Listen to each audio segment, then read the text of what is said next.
A shadowy girl's projection snaps in front of the dark-haired boy, Adriana Balabortsi, declaring he's her heir and offering him everything because he's got the same gift as her. Insane magical power that can overpower anyone, plus the skills to wield a magical item. Wrapped in Greek cloth, the boy doesn't blink as she speaks, while behind him a black-haired girl stands with her gaze lowered. Then the boy gets a purple ball wrapped in swirling particles. How to use it? That's entirely up to him. The black-haired girl in that blue dress and apron grins and declares, "I'm done with every single chore." The young man stares the girl down and says automata, then watches her crumble into unconsciousness right in front of him. The scene snaps to a new moment. Dark-haired Nido Jin blurts his name, and you can tell he's one bad second away from dying. Right then, he's prying around inside the electrical panel with a screwdriver like his life depends on it. Suddenly, the screwdriver slips from his grip.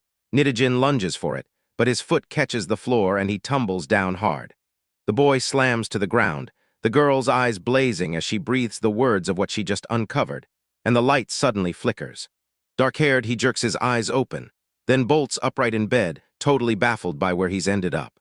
Nidojin looks around and freezes when he realizes he's sprawled under the blanket completely naked, with zero idea how he got there. Then a girl with dark long hair and bangs steps up, calls him master, and leaves Nidojin absolutely stunned. The boy grabs a huge towel, wraps it tight to hide his nakedness, and demands, "Who are you?" The girl beams, introduces herself as Automata, and says they're right now in her mother's research room, while Nidojin stares in disbelief, asking if she's just some automaton doll. The girl tells him to go talk to her mother. She'll bring him right now.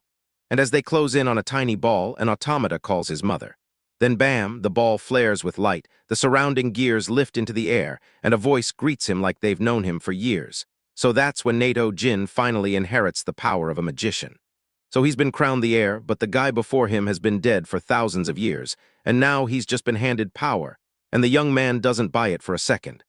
Arms crossed, he fires off questions like crazy. Then somehow he's saved that way, teleported and fully healed. Still, he can't shake the feeling. But where are his clues? And with only one towel wrapped around him, he's suddenly very, very aware something's off. Nido Jin stared at the cabinet, then remembered mages could pull things from nothing. "Maybe now," he muttered, and he tried a magical transformation. His hand, still resting on the towel, burst into a gentle glow. Suddenly, strange threads start spiraling around the towel, and the fabric almost unravels into them. But the young man grins and says he can turn any idea in his head into something real. Right then, the kid ended up with a pair of trousers, a shirt, and a coat. And when he looked them over, the air was blown away by how he managed to stitch the edges cleanly. No needle, no sewing machine. He's like, how insane, this power is gonna change everything. Then the young man dashes off to the automata because it's her turn. Her skin and clothes are in tatters, so he has to rebuild her from scraps, and first he splits everything apart. Muscles are wiped out, tendons are ripped to shreds, bones are shattered beyond use. Then Nidojin stares at that half-destroyed skeleton and can't process that all of this endured for a full 1,000 years. He spots a weird mechanism on the skeleton, so this robot was made by the previous mage. And what kind of material could she even need? Then it hits him. The heir she gifted him must have come from something massive. He whips his head around the room he's been dumped into, hunting for his predecessor's research room, because it has to be here somewhere. The dark-haired man yanks open a door, and the inside swallows the light hole. Is this the vault? Just then, a sudden flare of brightness rips through the dark. The young man stares at the strange mechanism like it's daring him, wondering if his predecessor really built all of this. Then he pokes at the little objects, yanks open one box, and a mechanical dog bursts out. Nidojin tracks down the threads that will power the muscles. But when the young man tugs them with everything he's got, they won't budge from wherever they're jammed. Right in front of him, a dungeon spider suddenly drops in like it's stalking its next meal. A young man panics, frozen on what to do next when the spider starts clicking, so he bolts away in pure terror. Right before he could sprint away, the young man trips hard and crashes to the ground. Then a spider inches closer, slow and deadly, as Nidojin throws his hands over his face. That's it, I'm done. He thinks, only for the spider to stop and just tap his leg, no attack at all. A spider hooks its legs around Nidojin's leg, and the boy gasps in relief, like he's really not getting killed again. He scoops the spider up and scratches it, then whips his gaze across the vault, and boom, there's a mountain of ore sitting right there. This ore should finally do it. Metal bones, thread-thin muscle, and a storm of whispers as the young man draws magic with his words. He grips a tiny ball in his hands and suddenly realizes he can even tweak its program. Yet even with a clear idea of what he wants, he's too lazy to jot down every single detail here. As Nido Jean scrawls symbols on the ball, it hits him. He's writing in Japanese. "Please don't let this turn into a nightmare," he mutters, because he absolutely does not want to redo everything. Launch. The ball erupts into a blazing glow. It worked. He shoved the ball away from his body, squinting against the blinding light, and then the air caught it. The thing was asterisk drinking magic. And yeah, even this crazy power synced up with Japanese language too. A Mobius strip blooms in front of the boy, full of hiragana, katakana, and kanji, and he has to verify every single detail. He grips a bone mechanism in his hands, and the count of words stays the same, but the pace and volume suddenly smash upward. Somehow, he's got to crank the whole process faster. With a grin, Nidijin swears he'll upgrade Automata and blow the last model out of the water. Then he keeps pushing, mixing in magic while he tries to crack the mechanism wide open. He's got to crank up efficiency, slash power use, toughen his bones, and reinforce his muscles with magic threads. Then coat his skin in magic so it can stretch exactly how he wants. The young man suddenly realizes he's been swept up in all of this way too much. With the power they hand him, Nidijin can forge anything he dreams up, and it's shockingly simple. He can wield that gift however he wants. At last, it's all set. On the table, a girl lies still with her eyes shut, hair a wild mess and her body bare. Now it's all on him. He's got to craft clothes for the automata, but first, he has to track down some silk.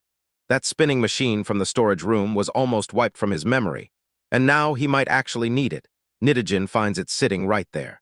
He studies the mechanism with laser focus, and somewhere along the way he starts to feel like this regular guy has somehow turned into a real magician.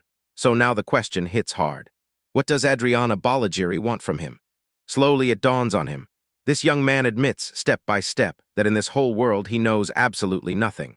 But Jin, powered up by what he's been given, is about to flip the whole world for the better. Automata clothes are ready. He helps the young woman get dressed with careful hands, and finally he crowns her with adorable bunny ears. She's totally ready, so the moment of truth is finally here. The young man cups magic in his palms and thrusts it toward her. They fire the launch, but something's clearly off, because the girl still won't open her eyes. Magic balance is dialed in, metabolism's humming, energy conservation's flawless. So what's wrong? His stomach just started growling like it wants answers. Jin suddenly realizes his stomach's growling like crazy after all that hard work, so he bolts out to hunt for food, only to sweep through room after room and find them all totally empty. Now that I think about it, this place has been dead for ages. Any food here is long spoiled and probably toxic by now. Then Jin spots a teleport gate, and his gut tells him it might finally lead him straight to the city. He's set on using them, so the young man pours magic into them. Then he funnels the energy straight to the teleport's center and boom, they activate. Suddenly a storm of cryptic symbols erupts around the young man, closing in fast. Then bam, a blinding flash hits and the whole system screams. Overload.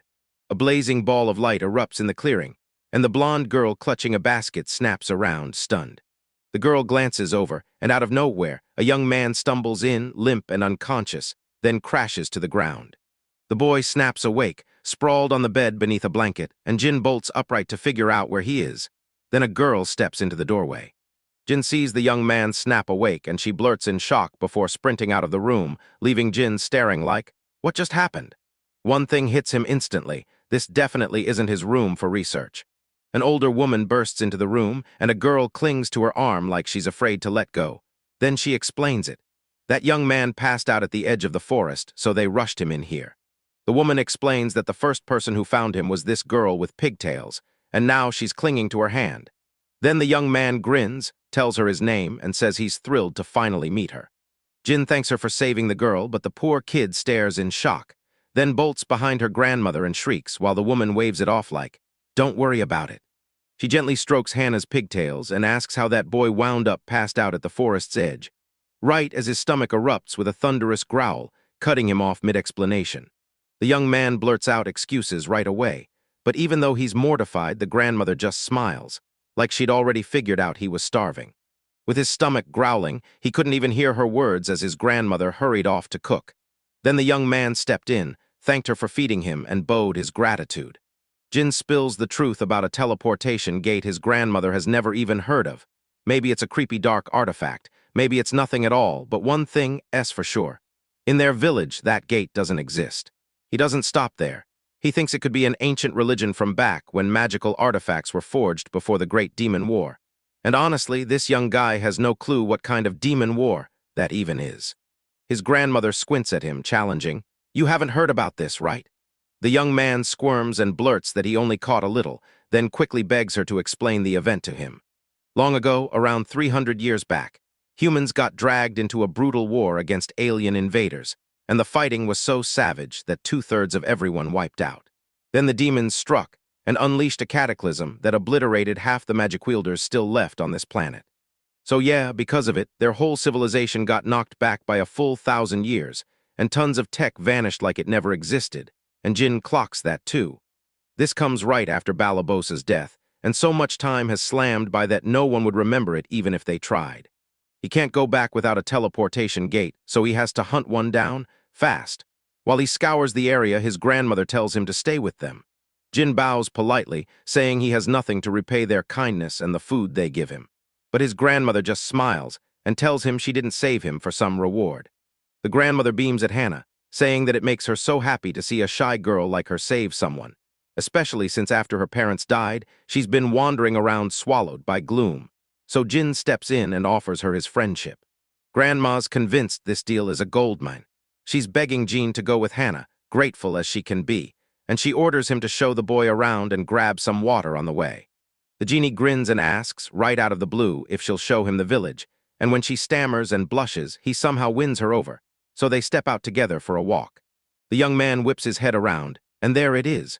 Rotting doors, shattered fences, the whole place falling apart, so he slams on the brakes.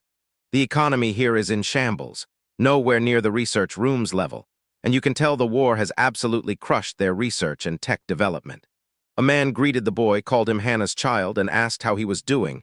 Then Jin grinned and asked if he was a villager. The boy nodded, "Yeah," and told them his name was Ashiku. Barbara and her granddad, the village elder Kaibku, marched up to Jin, and Kaibku fired off the big question, what's he doing next? Jin didn't dodge it. He admitted he's decided to stay at Grandma Hannah's place for now. Kaibku lays down the rules with zero mercy. He's welcomed as long as he doesn't stir up trouble, and the place stays eerily quiet and calm. The young man rubs the back of his head, confused as his new acquaintances drift away, and Hannah leans in with worried eyes, asking if everything's really okay. The young guy tells Hannah she's going to have to face it all on her own. Then he fires off a question. Where do they usually fetch water from? Hannah points straight to a well sitting right in their view. A genie leans in, watching the girl drop the bucket into the well, yank the rope tight, and haul it back up brimming with fresh water. The boy hauls the rope himself, stepping up to help Hannah, while Jean trudges over with a bucket of water and asks if she's always doing this kind of brutal hard labor. And Hannah just shrugs it off, saying it's nothing but everyday work. The young man hoists a wooden bucket, murmurs that it carries a magical blessing, and lets magical tools link up. Then the genie's grin widens. The young man presses his grandmother for answers about that copper and iron worker, and she pauses, thinking hard, then tells him to hunt through the old workshop in their house because it's packed with clues left behind. Inside the workshop, everything is carved from stone. This room was the forge for the old house's owner until the day he died, and now the young man can make whatever he wants in here, so Jin turns to his grandmother and says, "Thank you." The dark-haired man dug through the forge and snatched up a mysterious alloy, then used his magic to read what it was, only to find it was made of copper and tin. These are the same materials the boy already knows well. Hannah studies every move with sharp curiosity, and Jean swings into magic, reshaping a chunk of alloy right before their eyes until the girl blurts out in shock and fear. Hannah's eyes light up as she asks if he's a wizard. Then he stammers, admitting it's not far from the truth. The girl eyes the thing the boy just built, staring with pure amazement, because it's a water pump and it's heavy as a brick, so they'll need a cart too. Then the genie presses its hand onto the wooden boards. Right when the girl is stunned, a tiny cart suddenly rolls up in front of her. Jean waves her on, says, "Get in, grab the handle and push," and Hannah follows every step, careful and focused. It works. Now they've got to slap a pump onto the well. Hannah leans in and backs the young man up with a bright, steady smile. The grandmother and the girl with her hair yanked back hurry to the well, and Barbara fires off one worried question, whether she's scared to leave her granddaughter with that boy, while the grandmother shrugs it off, saying Jean doesn't feel like a bad person at all. And then they spot Hannah and Jean down there, tinkering at the well with some strange device. Barbara snaps in outrage. What did he dump into their well? Jean tells her to wait while he finishes, but the girl won't back down. The young man grins and swears it's just a water pump. One squeeze, and hauling water gets way easier, but Barbara doesn't buy it. Still, Hannah follows Jean's orders, pumps the handle up and down, and then, whoosh, water finally bursts out of the pump. Jean stares at the results of his hard work, grinning with satisfaction, while Hannah beams like she just won something. The girl blurts out that the water's pouring out like crazy, and the grandmother freezes in shock, convinced it must be some kind of magical artifact. The boy shrugs and says it's no big mystery. Just an ordinary tool, pull the handle up and down, and the cylinder drinks in water like magic. And that's when the grandmother finally gets why he needed copper. Hannah beams with a huge smile as she thanks Jean, because now she can grab water way faster, and Jean just grins back, telling her to enjoy it and use it wisely. A few weeks later, Ashiku strides up to the young man and with a grateful nod, thanks him for the cart. When Jin fixed up the stalls, the headman's joy exploded, and he even let the young man stay in the village a bit longer. The young man leans back with a grin, watching his hard work come alive, right in front of him, and turning the whole village's faces into pure, happy joy. The young man gets it now. The Master of Magic's whole mission is to bring smiles to everyone, and then, out of nowhere, Jin spots eerie smoke curling up from the mountains. Hannah leans in and asks the kid why he keeps staring at the mountain of death, and John demands to know why it even got that name. Because every bird that flies close to it drops dead on the spot. The girl grins and tells her it's the miasma drifting out of that mountain. Like, could it be volcanic gas? Is this a hot spring? Hannah yanks him back home, and after a while that young man's already settled in like he's always lived here. He burned through every last bit of bronze ore to forge a water pump, and now he has no choice. He's stuck heating the water on the kettle and stove just to take a bath. But Jin doesn't have the special tools he needs to track that geyser down, so when the idea of using magic pops up, the young man can't resist giving it a shot. Geological dimension. Jin wishes he could nail the exact spot where the source is hiding, but for now the real mission is minerals. Once he pinpoints where they are, all he has to do is show up and dig them up, and if the rules are strict, he might even need to buy a permit first. The young man storms into the headman's house, demanding answers about the hot spring, until Kibiku shuts him down, saying nobody has ever struck hot water from any of these wells. Barbara cuts in mid-conversation and insists that a hot spring would do wonders for the residents' health. The headman says, "Do this for the villagers and I won't stop you, take what you need." He thanks Jin for the water pump, then leans in and warns him, soon a crew of merchants will come through. Every 2 months they'll drop off salt and sugar, plus food, all kinds of goods from far away, and even clothing. Jin realizes he's never once seen a villager pull out currency. This place lives on barter, because it's a small town and everyone trades straight with everyone. And if that boy needs anything, the village chief and Barbara make it clear. He should come tell them. The chief's basically praying he gives the village everything he's got. The genie jostles the cart down the path, but there's no money to trade for it, and that's a total headache. Yet the young man can't do a thing about it, so he slumps and sighs, crushed because he can't help the villagers the way he wants. Suddenly, Hannah and a bunch of kids pop up right beside the cart. One dark-haired girl, plus 2 boys with messy hair, and the awkward boy blurts out, "So, when did you all manage to hide here?" Hannah snaps back, "What are you doing?" And the dark-haired boy just admits it straight, he's planning to build a hot spring. But the kids didn't get it, not even a little.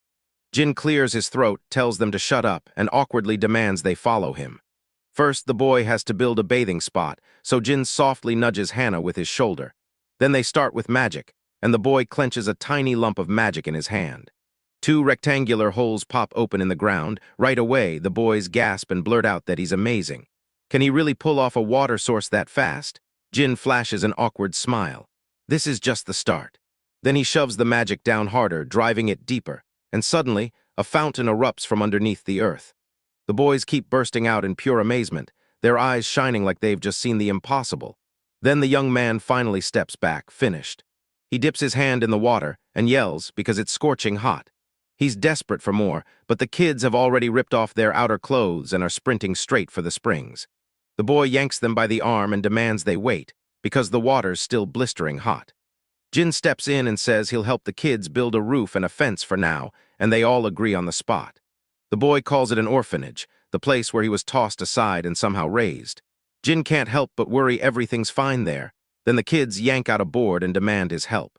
Jin shoots back an awkward apology because he'd been lost in his thoughts for too long. After a little while, the boys break into bright, happy smiles because they're finally done and now they've got a fully set-up bathing spot. The hot springs are rimmed with smooth stones, and there's even a fence to give them a little privacy. The young man admits he swore he'd keep it simple at first, but once he got going, he went all in, and now it doesn't look like a design project at all. It looks like a foot bath. Because the kids helped Jin build this spring, he lets them be his first guests as a reward. But the moment it starts, a jet of water rockets straight at him, and they're already squealing, splashing, and yanking him closer. Jin tells them to stop, and the boy sinks into the steaming water like he's getting reborn on the spot. Hannah steps up, offers him a tiny thing she snagged from the bottom, and Jin raises the stone to his eyes to study it up close. One of the boys claims these stones wash up on the shore, and sometimes he spots them in wild places too. Jin mulls it over, flips on the analysis, and the results hit like a punch. It's a volcano magic stone, the kind he's never even seen in the lab. Jin decides to keep it. This stone is going to pay off big real soon in just a few days. The shopkeeper is basically shouting at everyone to come check out the fresh new wares, and the place is packed with even more goodies besides salt and sugar. So much that the genius is stunned at how many people showed up, and now he's itching to go look too. Barbara shouts to the boy, telling him her grandfather is begging for Jean to go to the well, and without a second thought, he trots right over. Jin strides up to the headman, and there, right beside him, stands a man who screams, "Merchant." Turns out he's Roland. Jin shoots him a quick introduction, and the young man answers back. The merchant rushes to apologize to Jin for dragging him here, then leans in like, "I've got one question for you." The merchant swears this village has totally transformed since his last stop, 2 months ago to now. Every house and fence looks rebuilt, even the carts are something wild to see, but the real showstopper is the water pump. That thing just drinks up water like it's magic, and honestly, it's breathtaking. The merchant hypes it as a revolutionary invention, but the young man gives an awkward smile, because he's not the one who invented it. The merchant then admits he nearly fell out of his chair when the village elder showed him the instrument. The young man shuts down the merchant's sweet talk on the spot and demands to get down to business. Then the merchant scowls and snaps at him to be friendlier. He bristles and makes it clear this isn't flattery at all, because Jin's the real deal and somehow he built a device like that, and the kid wastes no time admitting, "Yeah, I did it." The merchant leans in and demands Jin sell him that pump. Then Jin snaps back with a flat-out, no hesitation refusal. The merchant yanks the young man by the sleeve and starts begging, acting like cash is no big deal, like he can hand over whatever the kid wants. The headman stares at Jin, shocked that he won't sell. Jin claims it can't hurt him, so the headman presses the issue and Jin just snaps back, "If you're so sure, then come with me." Next thing you know, the three of them stride straight into the workshop. The young man blurts that he burned through every last bit of material to make the water pump, fix the cart, and restore the whole village. So Jin cuts in fast, saying, "If you're out of stuff, that's not a big deal." But the young man shuts that down immediately. It's not lack of materials at all. He admits he's just not willing to build it anymore since he only ever did it for himself, and now he's just not in the mood. Jin's knee-deep in building something brand new, so he's swamped right now. And even if he says yes to mass production, the quality won't match the first one. The merchant rubs his fingers against his brow, lost in thought. Then the merchant leans in and demands the young man teach him. Because the moment he hears that request, he's back to remembering the voice's words, the ones that handed him the power to conquer anyone. The genie awkwardly flashes a smile and blurts out that he's got magic, and the merchant's stunned out of his mind. Then the young man swings in and offers to sell him the secret way to make them, leaving the merchant gasping in pure amazement. Eric, a young man, bursts into the workshop. Yeah, it's the very same guy Jean spotted behind the counter earlier. The kid smirks and admits he took one look at the pump, and then the other guy says, "Wow, you're a powerful wizard." Eric grins and steadies the young man, telling him he's not the one to envy, because Eric can't pull off something this intricate himself. The merchant then leans in and reveals the truth.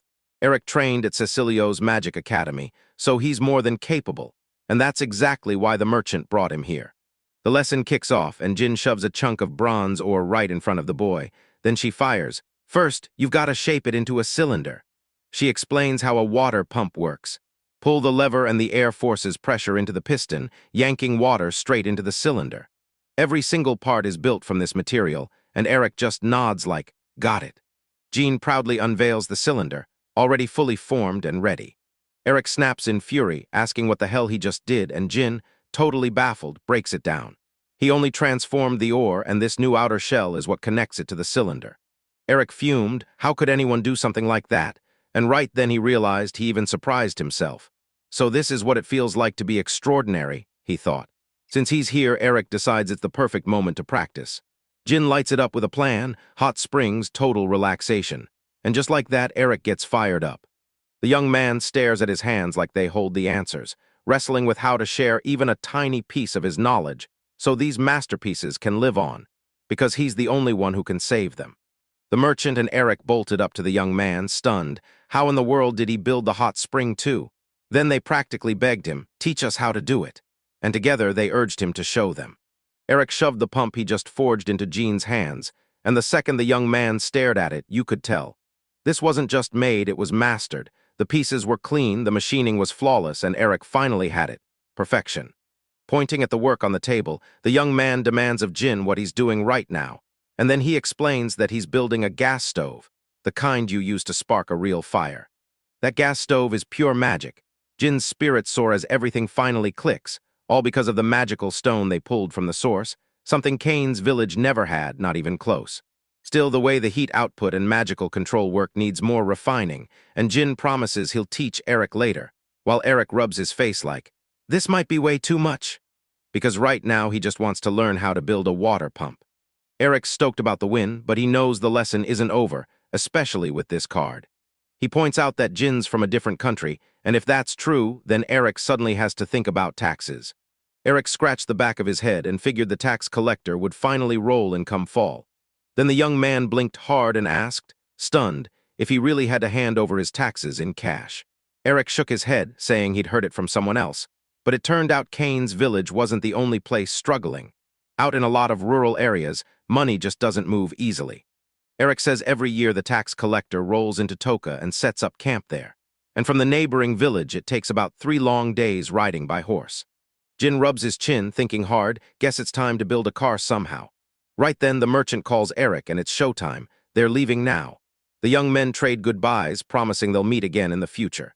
Jin stares as the cart rattles off into the distance, because if it keeps going like this, that tax collector won't be hanging around for long. Hannah and Jin exchange a bright good morning, and Hannah gets to work right away, snatching tea leaves, then tapping tree sap so it pours straight into a cup, and the boy thanks her with real gratitude. The genie realizes this village is sitting on crazy resources, and tree resin is one of them. So the young man hooks a single cup to the tree, then tells the curious girl it's for making rubber. Back at the workshop, the young man realizes, almost in disbelief, that he'd never once thought to collect tree sap before, and now he can't stop wondering if it could help him upgrade his cart. Now he finally gets to blend the tires with rubber, so he better do it fast. First, the young man matches up each pair. This is gonna be a blast. He tweaks the weight like it's nothing, then pops the wheels and hubs into place with transformation magic. The craftsmanship behind it, honestly, it's next-level skilled. Now the big issue is the rubber. So the boy needs to mix in sulfur to sulfurize it and make it stretchier, because natural rubber is way too stiff, and sulfur is the key. Luckily, there's sulfur near the mineral hot springs, so Jin goes to work with the melting method. Now he puts the rubber to the test for stretch, but one choice is rock hard and the other turns mushy, so Jin picks the one that hits the perfect balance. It's a bummer he's short on paint, but honestly his look still isn't terrible. He'll slap it on instead of soot, and if it works, that kid's going to have to keep cranking out more like this. He hauls the finished wheel onto the cart, yet Jin's stuck with the leftover rubber that straight up melts in his hands. Next morning, Hannah jabs awake Jin and drags that yawning boy right behind her. Jin spots a bunch of kids piled into a cart, and he squints, asking the girl what in the world she's doing. Then she grins, tells him to look, and shoves the cart straight into motion. The girl blurts out that she's insanely strong, and Jin immediately hypes his invention, because it actually works, and then Jin and Hannah both stop cold, staring at each other for one heartbeat. Hannah juts her chin and pouts, and when Jin snaps, "It's fine, it's basically a modern minecart." Hannah explodes, furious that some boy made her believe she was actually strong, while Jin seethes with rage. As an apology, the young man thrusts a plain white round thing into her hands, and Jin urges her, "Look closer." He drops the ball and it rockets back up on its own, and the girl blurts out, This ball is unreal. Hannah spots the boy gathering that tree smog and her eyes snap open. She finally realizes what the ball's made of. Then Jean chimes in that even the cart's wheels are built from the same stuff, and the girl keeps yanking the ball back and forth like she's trying to prove it. Because this ball can float on water, it can ride right into the spring. Kids are splashing around in a steaming hot spring with a ball when Barbara shouts for the boy. She thanks him for keeping an eye on the children and giving them his time. Jin quickly asks whether the girl got the magic stone back, and Barbara nods, then adds a new bombshell. From now on, there'll be a fee to enter the hot spring. Then the girl spots Hannah sprawled on a round, floating thing. A float, and Barbara admits she's never even heard of it. She shoots a question to the boy, and Jean just nods. Barbara shoots the question, can grown-ups use this too? While Kane's people revel in every brand new invention they've just cooked up. The seasons are switching gears, leaves tumble down, and boom, it's autumn. This world follows the same rhythm, and that hits Jin like a flashback to Japan, until he's so lost in his thoughts that he doesn't see the horse coming. Next thing you know, he bumps into it, and the young man is forced to apologize fast. Jin gasps in disbelief. Wait, do horses really talk in this world? Then the voice returns, telling him flat out that the boy's staring in the wrong place, and Jin snaps his head around to spot it. A girl trapped in the saddle, hanging upside down. She struggles and pleads for help. After they help her to her feet, the mysterious man shoots them a grateful look and thanks them. She heads for Kane's village, but she hits the gas too hard, swerves, and loses control. Meanwhile, Jin presses her for what she's really here for, and that's the reason she showed up in the first place. The girl rubs her head and blurts out that Kane's village is her next payday. Jin immediately clocks it. She's a tax collector, and her name is Lithia Fullheight. Jin shot an apology first for his rudeness, then tossed his name out and said he's living in Kane's village right now. Hannah followed suit, introducing herself too, and the shy girl finally blurted that she wants them to guide her to the village. The boys rush with Lithia to the village, and when she finally admits the first mission comes straight from the king, she reveals she's just been made a noble. But Lithia looks so much like them that one of the young men immediately presses her again, demanding to know what's going on with the noble. This girl isn't royalty. She's a commoner who just got shoved into greatness with a brand new knight title, because her father earned it on the battlefield, and now she's been handed a mission too.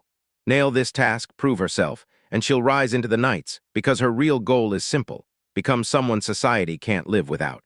If she could pull this off, it'd be amazing. She even apologizes for bragging, and Jin shrugs like, yeah, that's just how it is, while the guys haul Lithia straight to the headman's house. With a heavy sigh, the girl asks if there's a pump in their village too, and the young man blurts out, shocked, asking what she means. Lydia swears this beauty only just showed up in the palace, and the first guy to unveil it at the Raglan exhibition was Mr. Roland, the one who wore the young man's smiles. Proud as a proud can be, Hannah beams and says the creator of this thing was her brother.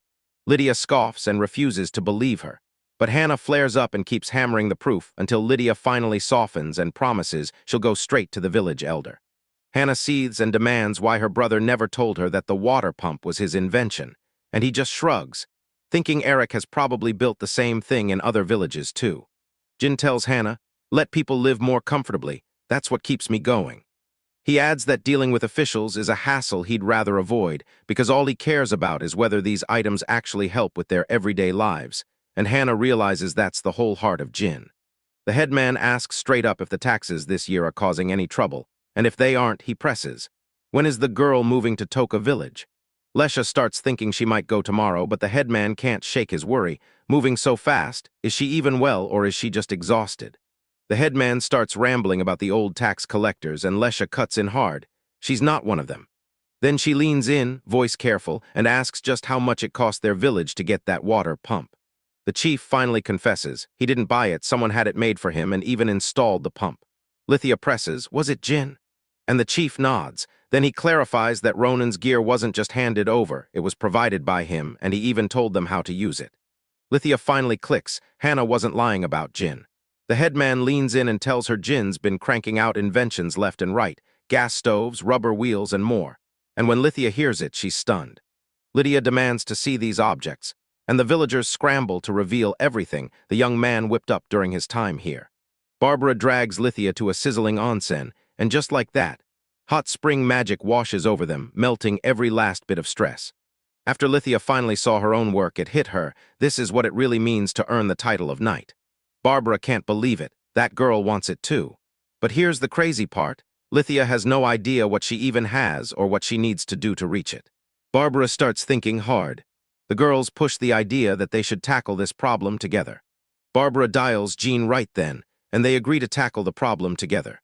Lydia shot a quick apology to the young man for his rude behavior, since she truly believed Hannah was just teasing her. Then the young man calmly reassured her that everything was totally fine. A water pump, a gas stove, a cart, a rubber ball, and even an onsen. Every last one of them could actually help someone live better, right? So the girl awkwardly blurts out, "Does my dream of becoming a knight matter to anybody?" Jin says he's not some great man. Sure, magic is awesome, but he didn't invent it. He got it from someone else, and he can't even pull it off on his own. Sure, he makes those objects with his own hands, but to him it's not magic. It's just a service. So he's determined to keep doing it. It can do it because it can, simple as that. Lithium can do it too, you just have to start. The girl blurted out, stunned, "Can I do it too?" And the young man just nodded, because he'd been chasing that exact answer for ages. Lydia thanks the young man, then, right there as a tax collector, demands a favor because she has to leave tomorrow, and she orders him to get her several carts packed with luggage. That awkward kid shoots a hesitant yes, then bolts, heart hammering, as he sprints into the workshop like his life depends on it. Jin quickly tallies the carts, 12 total. He could still fine-tune a few more things, but he's already drowning in headaches, and he's not about to start double-checking and fixing everything. As he tweaks everything, he suddenly flashes back to the robot he was fixing in that lab, so he can't help wondering, is it even working right now? Maybe when he's back, he'll have to go check. Meanwhile, back in the lab, the robot doll still's in place. Then, out of nowhere, its eyes snap open. The machine lashes out with a thunderbolt straight at the animal in its path. The girl absolutely wipes the aggressive animal out. Sector cleared. Then the teleportation gate powers up and locks in, and she's ready to teleport straight back to the lab. Again, the girl gets dumped into the wrong place, and she can't help but wish the transport radius would stretch farther, one that could actually handle vibration magic. The teleportation gate is spiraling out of control, too much chaos even for Automata to handle, but she can't just quit now. She's still stuck on the fact that she didn't find a fix sooner because she really believed everything would be okay, right up until she lost track of her father. The second Automata finished loading, her father vanished, gone without a trace, and the second she woke up, panic hit hard. She knew that after the mission, the decomposition process had already started. She instantly figured this had to be her father's doing, and she had to thank him right now. But Automata tore through the whole lab and still couldn't find a single trace of him. Her father is gone for real. No long-range radar, but her Automata can still read his aura, so now the only question is whether he slipped outside the lab. The girl sprints right up to the teleportation gate, and it's already activated. She tried to pin down where they were taking her, but the girl couldn't land on the exact destination, like their plan had gone wrong somewhere. With zero hesitation, the girl starts preparing. She hunts down the gate installation manual, and boom, she finds it. Food's scarce for the trip, but maybe she can trade along the way. She's got only her mother's clothes, yet they fit, so she's fine. Still, one bad injury could wreck everything, so she packs bandages and medicine too. And if things go right, she'll be able to use magic stones afterward to make what she needs. At last, her backpack is strapped and ready, almost half her height, and with a steely resolve, Automata charges for the gate to hunt down her father. She rides the river current, prowls every road she finds, then disappears into scorching deserts and deep, shadowy forests. Slashing through the wild, she hunted animals and tore into the villages like she owned the place. Automata has already teleported 12 times and still found no one, but that tiny android hasn't quit. She's been clawing through the void's darkness for 14 years, 8 moons, and 27 suns, and across 1601 worlds, she refuses to stop. Her mission wasn't finished yet, so she pushed forward until she reached a spot blanketed in snow. Snowy mountains stretch for miles, and building a gate here feels flat out impossible, until she realizes she can't move at all and something drops onto her from above. A monstrous thing looms, dozens of arms, multiple pairs of eyes blazing, and a giant mouth packed with teeth. Then it clamps down and crushes the girl into a trembling lump of snow. Hekaton's back in motion, 100 armed giants all around him. Did that teleportation aura lure him in, or did he decide the girl was his next target? Either way, she barely manages to escape. The creature lunges toward her again, its fist reaching out as it tries to snatch the Automata. The girl dodges like lightning, knowing this fight won't be easy for her. Maybe she'll have to drop what she's carrying and finally go all in. Then she snatches up a massive chunk of snow, and the monitor hurls it straight at the automata. The girl smashes the snowball straight out of the air with her fist, crushing it without mercy, because there's no other choice. Ether conversion kicked off, processing speed surged, mana flooded, power spiked. Then the whole system roared awake. The elemental material hunt began for a brand new magic weapon, the movement boost locked in, magic fibers spilled outward, and the ultimate offensive technique was finally set loose. A massive surge of mana erupts from the girl's hands like a blazing explosion. He slams his strike into the monster, finishes the attack. Boom. Automata's eyes widen as she realizes just how incredible her father's upgrades are, and then out of nowhere she feels his aura. Even though it feels faint, Adamana is certain this is her father's aura. She strides toward it with a bright smile, praying with all her heart that he's still okay. Villagers hauling carts roll down the road, and right as they go, a young man breaks away for a quick gulp of water. Ashiku asks if he should stop and rest, but Jin flashes a calm grin and tells him, "Nah, you can keep moving." Once they blast through these rocks, their procession finally rolls into Toka village, and at this pace they'll pull it off before sunset. Jin's carts are the cheat code, letting them do it in a single trip, instead of repeating the grind countless times. Still, the young man isn't fooled for a second. This won't be easy, and he's betting it'll take a solid 2 to 3 days to get everything done. So if Jin can help, he's all in. Ashiku makes it clear. This isn't optional because if those machines fail, only the boy can fix them. So this young man is told to just conserve his energy, and Jin nods and agrees. Then Lithia whips around to face them, and right on cue, a thunderous noise slams into their ears. No one has the slightest clue what went down. Suddenly, massive shadowy figures slammed into view right in front of them. Staring at the creature with pure terror, the young man blurts out what it is. Then Licia shoots back, frantic. "Don't panic, it's a golem." The girl shoots everyone a demand, "Step back," because she's about to lay out a real game plan before anyone moves. No one hears her cries, and Ian's already creeping in from behind, ready to smash the golem. Ashiku and Jin scramble to stop him. Just like that, the monster's massive fist comes flying for Ian. Jin snaps into action, casting magic and firing up the spell attraction to yank the danger off him, and the golem's hand slams straight into the ground. But the guys yank Ian away. Everything's wrecked, smashed to pieces by the golem. So Lithia explodes with rage and barrels straight at it, refusing to let it wreck anything else. Jin shoots her a worried look, insisting it won't work. But the girl refuses to back down, and with a fierce swing, her sword carves cleanly through the monster's leg. Lick's sword gets smashed to pieces by this hit, and Jin's jaw drops when he sees the girl's blade snapped too. How could it fail? Lithia's weapon is shattered, but she doesn't flinch. She just stands her ground and stares down the golem as it charges at her. The golem's fist smashes the girl's outstretched hands, then Lithia crumples to the ground. Ashiku snaps her name, panic spilling through his voice. "There's only wheat here, we can survive without it." And just like that, they bolt into the run. The girl drops to her knees and refuses to sprint.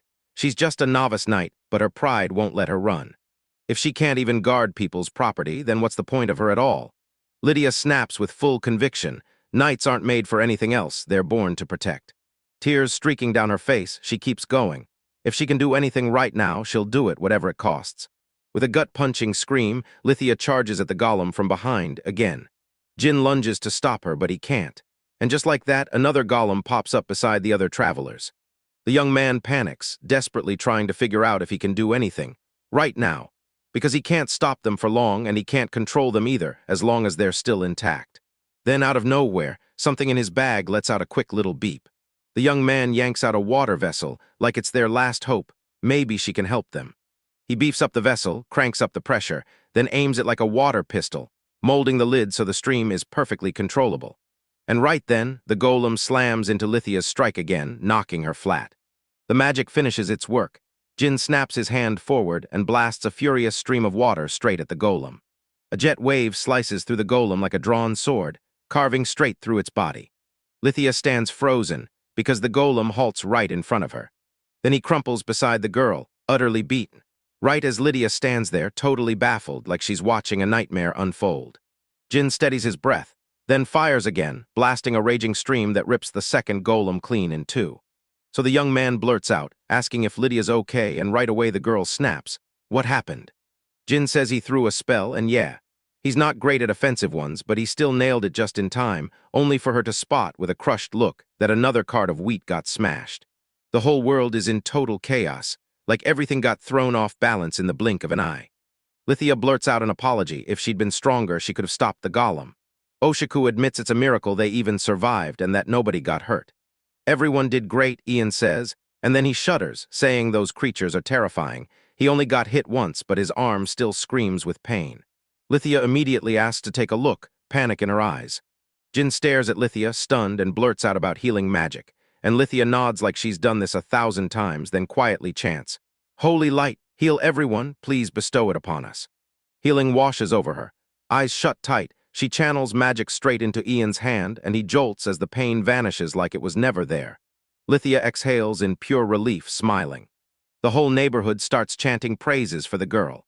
Oshiku also shoots a huge thank you to the knight for saving the day, and Lydia just grins awkwardly and shrugs that it's literally her job. So if anyone gets hurt, they should run straight to her. People start slowly piling up wheat, and then Genie whips out magic to repair the carts in a flash. One cart is totally wrecked, and yet they've still got wheat with nowhere to dump it. If only they could escape fast and haul every last grain out of here. Jin mulls it over for a beat, then snaps that they've gotta put that golem to work, because someone had to steer it here in the first place. And maybe, just maybe, the young guy can crack how. Jin forced an awkward grin and told himself, even if this goes wrong, he can still make it work somehow. Then Oshiku cut in, reminding everyone their time is running out, and that's when the boy finally found the orb. A spear-wielding guard lurks by the houses when a man strides up to chat, straight to the weather like it's nothing, until the guard finally says, "What a calm day," and that dark-haired man nods, right before he spots a shadow sprinting toward them. Turns out the thing is a golem clutching multiple carts in its massive hands. Then the men blow up with terror, and as they scream, they raise spears and swords, ready to defend the village. Lydia steps up to the golem and fires off a plea for everyone to calm down, and the men instantly recognize her. The girl declares the golem is their servant, and the meal guards freeze in shock. She and the others trade a quick look with Jin, and then they all start dumping wheat like there's no time to waste. Jin orders the golem to drag the wheat to a different corner, and the massive thing obeys without a hitch. Oshiku can't believe it, because this golem is 3 times bigger than a normal human. He slowly turns to Jin, and Oshiku doesn't fully distrust him. He just needs to know if Jin can really take on this monster, because they still don't know who made it. And if they rewrite the program, will it all actually be okay? Jin doesn't get every word out, but he tells everyone not to panic. And then he even names the golem, calling him gone. Meanwhile, Lithia stares at the shard of her sword and pure disappointment hits her. Jin shouts her name, and they finally snag a moment to breathe. Lithia insists she's fine, then reminds everyone she still has duties to handle, while Jin says Gaon can take over guarding the village. With pain burning in her eyes, Lydia nods and tells him the truth. She forgot to reforge the sword, and now it's shattered. Jin grins and says it's the same with people. If you don't keep sharpening yourself, you'll swell up and turn rusty, until one day you finally get what you've got coming. Lithia smiles, and the memory hits her hard. Back then, she genuinely thought she was going to die. The girl snaps her focus back to the sword fragment. She meant to fix it, but when they walked past the blacksmith, it totally slipped her mind. She wants that blade in her hands longer, and Jin calls out the truth. This is literally his job, so he steps in and offers to repair Lithia's sword. The girl thrusts a shard of the sword into his hands, and Jin snaps it back into its original blade with magic, then hands it straight to its rightful owner. Lithia inspects the sword and goes, "This kind of magic is weird." That girl never once thanked him for saving her. She just turns to ask what he wants. Jin stays calm and says he needs nothing, but Lithia won't let it end there. She pitches the idea like a spark in the dark. She'll introduce Jin as a master of magical craft. The young man's awkward as hell. He just wants to finish his research, then bolt home, but Lithia freezes in shock and blurts that she has no clue how to file a report on these golems. He presses her and says she has to do it, and Lithia shrugs that it's literally part of her job. Jin clasped his hands in a desperate plea and begged that Lithia's report say nothing about him, because he didn't want anyone finding out. Yet Lithia was furious since he handled it all by himself. But the girl still nods and promises she'll hold off on mentioning Jin, only for fate to drag his name into the open sooner or later anyway. Jin just sighs and admits that when it happens, he'll handle it, while Lithia's ready to jump in and help however she can, because that alone has to be her way of saying thanks. Lydia asks, all shy, if he ever ends up in the Citadel, will you stay with me, right? Jin grins and nods, but admits he's ready to wrap things up and go back to the village, and then Lydia shoots a dare like, So do you want my new sword to be the first one to cut you? Once the taxes from Toka village were finally sent off, they turned right back toward Kane's village. Then the golems hit, their escorts multiplied, and the moment the golems transformed, every last fear got crushed. With Gon messing everything up, Jin spots no other attackers. Then the other golem offers him nothing useful either. Now he's got to crack this problem fast, but time won't wait. They finally stagger back to the village, and Hannah is already there, clinging to him like she never wants to let go. Hannah barrels into Jin's workshop, and there stands Jin with his arms crossed, staring off like he's wrestling disaster. He's clearly worried. He tells Hannah straight up he couldn't snag enough materials to mend his golem. She realizes he's talking about the Gon, so to calm him down, the boy yanks pieces from another golem, and Hannah grabs a tiny ball pulled straight from it. Jin then reveals what it is. A magic crystal, the one must-have part that keeps the doll, or the golem, working. Hannah asked, can we use the ball for the gas stove? Jin shot her down fast, saying the crystal was purer than any magic stone, and using it for something so basic would be a total crime. Hannah stared at the crystal, mind racing, like part of her had seen this before on Death Mountain. She still didn't fully get it, and then Jin asked again, genuinely shocked. The young man clocks that every invention before him is rare and insanely well made, and that lights a fire in his head. Jin's hungry for more materials, so he pulls Hannah in to go with him, and she blurts out in pure excitement, rushing off to grab the supplies he's praying won't cause him any problems. Jin hounds Gan to join them, but before he can answer, Hannah pops up out of nowhere, climbs the golem's arm, then hauls herself onto his neck like she owns the place.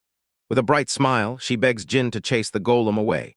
Jin just freezes, stunned, because he remembers how terrified she was of that thing at the very start. They march toward the mountain of death, then slam to a stop at a cliff, staring at granite-styled rock like it's a clue, and he can't resist looking around. Golem lowers the girl to the ground, while Jin flips on surface research. As he wanders deeper, the boy suddenly senses something lurking, and he commands Gon to dig it up. Gon doesn't even hesitate, starts digging right away, and Hannah can't help but admire every move.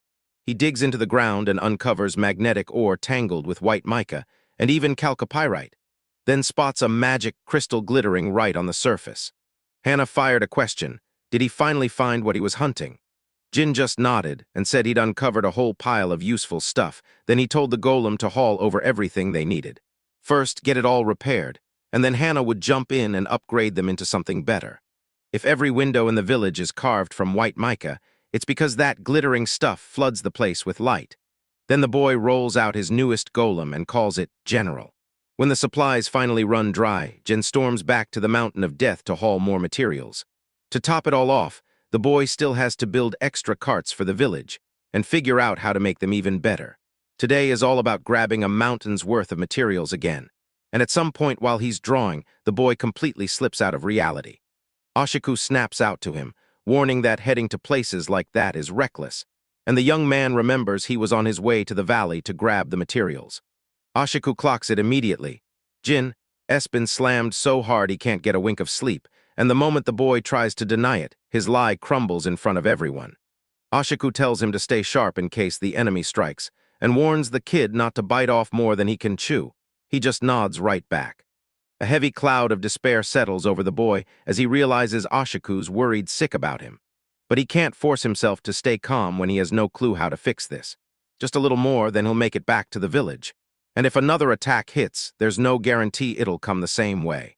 If Jin hadn't figured out how to turn that water jet into a wrecking ball weapon, he would have watched Lithia get killed right in front of him. And Jin doesn't even want to think about what that would have done to his heart. With a stiff, awkward smile, Ashiku admits that if anything had happened to the girl, he would have been crushed too. At that exact moment, only Jin and Lithia had any chance to fight. Ashiku even admits that if he'd been standing there instead of them, he would have been dead for sure. Ashiku still has Maria and Kami, and everyone else clings to reasons to live, because nobody wants death. He spins to Jin and basically says, "You always somehow crack the code in every mess," making the kid feel proud, like he's doing things regular people couldn't even dream of. Ashiku blurts out why Gon's arm won't move, and Jin fires back asking what happened. Then Golem thrusts the arm in front of him and declares it's broken. Jin shrugs that the Golem is just slammed with brutal work, and the boy starts hunting for something strong enough to grip with his hand. Until Ashiku blurts out, unsure, "Am I imagining this, or are we really seeing adamantine ore?" They're calling it the strongest metal in the world, and even if you stumble on it, don't expect to shape or use it, because it's so rare you can barely find it even in the capital. Jin heard all of this straight from Roland, and now he can't stop thinking about how something this precious shows up by accident on the Death Mountain. Ashiku grins and says it's a huge win. So yeah, they're going to haul the metal back to the village. The boy blasts a water jet to gouge out the metal, and Ashiku blurts out that he's praying he can smash through the toughest stuff so easily. Then, in the end, the boy doesn't make it. Ashiku begs him to rest since he's wrecked from exhaustion, then tells Jin again, "Don't pin everything on yourself. You've got to take care of your health too," while Jin curls up and falls asleep in his room. Hannah jolted him awake by springing onto him, and the moment he opened his eyes, the sun was already blasting through the window. Grandma was slinging breakfast for them, and they were all laughing and chatting like everything was perfect. And the young man storms back to the workshop, slept hard, ate well, and now he's fueled up and ready to snap his hard work together. The grind is back on, and it's time to build. This transport isn't cutting it. This cart is a dead end, and it needs something far sturdier, not some half measure. The boy straps the frame together with blue copper, and even Ashiku warns it's incredibly rare, but the boy's dead set on building the skeleton with adamantine. Because if that inner structure cracked or warped, it'd be a nightmare. So the young man straps it all tight with rubber, then slots in a mana generator and an ether converter, and even throws in a controllable heart. Hannah's predecessor was a total genius. She could map the bodies and moves of four-legged creatures with insane accuracy, and she did it all without the internet. The young man should lean on that kind of skill more, because once he does, he'll be able to help just about anyone. Now Hannah peers into the workshop, burning with curiosity. A horse-shaped machine suddenly rears into view before her and Gina. Then just like that, the job is finished. Hannah's eyes light up as she stares at the brand-new toy, grinning like she just won, because it finally works perfectly. She swings herself onto the horse, but Jean steps in and stops her. Hannah looks crushed and asks, "So I can't sit on it?" Jen says he needed to finish testing first, but Hannah cuts in and asks if she can come back tomorrow. Then she hugs the toy tight, thanks him, and promises she'll treat it with care, while Jen grins and asks what she wants to name it. Hannah studies the horse like it's got secrets, green and blue shining all over its coat, and decides to name it Minto. Then she tells the horse, "You're mine now," and its mechanical head nods like it understands. Hennek blurts out, beaming, "Is it a doll?" And Jean nods like, "Yeah, it's built like a golem and it can move on its own." He points out that the handle on the right is an accelerator. Squeeze it and it'll shoot you forward. And for turning, you don't overthink it. Just slide the handles to the right or left where you want to go. If you're gonna stop, slip your hands off the handle and twist this block just like that. Yeah, it feels weird at first, but Hannah will totally get the hang of it with time. The girl nods like it's serious business. An hour later, the girl is on that horse, flying at full speed. Jean stumbles in and awkwardly begs her to slow down, but Hannah just flicks her hand and grins, promising she'll show everyone. The young man did it, and now he's staring at the mess, wondering how many pieces he'll need for everyone. Ashiku and Yan head out to hunt, and Golem Zhen strides right beside them. Then boom, they spot Hannah and she sweeps in to show them the Golem horse, Minto. Hannah blurts that she looks like Jen's Golem, and Ashiku just groans. Because Jin is at it again, inventing something weird as usual. Ashiku suddenly remembers, "Wait, we've got deer meat," and demands a party, so Ian lights up and says, "That's a great idea." Then Ashiku turns to Hannah and asks what Jin's up to, and Hannah grins. He's making new horses. Ashiku nods like, "Yep, perfect." Ashiku tells everyone not to mess with the young man, then orders them to stand by and wait for a bit, because when they come back, they'll cook the meal together. In the workshop, the young man, another horse is ready. Then Jin's eyes snap up, and he realizes it's already night and his stomach is screaming. He bursts out of the workshop, and that mouth-watering aroma hits hard. His eyes go wide when he spots a giant crowd cooking, chatting, and having the time of their lives, and then Yan and Ashiku shout his name. Hannah's grandmother strides up to Jean and tells him they're all here to thank the young man for what he's done for the village. Then a smiling, tipsy Barbara stumbles over with a mug of alcohol. Even the village chief steps in. "If you're doing your best, you deserve support." Jean squirms and awkwardly tries to push Barbara away, but Hannah's grandmother shoves a bowl of food into his hands. "Eat," her eyes say, because he needs to finally chill out and rest. And hey, he's not just some stranger. He's tied to the whole big family too. Hannah calls him brother and invites him to eat, and the young man smiles warmly, agreeing on the spot, while fires blaze and the moon shines down, making the whole night glow. Ian and Ashiku charge through the hunt riding golem horses, and when the deer steps out, Ian slams himself in its way to block the path, while Jin's grinning because they've already mastered the controls, and Ashiku just shrugs like, he made it stupidly easy. While Jin was out hunting deer, he spotted herd after herd stampeding out of the mountains, and that's when he knew something was up. Ashiku threw out a grim guess. Maybe the forests ran dry, or maybe wild bears or mountain wolves were closing in. If that's the truth, then one day they're going to come knocking on their village, and if bears or wolves slip in too, it's going to turn into a total nightmare for them. Yan clocks the pattern.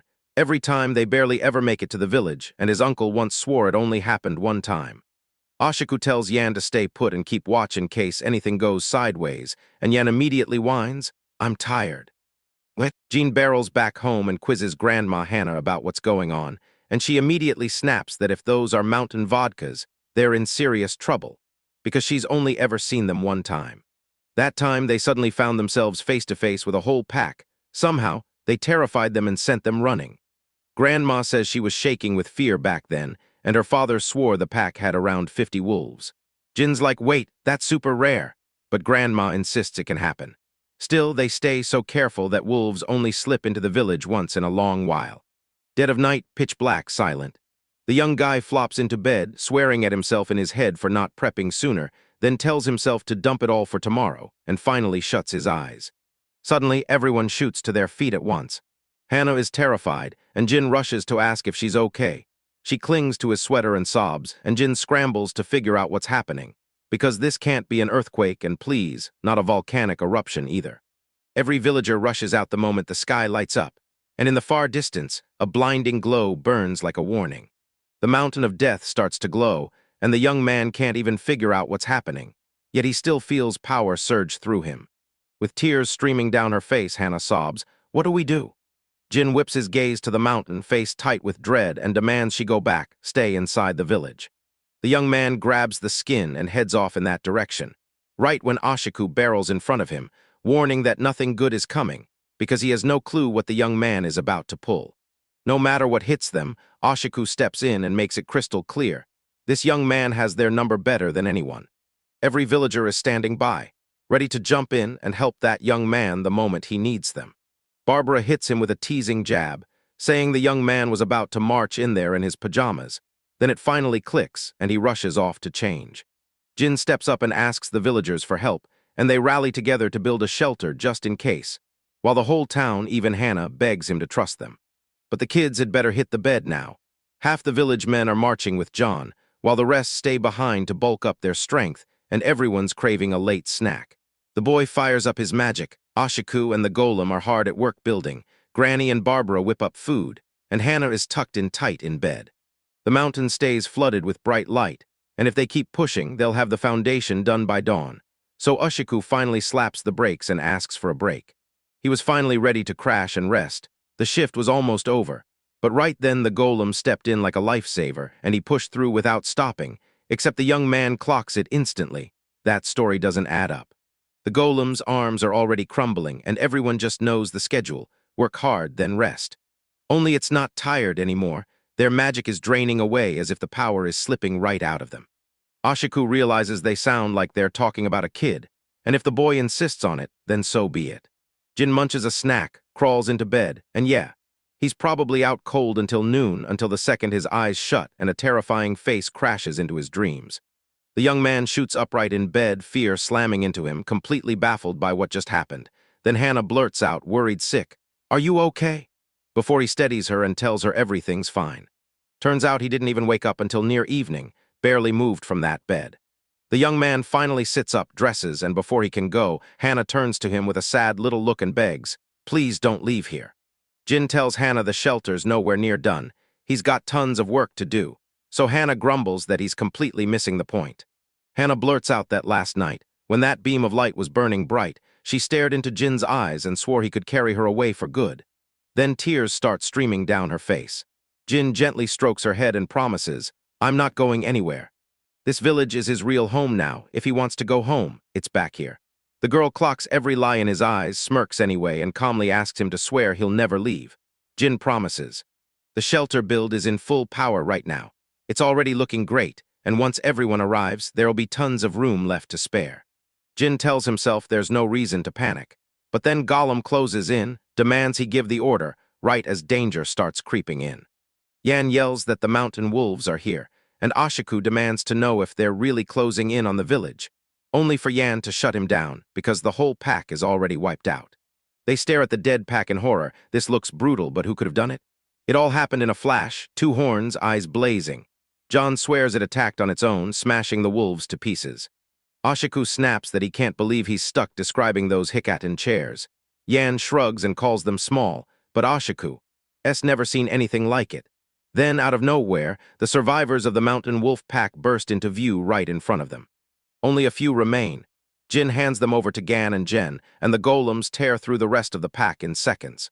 The golems are holding the line like a wall. Then, boom, one of the wolves slips through and lands right by Jin, who's already about to unleash a water jet, until a foot swings in and knocks the wolf out cold.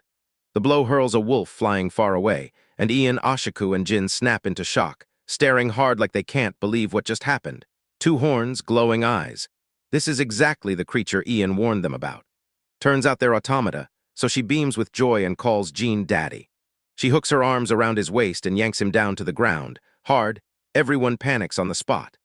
Automata blames herself and apologizes for going too rough, and Jean, grinning like it's no big deal, tells her it's all okay. Jean grins and thanks her for pulling him out, amazed she raced just to meet him. The automata flashes a smile too and confesses she'd been primed for this exact moment. Jin traces her cheek and blurts out that he's relieved the reboot worked, while Automata rushes in, apologizing for the delay. Then Ashiku steps in before it goes any further. Automata leans in and asks what he wants, because she's talking to Daddy right now, and Ashiku can't stop trying to figure out why she calls him that. Then everyone gasps in shock when they finally clock it. This girl is calling Jean Daddy. Yan declares that Jin is the girl's father, and when he says he's never even heard the young man is married, Yan spits back in rage, just as Ashiku barrels in to cut him off, warning that they're nearly out of strength and still have to fight off the mountain wolves and a deadly creature from the northern mountains, and that's when Automata starts describing it. Jin jabs a finger at the mountain and tells them something waits up there with a brutal, powerful force, because yesterday, the entire thing was blazing with glowing energy. The girl blurts out that she used the blast to wipe out the monster that looked like a hecatonchir, and everyone freezes at her confession. Jan rubs his head and basically confesses, I never understood any of this from the start. So it's time, right now, to head to the elder's house and dig into the whole wolf situation and Jin's daughter. They need to hash it all out, and Jin nods, agreeing. They roll up to the elder's house, and Jin blurts out that the automaton he built is standing right here with them, while the elder confirms it all. The mountain wolves and the Hekaton chair are gone because of her, and Jin adds that she didn't stop there. She hunted mountain deer too. Barbara tugs at her rabbit ears and fires off a question. Was it hard for me to find my father? Automata just shrugs and says it wasn't that tough. Then Barbara asks his name, and Automata answers deadpan, I don't have one, making everyone glare at Jean in full-on disapproval. Barbara explodes in rage because he can't even name his beautiful daughter, while Jean scrambles to defend himself. Automata slams the brakes on their argument, then softens because her father fixed her with pure love when she was broken, and now she's ready to wear whatever name he hands her as everyone keeps staring at Jin. Everyone keeps begging him to name the girl something worthy, and the young man scratches the back of his head before casting a look at the automata. He's terrible with names, so when the girl turns to him, she shoots over a clue like, Here, take this. It's a device built to spin up a quick teleport gate, so she grabs him and begs him to use it to get back to the lab. Jean pops it out with a grin, and now they'll finally be able to return. Automata asks if they're leaving soon, and the young man hesitates, because first they've got to pick where these things go. If things spiral into chaos, the villagers could use the automata to get out, so then it's smarter to set them up in the shelter. Jean and Automata step into the hideout, almost there.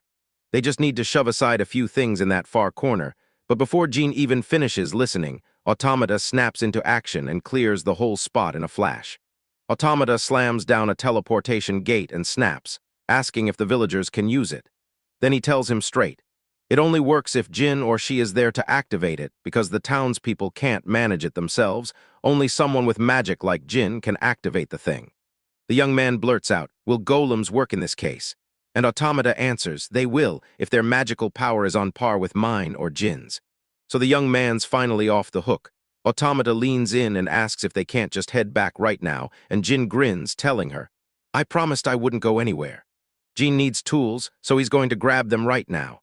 He admits the lab's running empty, no food at all, and the thought of being stuck there too long scares the life out of him, and Automata gets exactly what he's feeling. The young man rushes back home, and Hannah lights up with a smile, telling him dinner's almost ready. Then she suddenly freezes. Hannah demands to know who that girl is, and Automata jumps in to say, I'm Daddy's Automata. The blonde girl stumbles over the word, and Automata snaps it back. It means I'm Daddy's girl. Jean tries to cut in and stop her, because Hannah might take it the wrong way. Automa admits, straight to the point, that she came here to drag Jin back home. Then Hannah frowns hard and snaps back that Jin swore he wouldn't go anywhere. Automata snaps back that he'll go home to grab the tools, and Hannah blurts, stunned. Jin tries to interrupt, but Automata just keeps going, telling the kid it's better to head home than to stay in the village making all kinds of junk. Hannah's furious, insisting that's not true and that the village is perfectly nice. Automata keeps pushing. Since your mother's power chose you, he'd be safer in some place far more fitting. Hannah blurts out, we've got a gorgeous river, killer tea, and even hot springs. Jin just collapses in despair, trying to stop this. Hannah snaps back with a sharp frown, convinced Automata's really just trying to get him alone, so she's feeding him all this nasty talk to turn the heat up. Automata keeps insisting he's telling the truth, and Jean rushes to stop Hannah, until she snaps and calls Minto, then bursts off on her ride, screaming that Jean's the liar. Automata snaps that the girl's being rude, and Jin fires back that she's no saint either. Then he reveals Hannah beat her to him, so because of her, he didn't die here. She saved him. He already told him she never talks to anyone, except her grandmother, so Jin tries to push gratitude into action and help her with everything he's got. Then Automata fires back, is this really just gratitude? And Jin admits, yeah, that's how it started. Everything's different now. This girl and the whole village have welcomed him like he belongs, like he's family. And when someone from your family disappears, fear and grief hit you all at once. Jin asks if she gets it, and Automata bows her head, her mind flashing back to her mother. The dark-haired girl tilts her face up to him, and he spills it all. How he lost his parents, how his friends got adopted and he got left behind, lonely and aching. He never trusted his teachers as family, so he grew wild, sneaky, and defiant. When the words land, the girl's eyes go soft with sadness. Jin still remembers the day his teachers named him, when they looked him in the eye and demanded he grow up kind, with a heart full of love. The boy shoots out his hand and says, Rei is carved from Automata's name, just like Rei echoes his own, and that both are pulled from the 5 Confucian virtues, so it becomes Reiko. The girl gasps, repeating how their names share the same origin, while Jin clarifies that Reiko ** means respect for others and good manners, and he closes with, may Reiko's intentions stay pure. And now they've gotta go, because the sky's gone dark and Hannah still hasn't come back. Grandma swears that when she runs off, she usually returns fast, so this doesn't feel right. The young man breaks down and apologizes, admitting the truth. It was his fault she ran away in the first place. Then he snaps the worry into words, Minto's not perfect at all, and she can't handle long distances like this. The villagers spill out to search for the girl, and the kids shout for her as they insist. Jin isn't leaving anytime soon. Ian realizes it's getting worse fast, darkness is creeping in and the cold bites hard. Ashiku admits she might have gotten turned around in the forest, so they decide to split up. Jin hunts for her, but his hope keeps slipping. Then Riko snaps him out of it and tells him to fix something for her. Jin snaps that it's not the right time, but Reiko begs him to fix her search function, because when she tried to set it up to find Jin, she somehow broke it. It all comes down to one thing. She had no clue where he was, and her search function was busted, so every frantic minute turned into a total waste. Then they can use her search function to track the horse. But he has to have magic crystals, and she rarely carries more than a few in a bag, so she brings some magic crystals with her to trade whenever she needs anything. Jin crowns her as the best. Reiko beams, saying she's an automaton forged by 2 of the greatest magical craftsmen, a daughter worthy of her parents. Jin tells her, let's start right now, I'll fix the rest later. He points out he has to swap something, so he orders her to power it down for a bit, and Reiko shuts her eyes tight. Then Jin kicks off the work, spelling a magic form, wiring in the search function, syncing the driver, cranking it to max, and switching on biological creature detection by the target's magic power until a brand new skill locks in. Detecting the presence of life, Barbara pops up behind him and snaps, asking what he's doing, because they've gotta find Hannah. Jean shoots back that he's almost done, then growls at Barbara to stop asking questions. The poor girl fumbles her words and apologizes. The girl goes up to Massa and rants that Jin scares her, and Massa shoots back that Jin already told her earlier to stay out of his way. Because now his eyes look exactly like her husband's did when he slammed a nail into a board. Massa's convinced it's all gonna be okay. He's pushing hard to help them find Hannah, while Jin carefully snaps Rico's eye back into place, and just like that, everything's set and ready. He slams the switch and activates Reiko. The magic driver held steady, the magic converter hummed, the whole magic network stayed live. Then the muscle check hit, the system limiter locked in, and the information check synced perfectly.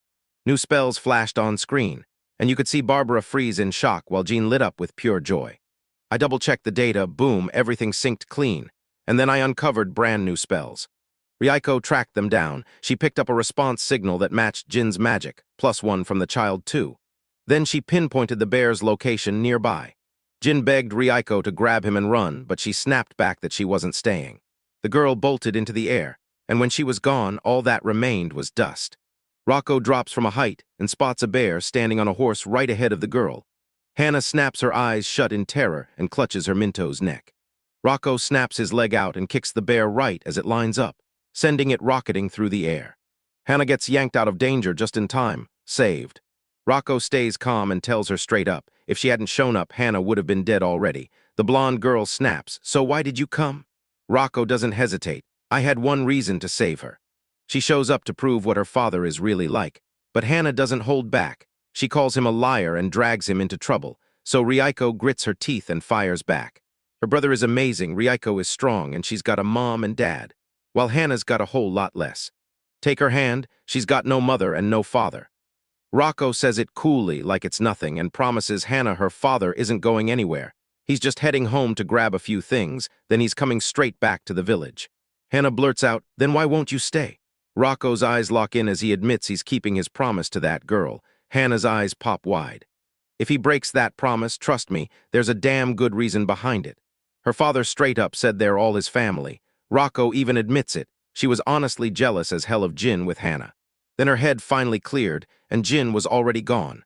Rocco ended up spending way less time with him than Hannah did. Reiko shot Hannah a warm smile, thrust her hand out, and told her, "Come on, tell me about your father on the way to the village." Hannah grinned back and called her sister right then. When they finally got back, Grandma snapped at Hannah for bolting off. She'd been terrified the whole time. Then Hannah and her group rushed to thank the villagers for helping them hunt her down. Everyone cheers because Hannah's finally okay, then Ashiku blurts out, "Wait, who saved you?" Hannah nods and learns the truth. Her little sister's name is Riko. Hannah instantly thinks the girl's name is Automata, and Jin bursts in to explain it's an automatic doll. Then Ian compares her to Gone, and General Hannah blows up because Rocco never told her sooner. Rocco snaps back that by the time Hannah finally got a word in, she'd already vanished, and in the middle of it all, Rocco even runs into her brothers, Jen and Gone. Jin finally dropped his shoulders and let the hot springs melt the stress away, because everything was back to normal at last. He's convinced Rocco and Hannah are getting along just fine, especially since the girls are at the spring too. Then Lydia suddenly crashes in on Jin, cutting in that this is not the time to be soaking in the hot springs. They've dragged Jin into the mess, accused him of attacking the golems, so now an army of knights crowds around the palace, and Count Walter is gearing up to hold the peace together in this whole country. Lethe blurts out an apology for slipping up, because they'd never let it slide unnoticed, and Jin waves it off, saying it's fine and not her fault, since he's the one who forgot to change Gan's appearance. Ashiku shoots down the idea of Count Walter showing up, and Barbara snaps that chatting up other folks' words is just not his way. So with his warriors still a bit away, the plan is clear. The young man needs to vanish and hide before trouble hits. But Jin refuses, because bolting now would only raise even more suspicion, and his life would spiral into endless hide-and-seek. Lithia sighs and admits the young man is right. Jin refuses to leave this village. He's got a promise he won't break, and when he grins at Hannah, you can tell he's got a whole future he's dying to build. Lesha says they should try to convince Count Walter, but first they've got to hide the golems just to be safe. Ashiku insists everything's fine, because everyone here knows that boy isn't a criminal. Ian grins and says it's their turn to protect him, and Rocco just stays calm, insisting there's nothing to worry about. With her fists clenched like a warning, she snaps that if they dare lay a finger on Daddy, she'll wipe out the whole country, no hesitation. Jin hears it and just pinches the bridge of his nose, still a little stunned that she said something like that. The warriors charged toward the village, and every knight clutched a spear, or raised a banner high for all to see. Count Walter, armored and astride his horse, barks orders for the search party to line up. Then the villagers rush out to meet them, Jin in tow. The village chief strides up to Count Walter and demands, "So why are you here?" Walter finally admits he came because he heard the criminal who's been unleashing golem attacks on the kingdom is hiding in this village, and that the name everyone fears is Nido-Jin. The village chief smiles and tells them, "Yeah, we've got a Nido-Jin here, but not the one you want. The Jin I know is a gentle, kind young man," and then the count grins. Walter begs to bring the boy here, but the village chief coldly says he's not the one they need. Then the count yanks his sword to the chief's neck, fuming, while the village chief keeps staring back with steady, unshaken calm. The whole village is freaking out over their elder, and Lydia even begged the count to stop, because the old man is telling the truth. The girl insists Jin stop the golems and remade them, just like she said. Then the count snaps back that if Farhight's daughter couldn't stop them, then only the swindler could. Walter keeps saying it doesn't matter if he's good or evil. When it comes to the king and the laws, they don't bend. The king snapped orders for the count to drag the boy in, no questions asked. And as soon as the command hits, the count clenches his sword. Lethia seethes, are those really the words a noble should spit out? And is it right to raise a sword on your own civilians? She snaps forward, trying to draw her blade too. Jean yanks her to a stop. If she pulls that sword, everything spirals out of control fast, and he also knows the count won't be swayed by words. Jin strides up to the count and introduces himself, and the count practically beams. Everything got handled way too easily. Then he barks an order, grab the youth, cuff him, and keep 2 soldiers posted to guard him, while Rocco hangs back behind a tree, watching every move. The villagers rise up for Jin, insisting he's no criminal and pointing out how he saved them time and time again. And then the grandmother steps in, saying it's all because of this young man that their village has truly flourished. One of the boys yells at the soldier to let their little brother go, but the villagers refuse to budge. Count Walter is seething. Hannah jumps to her feet too, firing back that they're not going to take Jin away. Rage blazing, the count yanks the spear from the soldier beside him, then thrusts it straight at the girl in front of him. Jean barrels forward to protect her, crushing his spear in a fury, because that count just stepped over a line he had no business crossing. The young man slips free of the shackles with 0 trouble, and right as Reincarnated drops in beside Hannah, she smashes the spear in one fierce move. The count and his soldiers stare in panic, because they can't figure out what in the world happened to their spear. Jin tells Rikao that if Lithia and the villagers hadn't been hurt, he would have walked away with 0 fight. But now it's different, and he's calling out to him.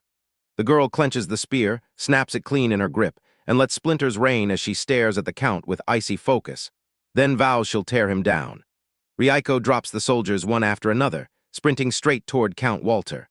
After wiping out every last warrior, she whips around toward the count, because only he's left, and terror has him shaking in his boots. Walter yells for his warriors, but they're all out cold, useless and unable to fight. And then he urgently tries to call Farhite, because she's a knight in training and she has duties she can't ignore. Lesha nods, grinning as she admits he's right. She's still new to this, sure, but she's still a knight, and even if she's weak, she's still a noblewoman. Then she reaches out and taps the sword at her side. Lydia refuses, of course she does, because the guy brandishing a sword at anyone who disagrees with him is no nobleman she'd ever follow, and the count's jaw grinds with fury since she dared to defy her lord. The genie grins and tells the count to scram. He hates being treated like a criminal, but the count refuses to back down because he'd never let this slide, and the very next second, the count plummets straight into a hole the genie's dig spell had already carved open. Down in the pit's depths, the count crouches at the bottom while Jin, Rocco, and Lithia stare him down eye to eye. The count blasts out of his lungs, demanding they free and drag him out of here, and Reincarnated beams as her father just grins back. Yeah, he's used to digging up ore. The count keeps roaring, and Jin fires back, asking how the soldier is doing. Riko only smirks and says she knocked them out cold. Lithia exhales like she's finally safe. Then the count whips back around and snarls that he'll report everything to the capital, warning her family here in the village to get ready. Lithia nods with steel in her voice, says she gets it, and steps in right beside him. Then Kane's village and the Raglan Confederation jump in too, ready to testify and expose the truth. They'll prove Jin is innocent. This time, Jin is sure he'll thank Lesha, only for her to shrug it off and insist she's not the one who deserves the gratitude. Lithia spirals into self-blame, furious that she didn't decide sooner and let everything spiral out of control, while Jin leans in and tells her, "Don't worry about it." In Jin's eyes, the only person who should apologize is him, because he's putting the whole fix on the girl. She wipes away her tears, smiles, and nods like she's finally ready to move forward. Hannah darts up to Jean, grabs his shirt with shaking hands, and cries that she can't bear him leaving. Then Jean speaks softly, apologizing calmly. It looks like he's just some guy from right here, and Hannah can't wait to run off with him, until Jean snaps. "Hold up, are you really leaving your grandmother, Martha?" With a grin stretched across his face, Jin reassured the girl, "I'll be fine." He'd grown strong living here, and he knew he'd handle whatever came his way.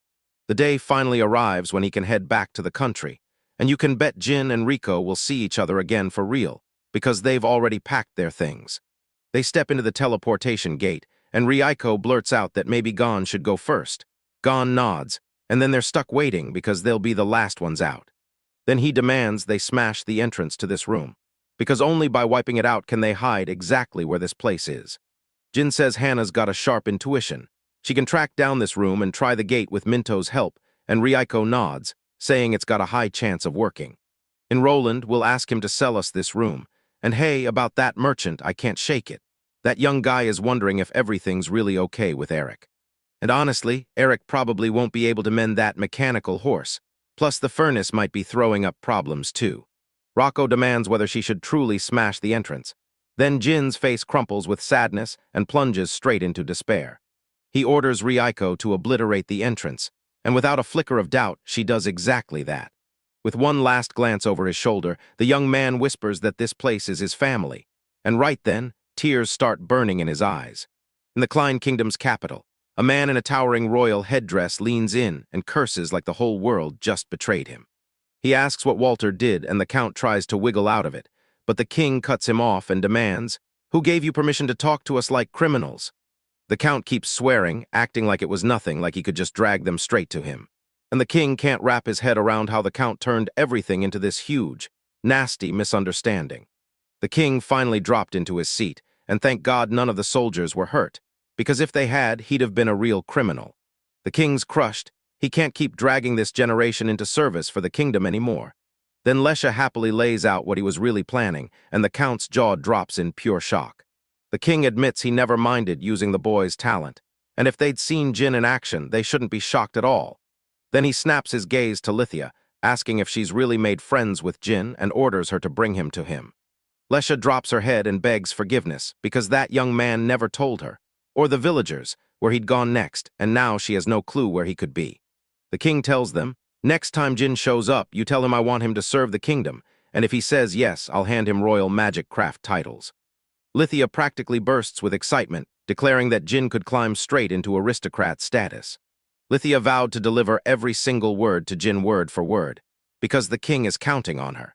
And when it comes to what happened in Kane's village, the king's going to ignore how the chief treated the Count, even though they couldn't report it this time. Next time they cross paths with someone talented, the king will demand a full report, and Lithia promises she'll do it. The king finally lets him go, then snaps at him to send word to Kane's village. Tell everyone the decision. The girl, Lithia, flashes a bright smile, bows low, and dashes off, while the king and Count Walter stay kneeling there in silence. The king strides up to the Count and demands to know why he screwed up so badly, why he didn't even follow the order. So the Count blurts out that these golems keep popping out of nowhere and wrecking the country, and that's why he tried to seize control of them. But he had zero real proof, and that arrogance was the whole reason he ruined everything. Even though the Count admits the boy's suspicions still haven't fully vanished, the girl beside him, well, something that looks like a girl, turns out to be stronger than any golem, and with Jin Naito as her master, neither she nor he can be called human. The king can't decide if the young man is a criminal mastermind or just a total fool. Either way, it barely matters, because the perks he could bring are huge compared to the cost. A pump and a furnace, and suddenly the whole kingdom's daily life gets a massive upgrade. The king only wants one thing, his power back, and if he can snatch it by handing out a noble title, this feels like an easy win. The real question is if he's actually going to agree. Lithia storms back to the village and tells everyone what the king decided, so cheers erupt, suspicions are finally dead. but nobody has a clue where Jin vanished to. Lydia leans in and asks how Hannah's doing, and Hannah, right now, has passed out asleep in the workshop. Lydia bursts into the workshop and shouts that the girl is okay, while Hannah, half asleep, rubs her eyes and insists everything's fine. She just fell asleep because she'd been searching for something. Lydia flashes a warm, good-natured smile and says the girl is only worried about Gina. Then Hannah snaps, cutting her off like it's the last thing she'll hear. Lydia forces an awkward smile, shocked that Hannah isn't panicking over the missing boy, because even she is. Hannah just grins and promises he'll come back someday. The half-finished inventions, the mountains of unused materials, and anyway, she can't fix Minto on her own. Jean didn't just stop. There were tons of things here he never got to finish. Plus, he promised the girl they'd meet for sure. Then Hannah and Lydia stormed out of the workshop, and the girl grinned at the blazing sun, shielding it with her palm. The boy lets out a heavy sigh. Yeah, Rico's back in the lab, but it's still empty, dead silent. Rico tells him that for thousands of years, this island only ever held one thing, a lab. And the boy just can't wrap his head around it. How could a whole island be nothing but that? And it's totally empty here, no one but Jin. While he sobs inside his head, begging to get back to Kane's village, and Rocco snaps him back to reality. Not yet. Then Jin panics and tells her, "Don't read my thoughts." Ryoko shoots, "Why are we hunting humans when golems are everywhere?" The boy remembers, "Wait, there are busted golems around here too." And before anyone can stop him, he's already itching to run over and take a look. Jin's eyes narrow. There's way more dust in this lab than the last time he came, and he knows the place should have been busy. Ryoko went searching, and for 5 straight months, nobody stepped foot in here. The lab can't be this huge, unless a bunch of people were using it before. Jin pushes that thought, but Ryoko shuts him down. Only her mother ever used this place. The young man blurts out a question about whether the master was comfortable, and Rocco's just like, "I don't know why he's asking," because her mother had lived on her own just fine, with no trouble at all. The boy can't stop wondering what she was thinking when she built this place to live by herself. While Jin stares up at the ceiling, unable to walk away, and then he whips around to face Rico. And just like that, the veil of secrecy finally tore open, revealing our laboratory's next big move, building on the old master's unfinished breakthroughs and cranking them into action. With supplies from Kane's village running dry, the plan also demanded we push into the nearby land, chasing self-sufficiency like it was the only way to survive. So yeah, if we wanted this whole scheme to earn real magical power, the young man decided the first step was clear. Repair the golems. Their lab is packed with even more golems now, maid-dressed girls everywhere. Ruby rocks short hair, Amaze flaunts short black hair, Topaz has short light hair and the cutest little ears, Chrysolite ties it all up with a ponytail, and Aqua flows with long dark hair. A whole squad of 5 maid golems got built, and that's exactly how the maid golems were born in the first place. Then Ryoko and the golems erupted in a full-on argument over which one was the cutest. The boy awkwardly blurts that they're maids, not idols. Then he shrugs and lets them do whatever they want, if they're feeling it, and Rocco quickly chimes in that she's right there beside him. Jin tells them he decided to build a golem that could fly over the island and scout it from the sky. Because from above, every ridge, river, and landmark screams its shape. And if they want to develop the place, they'll need a map. So Jin crafted the outer and inner mechanisms out of lightweight silver. He even coded an autopilot and taught the crystal ball how to take image uploads. Then he'd pull those pictures back whenever he wanted. Jin can't help wondering if this will even work with Rico's power, so they rush to the shoreline. Then she hurls the device with everything she's got and commands it to take off. The invention rockets into the sky, snapping photos the whole time it's flying. Rocco stares at the flight, buzzing with curiosity, while Jin tells him he used to build airplanes, and he's thrilled this one actually lifted off. Most model planes only zoom when you launch them, but Jin had a wild idea. He wanted to soar on his own using Rocco's power. Right now it can only glide, so the boy dubs it a gliding golem, and one day he swears he'll slap a propeller on it. Ryoko hoists the plane over her head, chanting its name like a promise, and then the call comes. Just as they're talking, a mez barges in with terrifying news. He's got questions about the master's food. So the young man blurts out, "Did you find anything we can actually eat?" The mez says, "We found fruit and nuts, but we have no clue if they're edible." And then, boom, there's a mountain of fruit laid out on the table. The boy studies them and spots oranges, apples, and peaches, alive and safe. And then Ryoko eyes the fruit in his hands like she's solving a mystery, while he finally blurts out, worried he messed up, "Did I make a mistake?" And Ryoko just sighs, "I don't know, I've never seen these before." He's frozen in shock because it hits him. he almost forgot he's in another world. Just because the fruits look the same doesn't mean they're the same at all. Emos awkwardly blurts out that they're golems, so they don't need food like that. Even if they munch these fruits, they'll never know if they're poisonous, and the fruits won't do a thing to them. The boy clocks it, 50-50, no guarantee, so he has to go for it. Then he cracks open the orange, shoves a slice into his mouth, shuts his eyes tight, and as soon as he does, Rocco comes rushing in, panicked and worried. The boy blurts it out. It's delicious, and it's an orange. Reincarnated still looks a little uneasy, and Jin can only smile awkwardly, like all he's thinking about is how his body will feel in the next few hours. Reincarnated tells him to stop experimenting with his body. A maid strides up, shoves a book into their hands, like some fancy plant guide, and just like that, it looks like their whole food crisis is done for. Then they stuck to the plan, yanking willow branches through the laboratory, scraping every last bit of mess off the walls, until the place finally started looking clean. Meanwhile, Jin cranked up the golem mass production, and the lab slowly started looking like the nightmare it was always meant to be. Every day, more golems poured out, until you had to wonder what the last master would have thought. Because she lived on this island all by herself, in that twisted, gloomy building with halls that swallowed the light and rooms so confusing you'd get lost without a map, with no one to share the silence. And now, Jin doesn't talk about her past research and experiments anymore. After her, Riku stayed behind, watching as the girl asked what was haunting her father, only for the boy to say, "Nothing worries me." He explained he came to this island first so no one could ever use him as a master of magic crafting, and then he added that he thought it was a brilliant move to run research in this lab all on his own, with zero help. Now Jin's staring out and thinking, do I really want to stay with others, learn together, build more stuff side by side? Reincarnated presses him why, and Jin just says the truth straight from the heart. This place is gorgeous. The ocean, the mountains, and that sky packed with stars. There's so much to see here. If he'd built this place himself, he'd have dropped it in a way more convenient spot. So yeah, it was probably made for someone else, for a visitor who'll step inside someday, and he's clinging to the hope that that person's thoughts match his. He swears his mind will stay spotless, he'll crave beauty all around him, and somehow they'll all share the same ideals. Rico and the others lean on the balcony. An endless ocean yawns ahead, seaweed-green trees blanket everything below, and the sunset flares across the water like molten gold. Then Rico finally works up the courage to ask her question. Aren't those words just like the island of Hore, where immortals live and never die?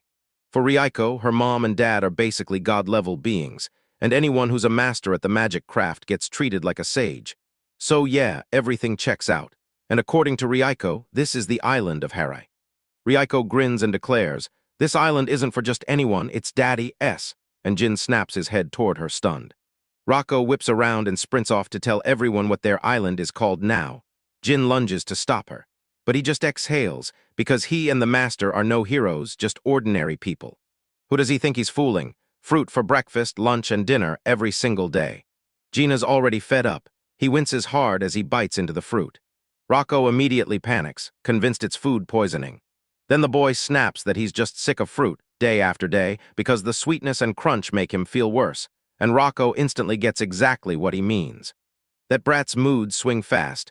One second he's craving Martha's venison roast with porridge, the next he's acting like he'd rather eat plain rice. Rocco tries to lure him with a "if you want something new, how about ground spider?"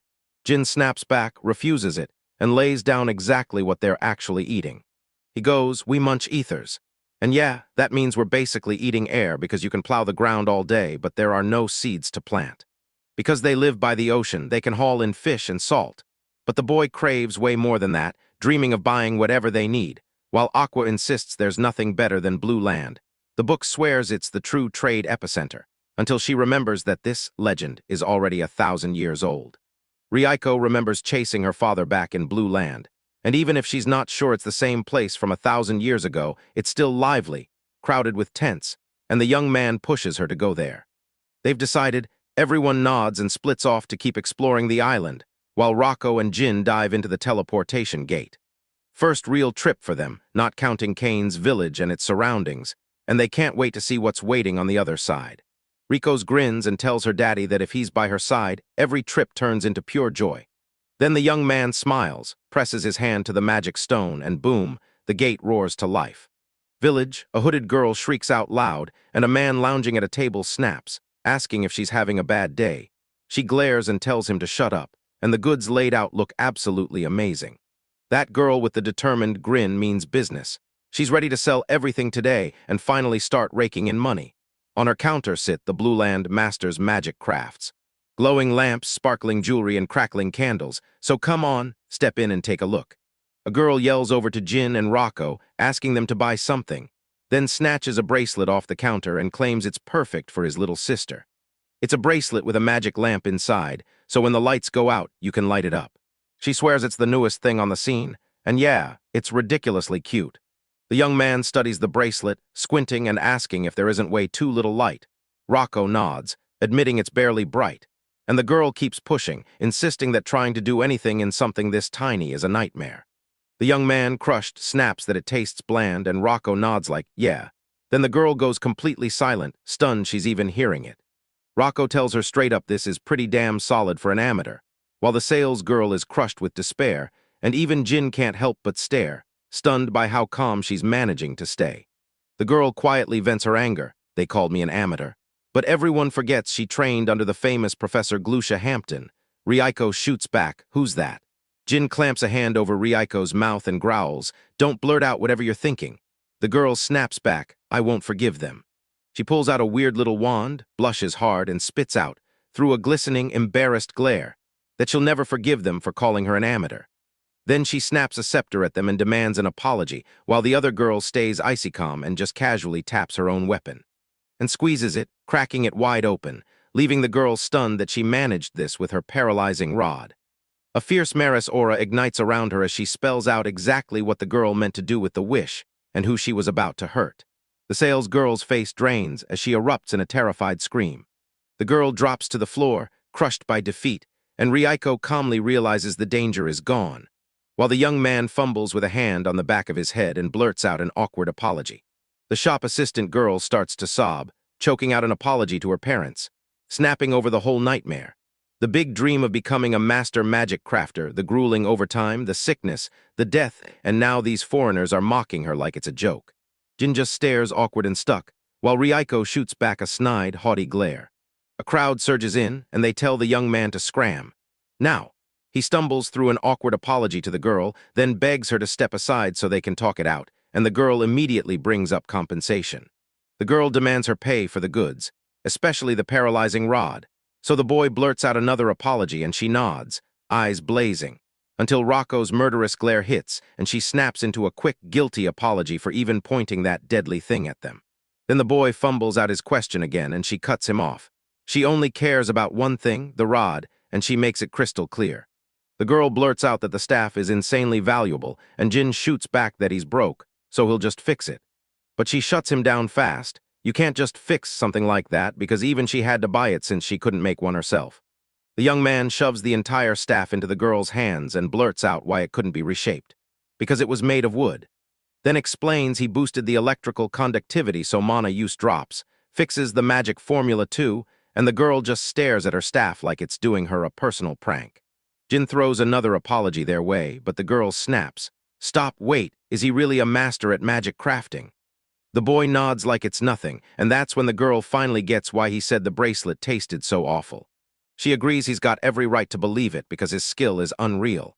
Then she remembers. He'd told her he had zero money, period, and the dark-haired guy just nods along.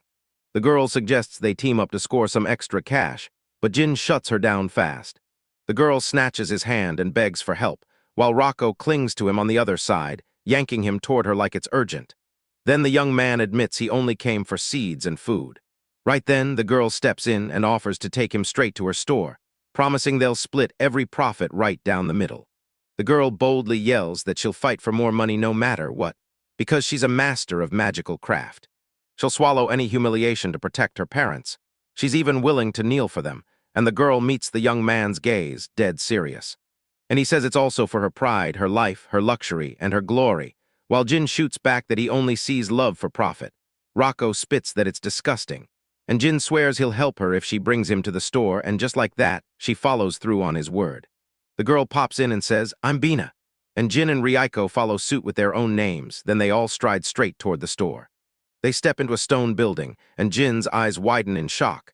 Then Bina calmly points out that every single thing here is top-notch, even though she's barely got any money at all. Ryuko leans in and hisses to Jin that this place blows Kane's village out of the water, because at least there are tools. Then Jin snaps at her not to say a word about it. Bina immediately asks what she heard, and Jin swears she said nothing. Then they press him on how she's even going to make money, and Bina, dead serious, declares she just wants to build truly great things. The girl flashes a wink and acts like, "Jin, give me some advice, then I'll polish these almost done pieces and rake in more cash, right?" Jin snaps back that he's already seen her work. Half-finished products, lamps that throw out way too little light, and a girl so obsessed with looks that the real tech is a complete mess. She slammed up a shield barrier with 0 damage, but that magic stone's power wasn't strong enough.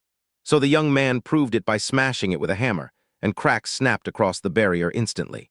The girl pouts like she got robbed. She swears a bigger magic stone would have fixed everything, but even if she found one, nobody would touch it with that brutal price tag. Jin cuts in. That's not the real issue. He points at the real villain, the way she writes her magic formula. Because of it, her spell loses a full 50% of its power, and that's why Bina crumbles into weakness and her whole batch can't compete. With that stone-faced stare, the girl scribbles everything into her notebook. Then the real bomb drops. What this is for, the purpose behind the product's unique features. Say this one lamp. It can blaze indoors, it can survive outdoors, and sometimes it's only meant to light the path in front of you, so the kind of light you need. And how strong it has to be changes, which means the mana cost changes too, and the girl blurts out another question, shocked and stunned. The young man stops and makes it crystal clear. You've got to know why this thing is being built, who's actually going to need it, and which must have features it can't skip. Jin says, if we're masters of magic, we can't just think about ourselves. Bina's eyes light up like she just cracked the answer.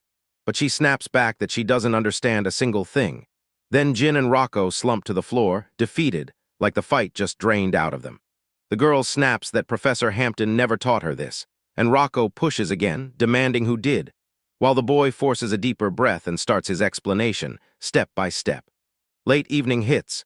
Bina stares at her notes and realizes she can't possibly cram it all into her head. Jin says it's just a tiny part, she only has to start using it and rereading it more often. Then Bina cuts him off. She begs to slip out for a bit to feed her brother and sister, and Jin doesn't stop her. He lets her go. The girl asks Jin to join them for a meal, even though she swears she can't whip up anything fancy, and the boy shrugs, saying it's totally fine. Then it hits him, the fruit that wrecks his stomach. He flashes a grin and practically declares he's super happy instead. The girl trudges home, mumbling that she's back. Bina is met by Rand and Nana. Then she introduces Jin and Rocco as her friends she'll be working with, and the boy and Rocco break into smiles at the boys. Then the young man spots bleeding gums and red spots, and his stomach drops. Could it be scurvy? The girl blurts out right away, demanding to know if he knows anything about that childhood disease. Jin blurts out an apology, because the symptoms look way too familiar to a disease he's heard of, even if he's not a specialist and can't swear it's the same thing. Bina admits she tried to get them to a healer, but her pockets are barely holding anything. In the end, she chose to give them something nourishing, and it was fine she'd hustle for the money, and the healer would fix them. Bina dashes off to cook dinner, and Jin whips around to face Ryuko. He asks how much fruit the girl has, and Rocco grins that they'll cook it up for a few days, but it's all for Daddy. Jin pushes, demanding they bring even more. Rocco nods like, yeah, after everything that went down, she's still happy he's got fruit on his mind. Then the young man smirks and admits he won't be the only one digging in. Ryuko darts off to grab fruit, and Bina instantly notices she's gone, so the boy steps in, says dinner'll be ready soon, and orders her to do something. Bina fumes that he's thrown the girl into the dark like it's nothing, because walking alone out there is pure danger. The young guy calmly brushes it off. I'm fine, it's all good. Then Bina snaps up in shock. Wait, she's a robot. The young man shuts his eyes with pure satisfaction.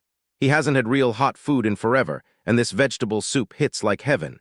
Jin spots a pile of veggies and asks if this is what they normally chow down, and Bina shoots back that it's impossible. They're awful quality, and she can't even think about eating them until they're boiled first. When the boy realized vitamin C was a pain to scrape from vegetable soup, he figured fruits would be way smarter, right as Rocco came back. She drops fruit onto the table, and the kids' faces light up like fireworks while Jin doubts they can possibly finish it.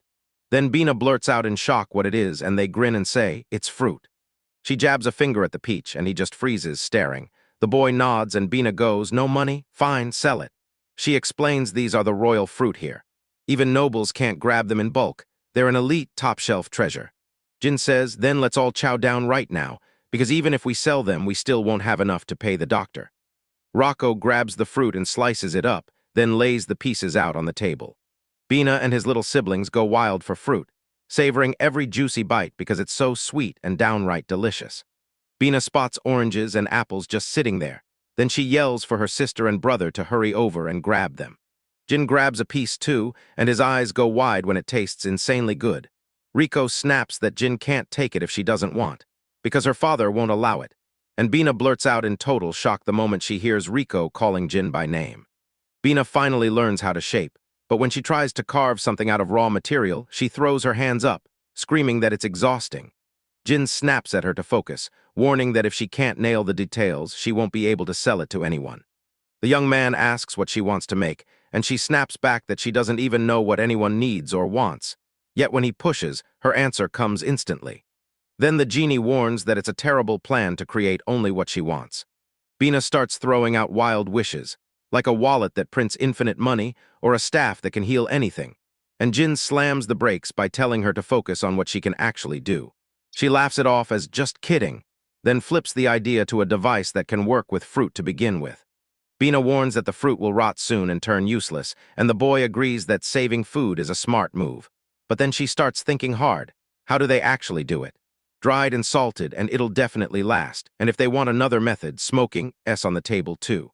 She's still unsure about drying the peaches, but Jin leans in with a grin and points out that in a snowy land, they could have just been buried in the snow. Then the thought hits.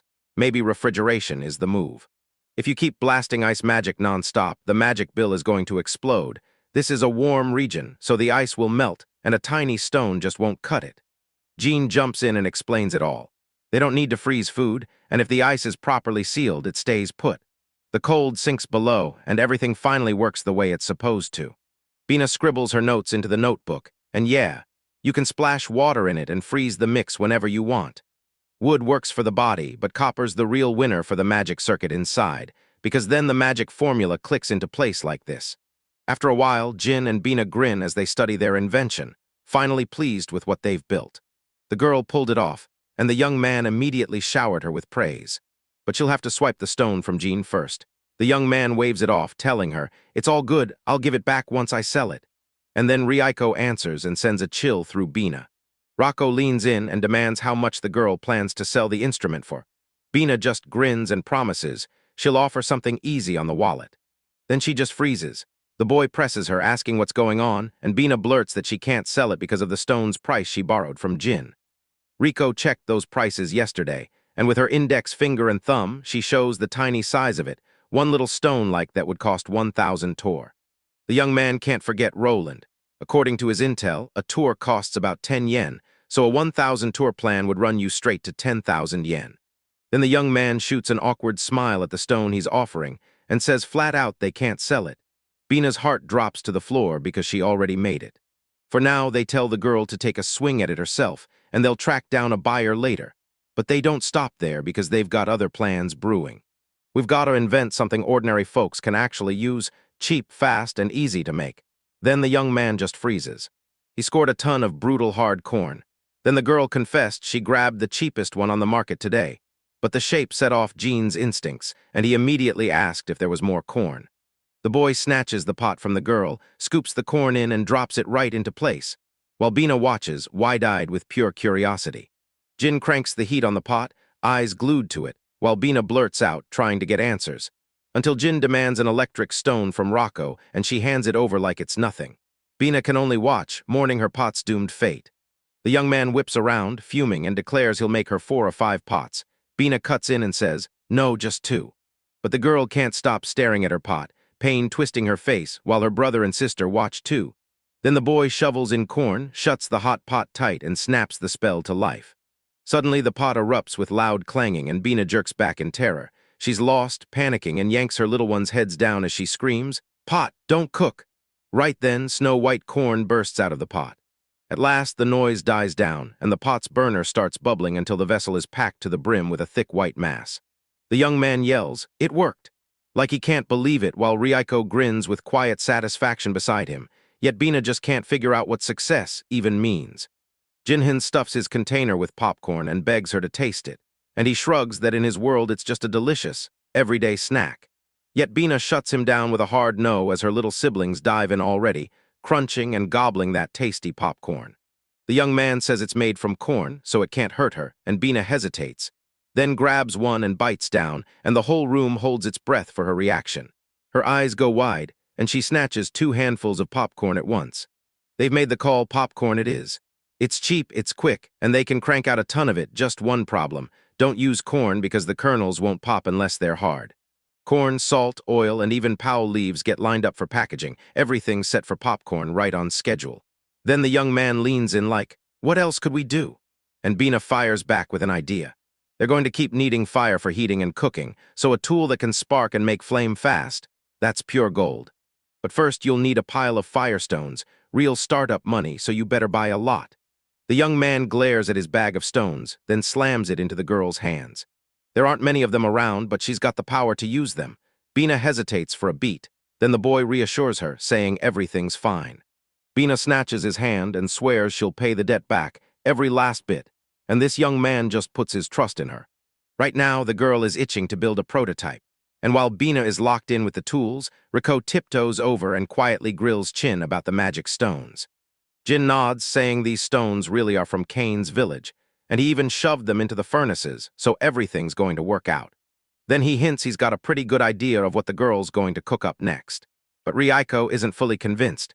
She wonders if handing Bina all those stones was a mistake, because if the tools get sold, every single one of them will be gone.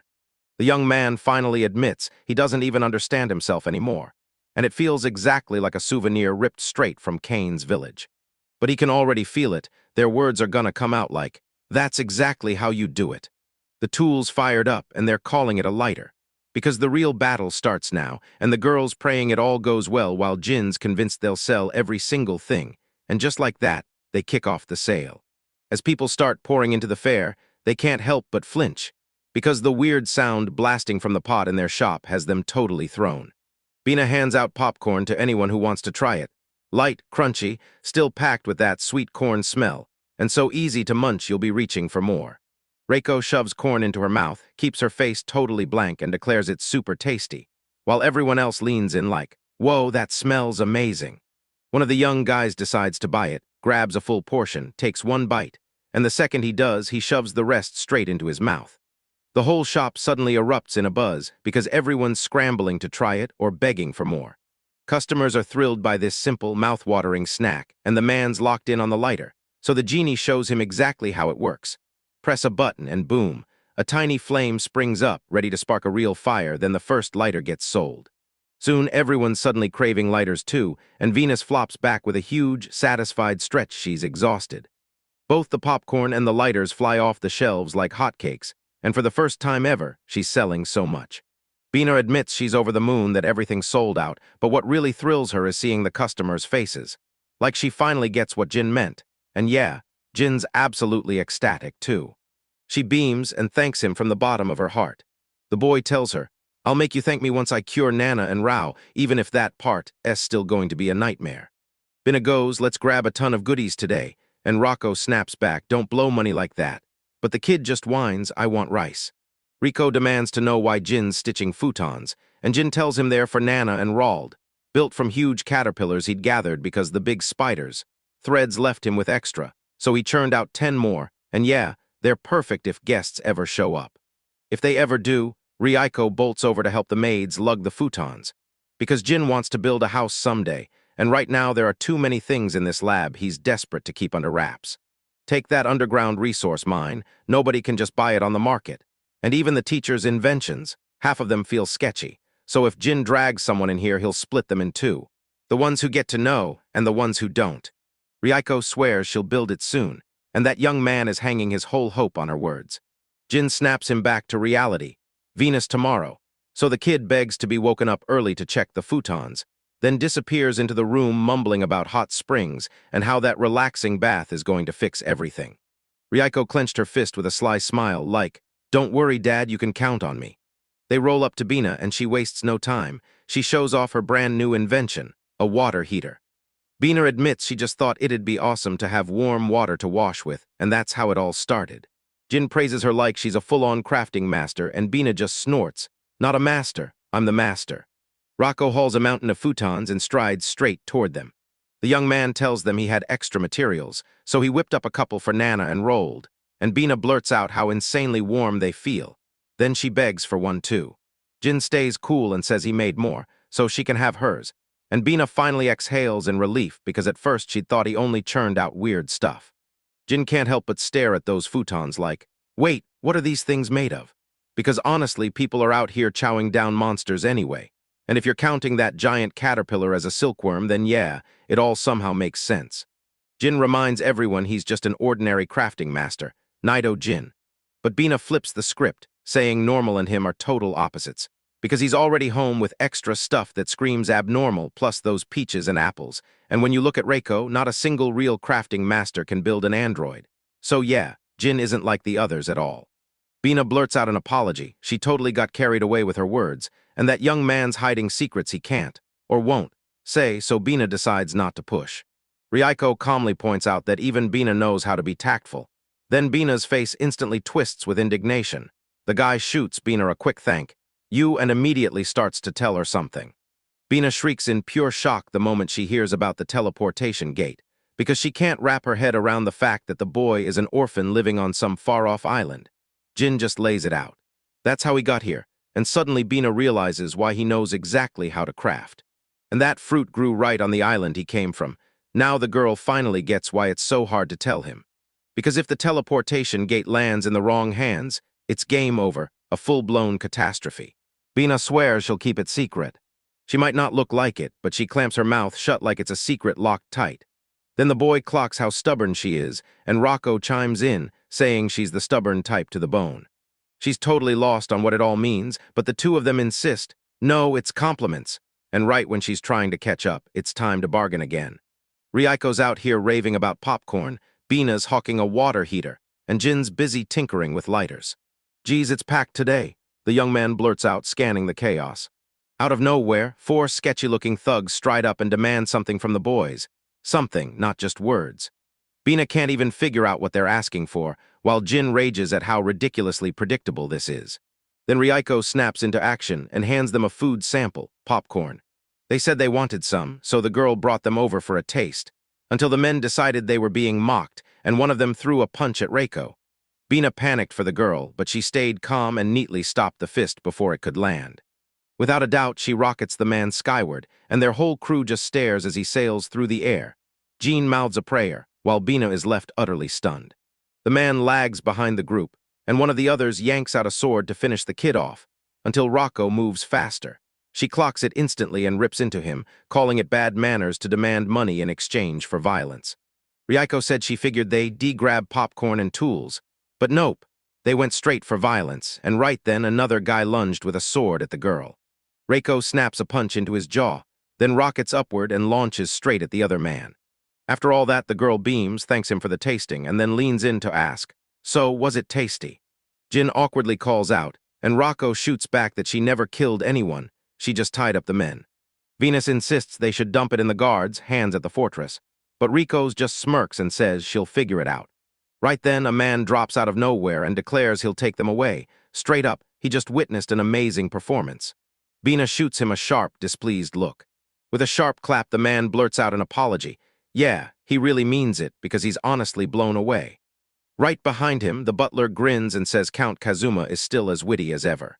Then Bina's jaw drops when that name hits the air, while Jin and Rocco just keep staring, stunned. Bina blurts out, stunned, asking why on earth a nobleman would show up in a place like this.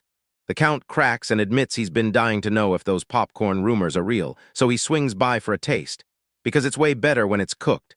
Then Rocco shoves a portion into his hands, and the Count immediately blurts, so, what's the price? Sebens, the Count's butler, drops the cash for the popcorn, and the Count sniffs it once, then instantly clocks why everyone can't get enough. He lets Sabin have a taste, but then pulls back and refuses, and the Count immediately barks for 3 full portions to be sent over. Then the Count demands their names, they blurt them out, and he orders Ibans to clean up the bandits, before giving the guys a quick goodbye. The Count storms out, and she lets out a shaky breath, nerves on fire, while the young man smiles and tells her they just stood up to the Count. But if you think about it, he actually came in person to buy popcorn. What a solid nobleman. And while they're talking, a mysterious young guy is watching them from the shadows. Bina's wiped out today and Jin nods like, same. First it's bandits, then it's noblemen, seriously, like this keeps happening on repeat. Bina isn't sure about the noblemen, but yeah, with the bandits, she's got that confirmed. Public order's a mess, too many people packed in and crime's spiking. That's why the nobles who want a calm, safe life hide inside the fortress, and to get in you've got to show a pass and prove who you are. But that's not their world, mere mortals. The young man shakes his head and says it is that simple. If he's here, it means he's locked in on your product, lighters, popcorn, and even that water heater. And he's betting that this won't stay contained for long. So now the girl's name is about to ring through the noble courts, and everyone's going to finally recognize Bina's crafting skills. The girl smiles like she's totally at peace, and the young man nods. Then he leans in and warns her to be careful, because chasing fame always comes with danger lurking right behind it. In every crowd, there might be someone who truly knows you and always has your back. But then there are the ones who only chase their own gain. So yeah, it's good if people see what you can do, but don't get too comfortable, because one wrong move could drag you into trouble. And that's how a girl can end up eliminated. The young man fumes because it looks like the girl isn't even listening. But Bina insists she is, and warns Jin to be careful, because he's so damn kind that it could get him hurt. Ryuko backs Bina to the hilt, snapping that her father sticks his nose into everyone else's business way too easily. Bina just smirks and says, yeah, it shows. And the poor young guy can only let out an awkward sigh. Jin snaps that then he should stop teaching Bina, right as the girl panics and tries to claw back what she said, while the younger Bina lounges on futons, happily dozing away. Bina clocks that they nailed it today, and Jin leans in to ask Rocco if he's been praising her a bit too hard, because Rocco thinks Bina's already way too full of herself. Suddenly, a young man strides up and calls out to Bina. She's stunned by how stunning he looks. He introduces himself as the Count's butler, saying his name is Cloud. He tells them one of the servants went out and grabbed popcorn for the master, and now the Count is demanding more. So Cloud gives a nervous little smile and asks if it's okay, maybe they can show him how to make popcorn. The girl is ready to protest, but the butler slaps down a payment offer. So Bina whips around to Jin, and he just drops his gaze. In the end, the girl agrees to teach them. Cloud thanks her on the spot and blurts that he'll take her straight to their castle right now, because the Count is already waiting there, right at the gates. She hesitated, wondering if selling that popcorn secret was even worth it.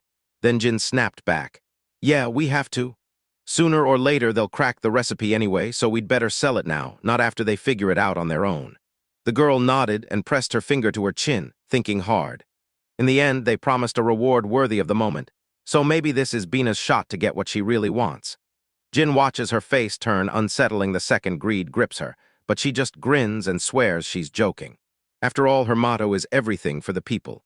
Still, Bina tells Jin to keep an eye on Nina and Raoul while she's away. Bina rides up to the Count's castle by carriage, and Jun and Ryuko can't stop worrying she'll cause trouble, so they decide to watch the younger kids for now and get ready to trade. While the older ones do their thing, the younger crew scurries around, washing fruits, packing goods for sale, grabbing a bite, and chatting non-stop to keep things moving. The young man clocks that Bina's running late, and Rocco's starting to fret too. Jin just prays nothing weird goes down. Sure, a lighter and popcorn are odd, but they're hardly going to grab the noble's attention. This kind of small makes sense for regular folks when money's tight and food is scarce. If you really think about it, their whole mission is simple. Test her skills and see how her technology holds up. That mysterious Count strolls up to them, grabs the popcorn, and tells them he's itching to see Bina's character in his part. Count Kazuma admits he couldn't find them in their usual spot, so he tracked them here, only to find out Lady Bina isn't here.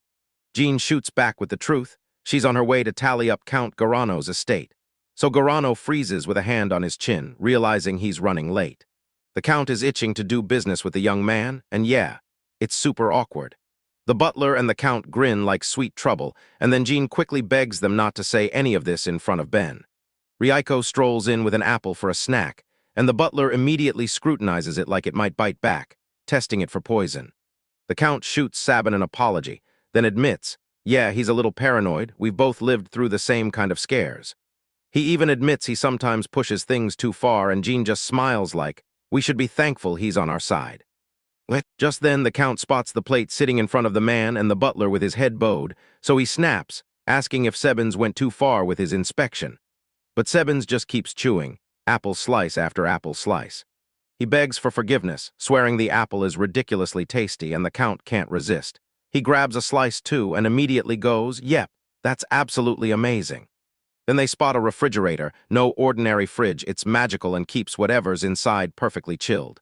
The Count leans in and demands, "Who invented this?" And Lady Bina answers, "I did." Jin confirms it was made by Bina, and it can keep food fresh for way longer. If they can preserve food, they can crush hunger for good. But there's a catch. The materials are so expensive, this thing probably won't survive the market. Jin lays out their plan to redo it and slash the price, so everyone can finally get it. Because happiness has a million roots, and there's gotta be one that brings joy to all, so stop wasting time chasing your own and go spread it everywhere. That's basically the creed Jean and Benna live by. The Count nods like it all makes perfect sense. Kazuma grins and blurts that this kind of thinking is awesome, then offers to buy their products on the spot. Sebens asks about the water heater, and the Count nods. Yeah, they're buying that too. The young man thanks them for the purchase, and the Count grins, saying it's downright motivating to see the local craftsmen giving everything they've got for everyone's happiness. The Count fidgets, scratches his head, and admits that chasing happiness isn't just on them. It's a slap at him too. He came here ready to recruit them as his personal craftmasters, but the moment's gone and he's changed his mind. Jin is left totally stunned. The Count finally admits he won't drag them into something filthy like forging weapons for war, and Jean carefully pushes back. Then the Count drops the bomb. In the last 6 months, someone from these lands has been feeding Aglaria with golems and magical beasts. After the investigation, the truth hit hard. Those supplies were coming straight from Celoria, and while it's not confirmed yet, it screams invasion is being staged. So every noble is rushing to gather the finest craftmasters they can find. Jin couldn't believe it. Someone was chasing personal power so hard they even meant to fight beasts and golems, and turn on the entire army of Celoria. If this power were only meant to stop an invasion, everything would be fine. But the truth is, the masters are usually thrown into brutal internal fights, and Jin instantly gets why Count Karano went this route. Count Kazuma can't deny it. This job is all about defending the kingdom by building a workforce. Jin suddenly realizes it could be true, and that's when it clicks. This whole Bina trap was probably Count Garano's plan. The Count just gives a slow nod. Then Jin turns to Riko and orders her to find Bina. The Count snaps that before they can even step into the fortress, they've got to go through the proper procedures. No shortcuts. Yeah, he knows Lady Riko's power could let them bypass it, but he won't allow it because he wants to go himself and carry out his duty as a noble. He vows to drag Bina back as soon as he's able, no delays, because the kids need her more than anyone. The genie's still a little on edge, but the Count demands he trust himself, and the deal is he gets to go home and munch chilled apples too. Then the carriage rockets forward. Jin and Ryuko are sitting on a bench when Ryuko's eyes snap wide. She yanks her dad back and tells him to move, because a bunch of people are rushing their way. And then, something else hits. And a golem is coming straight for us. Jin's eyes widen at the sudden arrival of the golems. Then the young man braces himself, trying to figure out what they're planning and what the hell is happening. Bina's sprawled in a warm bath right now, soaking it up with nobles. These people live like kings. She pumps herself up to go even harder, springs out of bed, wraps herself in a robe, and heads outside. Then the butler catches her and asks what she's been doing all this time. Bina grins and admits she had an amazing time. The weather couldn't be more perfect, and Cloud beams with joy, thanking her for helping out with the popcorn. The Count's kids are absolutely obsessed with it, so Cloud swoops in and offers to buy her a popcorn machine for 10,000 tor, and Bina just stands there, totally baffled. The girl assumes the 10,000 tor means their monthly payday, but the truth hits hard. This machine was built by Genie, and the Count starts crawling toward them. Count Garano is fuming because Cloud keeps wasting time hunting for one magical instrument, and the butler quickly blurts out an apology. But the Count stays furious, insisting he only needs to talk to one master, while the girl just stares at them, completely lost. The Count yanks the girl by her wrist and drags her along. Bina shrieks that she has to go back, and she frantically reaches for the butler for help.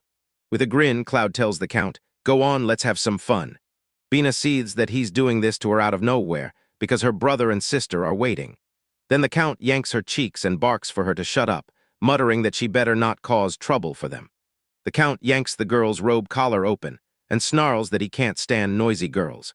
She drops onto the bed, and the Count, already loosening his tie, tells her not to panic. He'll be gentle, and the night has only just started. The Count tries to sweep the girl off her feet, and just as things heat up, a storm cloud crashes in and ruins the moment. The Count tells him to knock, and Cloud instantly blurts out an apology, then hurries to explain that Count Kazuma ordered him to bring Bina back. Kazuma, Count shot you an apology for showing up this late. Then he blurted that he'd heard Lady Bina was here. He raced to the stables but found them empty, so with his matter burning urgent, he headed straight to this place. Count Garano presses a hand to his face, wrestling for excuses, but Count Kazuma cuts him off. He's heard it straight from the guards. Bina never left the citadel, and Garano can't bring himself to admit he left some commoner stranded inside. The Count puts on an act like he remembers everything. Because that bath was so incredible, she'll be out any second, and he swears he's calling for her right now. With a heartbroken face, the girl storms out, gripping her bag tight and pressing her hand to her chest, and then Count Kazuma steps in to greet her. He thrusts his hand forward and declares it's time to go. Her relatives are waiting, and when Bina stares at that outstretched palm, shock hits hard and tears spill fast as she finally places her hand in the Count's. Count Garano smashed a vase in a burst of rage, furious at how insolently that man acted toward him. Because Bina will be his soon, as long as her relatives are trapped under his control, and this is no problem at all. Bina belongs to him. The Count leans in and asks Cloud if everything's going smoothly, and the butler nods. Everything's on track, just like the plan. But it's already too late for them, because by the time they arrive, everything will be ready. Count Kazuma and Bina are jostling along in a carriage, and Kazuma can't help but feel her pain, because he knows she's been through hell. Then he straight up tells her the truth. He came looking for her today, too. Count Kazuma begged her to be his personal magic crafter, then fate flipped after he talked to Jin. And now the girl stares at the Count, completely baffled. The genie blurts out that the girl makes tools for common folks. Then instead of chasing one person's smile, she dreams bigger, making everyone happy. And when the Count finally admits his secret wish, buying that refrigerator, he calls it a miracle invention, like it's pure magic. Count Grano is convinced it just wouldn't be right to lock away a talent that special, and the moment he heard that the girl had gone straight to Count Grano's estate, panic hit him hard. Count Kazuma, though, he wants her right where she is, on her path, doing something that helps everyone. But even if she tried with all her might, the girl still couldn't sell the genie's goods, and the Count is convinced you'll crack it if you talk to him the right way. You're good friends. She nods like it's fate, and now Jin's basically family to her. She's itching to get back there even faster. Venus House, Jin and Ryoko are calling it. The army's hunting the magic tools, and they can't tell yet if those people are truly enemies. Jin doesn't want trouble, but he's starting to realize it might be unavoidable, so Ryoko tells him to bolt the moment the situation turns bad. Jin tells them, if they're an enemy I can't beat, then running changes nothing. So if it comes to a fight, I'll stand my ground on nothing but faith in my daughter.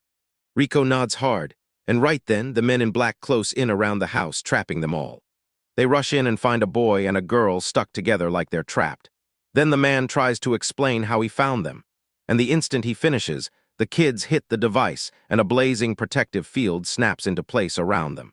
Ryoko perched in the top corner of the room and suddenly understood. This wasn't theft they'd come to kidnap. That crossed the line. Rage flared, she slammed into the men, and with one brutal hit they smashed straight through the wall and into the street. Eriko winces and points out, nervously, that the house feels like it could snap apart any second. One of the warriors snaps, "What's that sound?" and then spots a girl effortlessly wiping out 3 men at once, while a voice from behind him murmurs that this is the perfect chance to rebuild the house. The dagger man whirls around, and Jin's already got his staff trained on the bandit, warning him it's deadly here. Then Jin hammers out the dig spell. The man drops straight into a pit, and Jin can't shake the nasty feeling that he's the only one getting hit by these trap pits. He winces as he kicks the other guy in the side, and Riko grins and says it's exactly what you'd expect from her father. One bandit snaps, "That kid's in the report too," and they whip up a golem on the spot. A golem lunges for the girl, but she jukes out of the strike at the last second. She rockets forward with pure leg power, and the golem crashes to the ground. Then the girl pulls out a sword and drives it down right on the golem's chest, where it's already crumpled. She drives her sword straight into Golem's head, and the bandits just stare, stunned, because they don't have any other move. Even if the bandit sets this whole place ablaze with her still inside, the boss hurls fire magic and turns every last thing here into ash. Flame storm ignites, Right then, Count Kazuma and Bina come rushing back. Jin steps in front of the kids, and that main bandit cackles as he orders them burned to the ground. Then right in the next heartbeat, Rocco bursts out of the flames. Jin grins, thinking, no way my Rocco melts from something this tiny. Bina sobs over the burning house as a man spits that Reiko is a monster. Then Reiko snaps back that she's only a robot. Then the bandit yanks the whole situation into chaos and grabs a hostage, and Bina blurts out, furious, while Jin snaps his staff up and aims it straight at him. With magic crackling in his hands, Jin snatches the bandit's sword, then whips the staff back into Bina's grip. Jin grins and declares she can smash up a ton of stuff here, and Bina immediately vows to pay him back for it. Bina thrusts her staff at the bandit, and the moment she locks in, he erupts into a terrified scream. Nana and Raoul sprint up to their sister and crush her in a tight, tear-tinged hug. They're all relieved she's okay, and Jin wastes no time. He asks if Bina's hurt too. Bina just shakes her head and says, I'm fine, thanks to Count Kazuma. The girl blurts out an apology for not being able to sell them the popcorn machine, but Jin snaps back that she has nothing to feel guilty about, while Rocco is frantically repairing the wall she just smashed.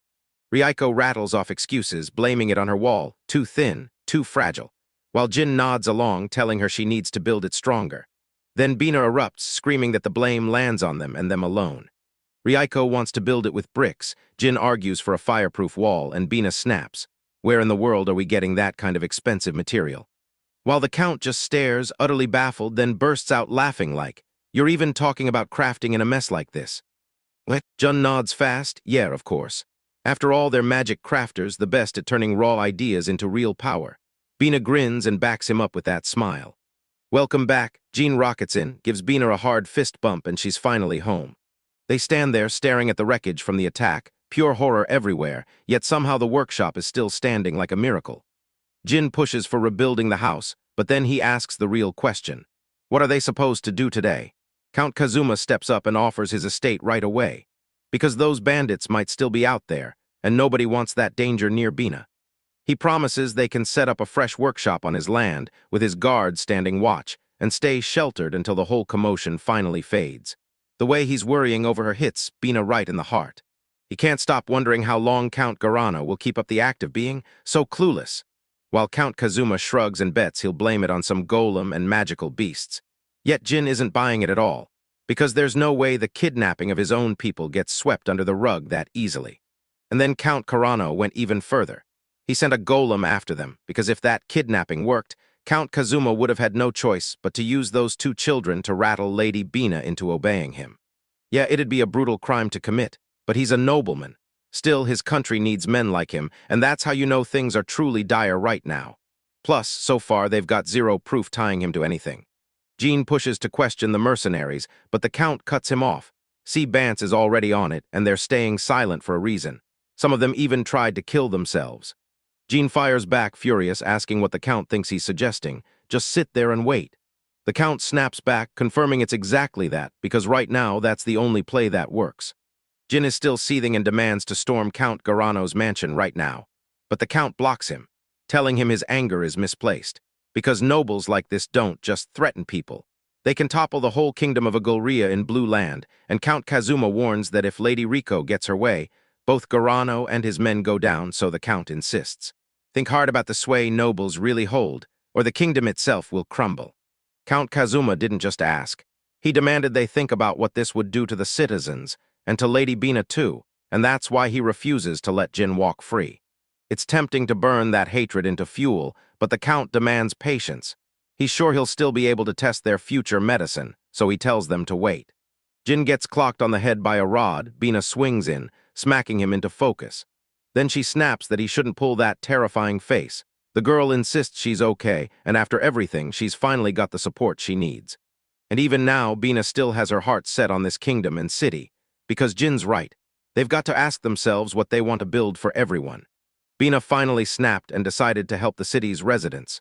Because let's be real, she still needs money, and she starts pitching wild ideas like a washing machine and a water purifier. Jin grins and tells the girl she's amazing, and she fires back, yep, because in Blue Land, she's the best magic crafter there is, and Jin just nods along, repeating it like he's catching up to what she's already proved. The young man whips around to check Kazium, mumbling that he's sorry for how he acted, then tells him to look after Bina, only for the Count to demand he trust him, asking, "What about you?" Jin grins and says, "Don't worry, I'm done." The Count keeps pushing. If they can't do the main plan, they'll turn the workshop into an annex.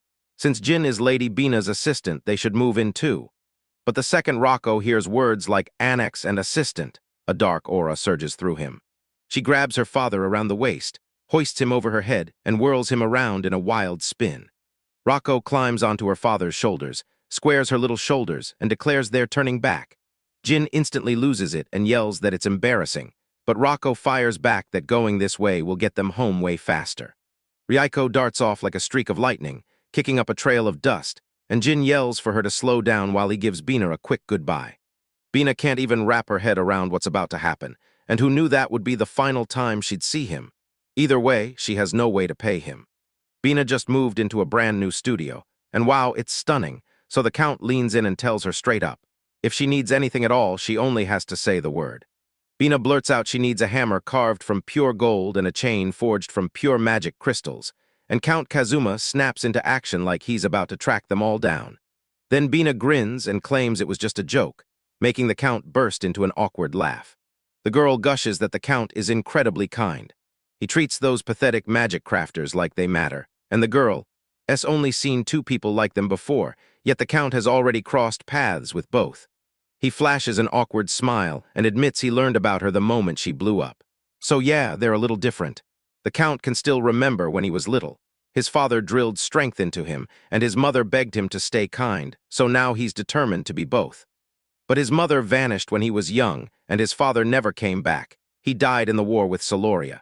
And when the moment hits, Bina awkwardly blurts, "I'm sorry." The Count rests his hand on her shoulder, leans in, and assures her it's all okay, because right now she's his family. Count Kazuma isn't alone. Someone's always watching his next move. Then Bina blurts out, "Let's cook dinner today." If the cook's cooking is anything to go by, it'll be insanely good, and since the Count calls them his family, Bina can't resist trying her hand at a special leaf soup. Low on nutrition, sure, but it tastes absolutely amazing. Since the Count wants to be a real noble, why not taste what common folks eat? The Count nods if she's got time. Meanwhile, deep in his estate, Count Garano is fuming and desperate. Rage boiled in his veins. He lost the elite soldiers and the golem all because some girl in Kazuma got in the way. And if they really know the truth, why won't they tell a single soul? Cloud demands to know what Count Kazuma is hiding to keep their weakness in check. But Kazuma can't back it up. He's got zero proof. Then he spits back that Cloud's an idiot because the soldiers are still breathing, and sooner or later the proof will show up. But wait, if the golem attack is case closed. Why does Count Gorano feel like the nobles know something stinks, especially the ones in Blue Land, where Soloria's spies have eyes everywhere? Because if it goes down alone, it's a gorgeous disaster. Nobles turning on their own people, or some other country sweeping in to crush citizens, and the nobles know that truth better than anyone. But this lie can't survive forever. Sooner or later, everyone's gonna catch on. Until then, Count Gorano's got to tie up his business because if he stalls, he's getting hanged. And now Count Giarna knows he's about to get yanked around like a puppet by other nobles. So why should he put up with it? Because one magic crafter did it all, and Cloud swears she's reopening her shop. The magic craft shop is finally open, and if you've got sharp eyes, you'll totally recognize her. The man asks who the boy and the girl in the dress and bunny ears are, and Bina just nods. Then he smirks and goes, like the girl has no clue what she's doing. Bina pouts and snaps back that she couldn't care less about people just there on vacation. She's got it figured out. When it comes to them, she only knows one thing, and it's the only move they're allowed to make. He's just doing something out there, far from the spotlight. Meanwhile, back at the lab, Jin and Ryuko slam the final switch on their latest invention. Ryuko is about to finally ask her father something, while Jin rushes to build her personal golems and wire them together before the activations, and Ryuko's stuck there, fuming with impatience. Connection right from the start, Ryuko unleashes her personal golems now. Two girls stride around in dresses that look like they came straight from Rocco's. The young man asks, "So how's it going?" And Ryuko can't help but grin. She's amazed they're standing at the exact same height. Jen tells her he figured it'd be easier for her, and way more convenient if the girl came to grab it herself. Then Jen leans in and orders Ryuko to give the girl's name, S. Because they're Ryuko's own personal golems, she gets to name them. So Ryuko starts rolling name ideas through her head, one after another. Then she drops the line that she's really thinking about it, and Jen jumps in fast. You can handle it later. Jin grabs Reiko and hurries her outside, right where they've just planted seeds from blue land. The soil here is ridiculously fertile. While everyone else is working the fields, those guys are stuck with nothing but an orchard. And they've got mineral and resource deposits too, so they can craft stuff faster, even with a tight supply, and they can even rewind and go back. Jin admits he wants to learn from Bina, and soon he'll decide exactly who his creations are meant for. First, he does it for himself. Riko points out that everything around here is done for their father, and Jin's blown away. Reiko grins and says it like it's obvious. This is her father's house. Right ahead of him sits a pristine Japanese-style house, the best of the best. Then Jin shoots Riko a thank you from the very bottom of his heart. The boy drags his nails across the tatami, stunned it's really him, and Rako leans in like, "So, do you like it?" Jin can't believe it. Somehow they actually pulled off making tatami. Riko shrugs and says her father's know-how lives in her head, but she still hasn't managed to finish the tatami all the way. Reiko recreated it with magic, using the saved photos as her blueprint. It's not an exact match, but it's damn near perfect. And honestly, magic is a lifesaver. So yeah, it makes total sense that Reiko has the power, the skills, and the know-how to pull it off. After watching Bina, Jin finally understood. He still didn't have the magic smarts he needed, and without that knowledge you can't become a true magic crafter. He learned everything from the master, and sure, Jin doesn't hate it, not even close. It's just that the gap between his skills and the master of this era is absolutely massive.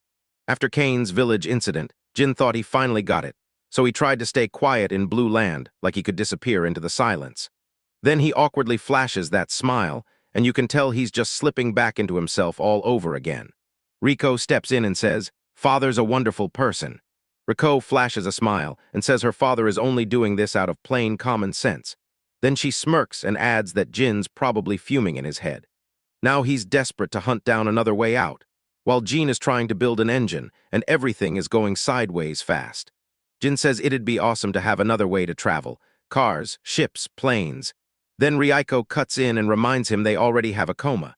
A mechanical horse, and Jin just wants long journeys to feel way more comfortable.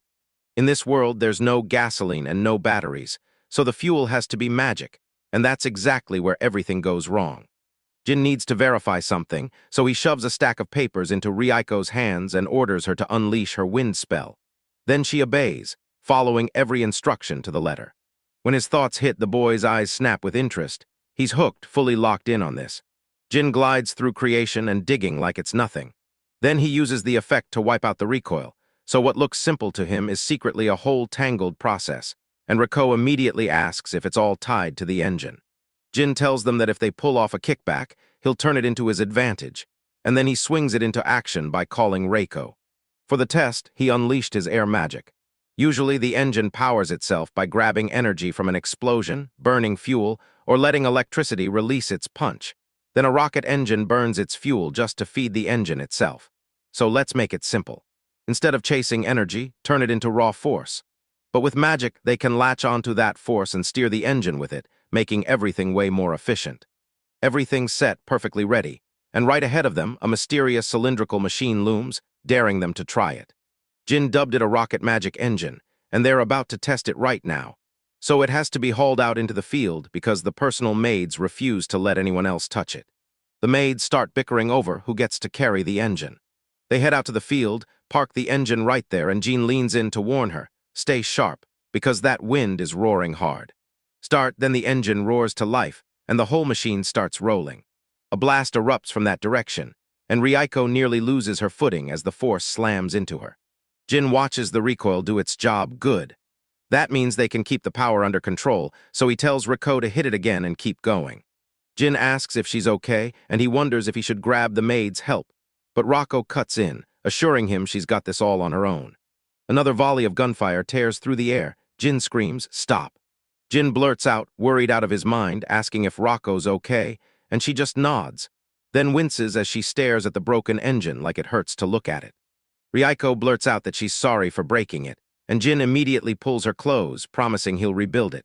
But Reiko's still crushed, convinced it all fell apart because of her, and Jin snaps into calm mode, telling her it was his fault too, because he'd been so locked on the result that he never saw it coming.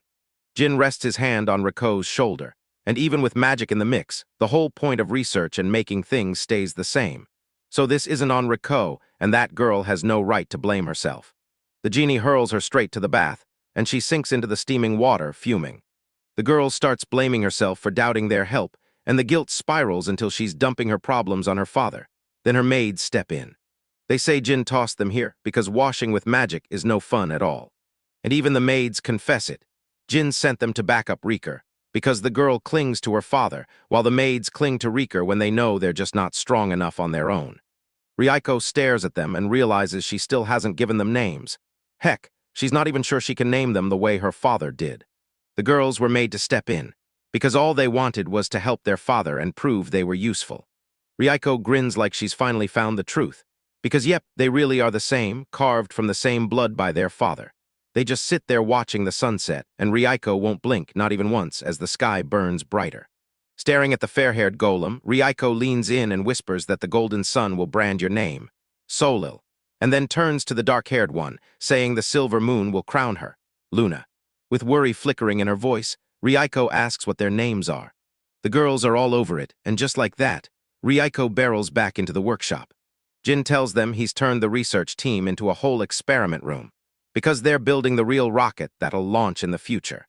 And right here, they can run their tests with zero hassle, and Rika can't stop smiling as she says it's amazing. They've upgraded the rocket magic engine. Now it's just a matter of strapping it onto the crane and running the test, and Rika won't let it go. Let me test it again. She tells him, hand it to me, Luna and Solil can handle it, and the young man nods like it's a go. Let's do it. The tests kick off again. Jean stakes his eyes on a special window while the girls grip the engine and hold it steady. Together, they push through the hardest trials side by side. They pulled it off. Just like that, the magic vanished into thin air, and John hurried over to thank all three girls. They grin and Rika shoots. Can we make transport now? Jin shakes his head, not yet. The power's still way too weak for a real airplane, but they can squeeze it up to the right rotation speed, so it can still haul them across water. They could even shrink it and cram it into a non-motorized plane, but then it won't be the same anymore. They've still got a long road before this hits real life, so they better lock onto reality before they touch the experiments again. And the very first test won't be a plane at all. It's going to be a ship. Time to hit the sea. Jin and Rika head straight for the sea. If they stick to the coastline, they'll reach Pot Rock in no time. They're hunting for a tiny inn along the way, and Jin whispers to Rika to call him brother. Once they're in the city, they blend into the crowd, stroll through the streets, and soak up every sight. They stumble on an inn, and the boy instantly figures the room's 300 tour.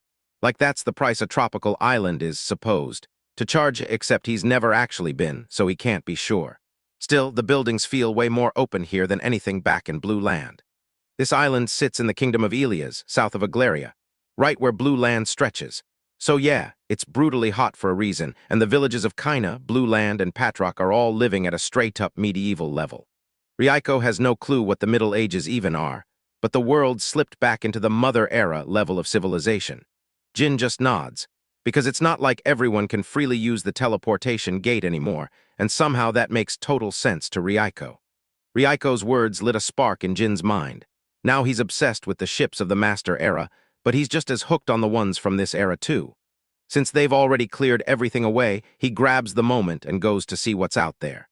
The young man leans in and studies the ship, wood everywhere and only rare metal bits for strength, and then he spots the smaller boats like, wait, where are the big ships? Rocco snaps, look at this, and pulls his attention to something specific.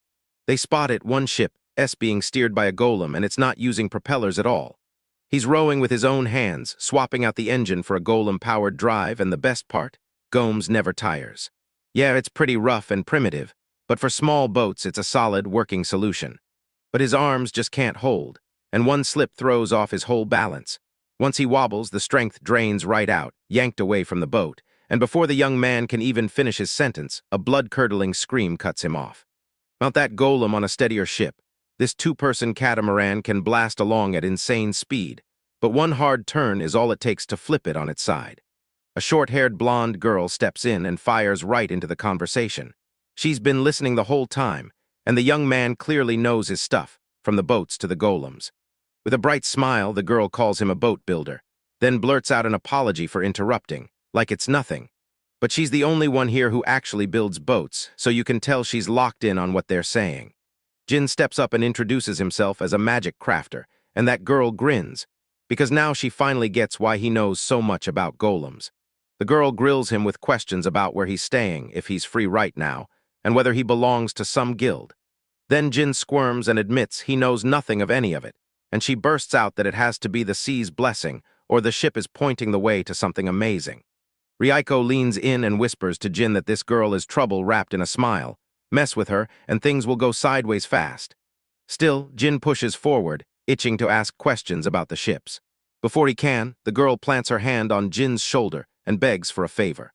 They show up for a bite, cheap, tasty food calling their names. The girl orders for 3 and Reincarnated just watches, quietly clocking it. Her father's spine turns weak the second a pretty girl walks in. Marcia steps in and blurts, "I'm Marcia." Then explains she's a shipbuilder from the nearby town, and right after that, Jin and Reincarnated jump in with their own introductions too. The boy blurts out what she wants to talk about, and Marcia jabs her finger toward a boat where a golem grips the controls. Yeah, this one's the famed golem ship. The boy shrugs and calls it all too simple, but the girl shoots back. Didn't the boys know about boats like this? Jean explains they're from a different country, and Marcia finally gets why their clothes look so bland. The Ilia's kingdom is locked by the sea, so they feast on fish and seafood non-stop, and their naval tech is leagues ahead of everyone else, with ship races going on constantly. Jin hears about it and his eyes light up like, that sounds awesome, because the food tastes unreal too. Marcia urges them to team up and sign right now, but Jean snaps, "Whoa, slow down," because she's making calls too fast and hasn't even told him the details yet. She shoots an awkward smile because at work, she's trained to do everything at top speed. And with the ship race in just 5 days, she can't waste a second. The rules are brutal. You've got to use a golem as the engine and someone to control it. Marcia won't calm down. She snaps that she'll handle everything to earn money for him, and then they'll split the winnings, and she even demands he make her a golem. Marcia admits she finally clocked it. There's nothing nearby worth chasing, and she's out of time. Jean thinks if she were a boat builder, she'd yank something together fast and pull it off, but try the same move in a competition, and she can't win. So the girl clenches her teeth. It's her mess to deal with. She just has one thing to get back, her shop. Her filthy father blew it all in gambling, and now it's gone. This is the perfect shot to win back both her honor and her store, even if the odds are tiny, because she's ready to risk it all. Jean asks what she'll do if she loses. Marcia just smiles and says she's already handed over the store to wipe out her debt, with no clue what's coming next. And John also wants to know why she came up to him, so Marceau tells him. First, he knows golems and ships inside out, and second, he even nailed the exact traits of her ship, plus her instincts. He doesn't give off any bad guy vibes, so she decides she can trust him. If the worst hits, she's going to lose that bet she staked everything on. Jin admits straight up that he thinks she's made a mistake betting on this. Yet Reincarnated nods and says it fits his skills perfectly, so why not build a golem that can steer and control a ship? Then it hits them. They're going to win. The girl stares at them like she's got 100 questions, and Jin starts to doubt Rico's story, until she insists it's the truth, because if Jin blows it, the shame is gonna hit hard. The young man leans in and dares them to place one more bet on their own skills, because if they do, their odds of winning shoot way up. All right, let's go get them registered ASAP. Marcia nods, smiling like this is it. They stride toward the strange building, and it's right there. But if they don't register today, they can't join in. She tells the young man to fill him in later about the plans, and he nods. Then his eyes light up because he recognizes Marcia. He even spots it. She's found a magic crafter. The girl nods and confirms she found it. Then she reveals the guy who asked is Valentin, dark hair falling to his shoulders. Valentine tells Marcia he figured he'd never outmatch her ship, but then he smirks and says she won't have to worry, because if she becomes his shipbuilder, or even better, his wife, he's got a plan for everything. The girl snaps at him for already having 2 wives, and Valentin fires back that a good man can marry as many wives as he wants, because that's just how their world runs. Valentine lunges to snatch Marcia away, and John shoots back, urging her to hurry fast. She blurts an apology and insists she has to register, and Valentin can tell she's telling the truth. He waves her off, but the moment she's gone, his eyes darken. Valentine snaps at Jean, calling him an ill-mannered idiot, and Marcia quickly thanks him for his help. Then Jean fires back, asking who it was, like it was some close associate of the Lord. The girl smirks and tells him he couldn't miss it, because Valentine really is the Lord's assistant. Reincarnated leans in and whispers that the guy screams bossy, like his whole breed plays dirty. Jen nods hard, saying he doesn't even look like the nice type. And then Marcia, all awkward nerves, blurts out, "So, are we really holding a grudge against the nobility?"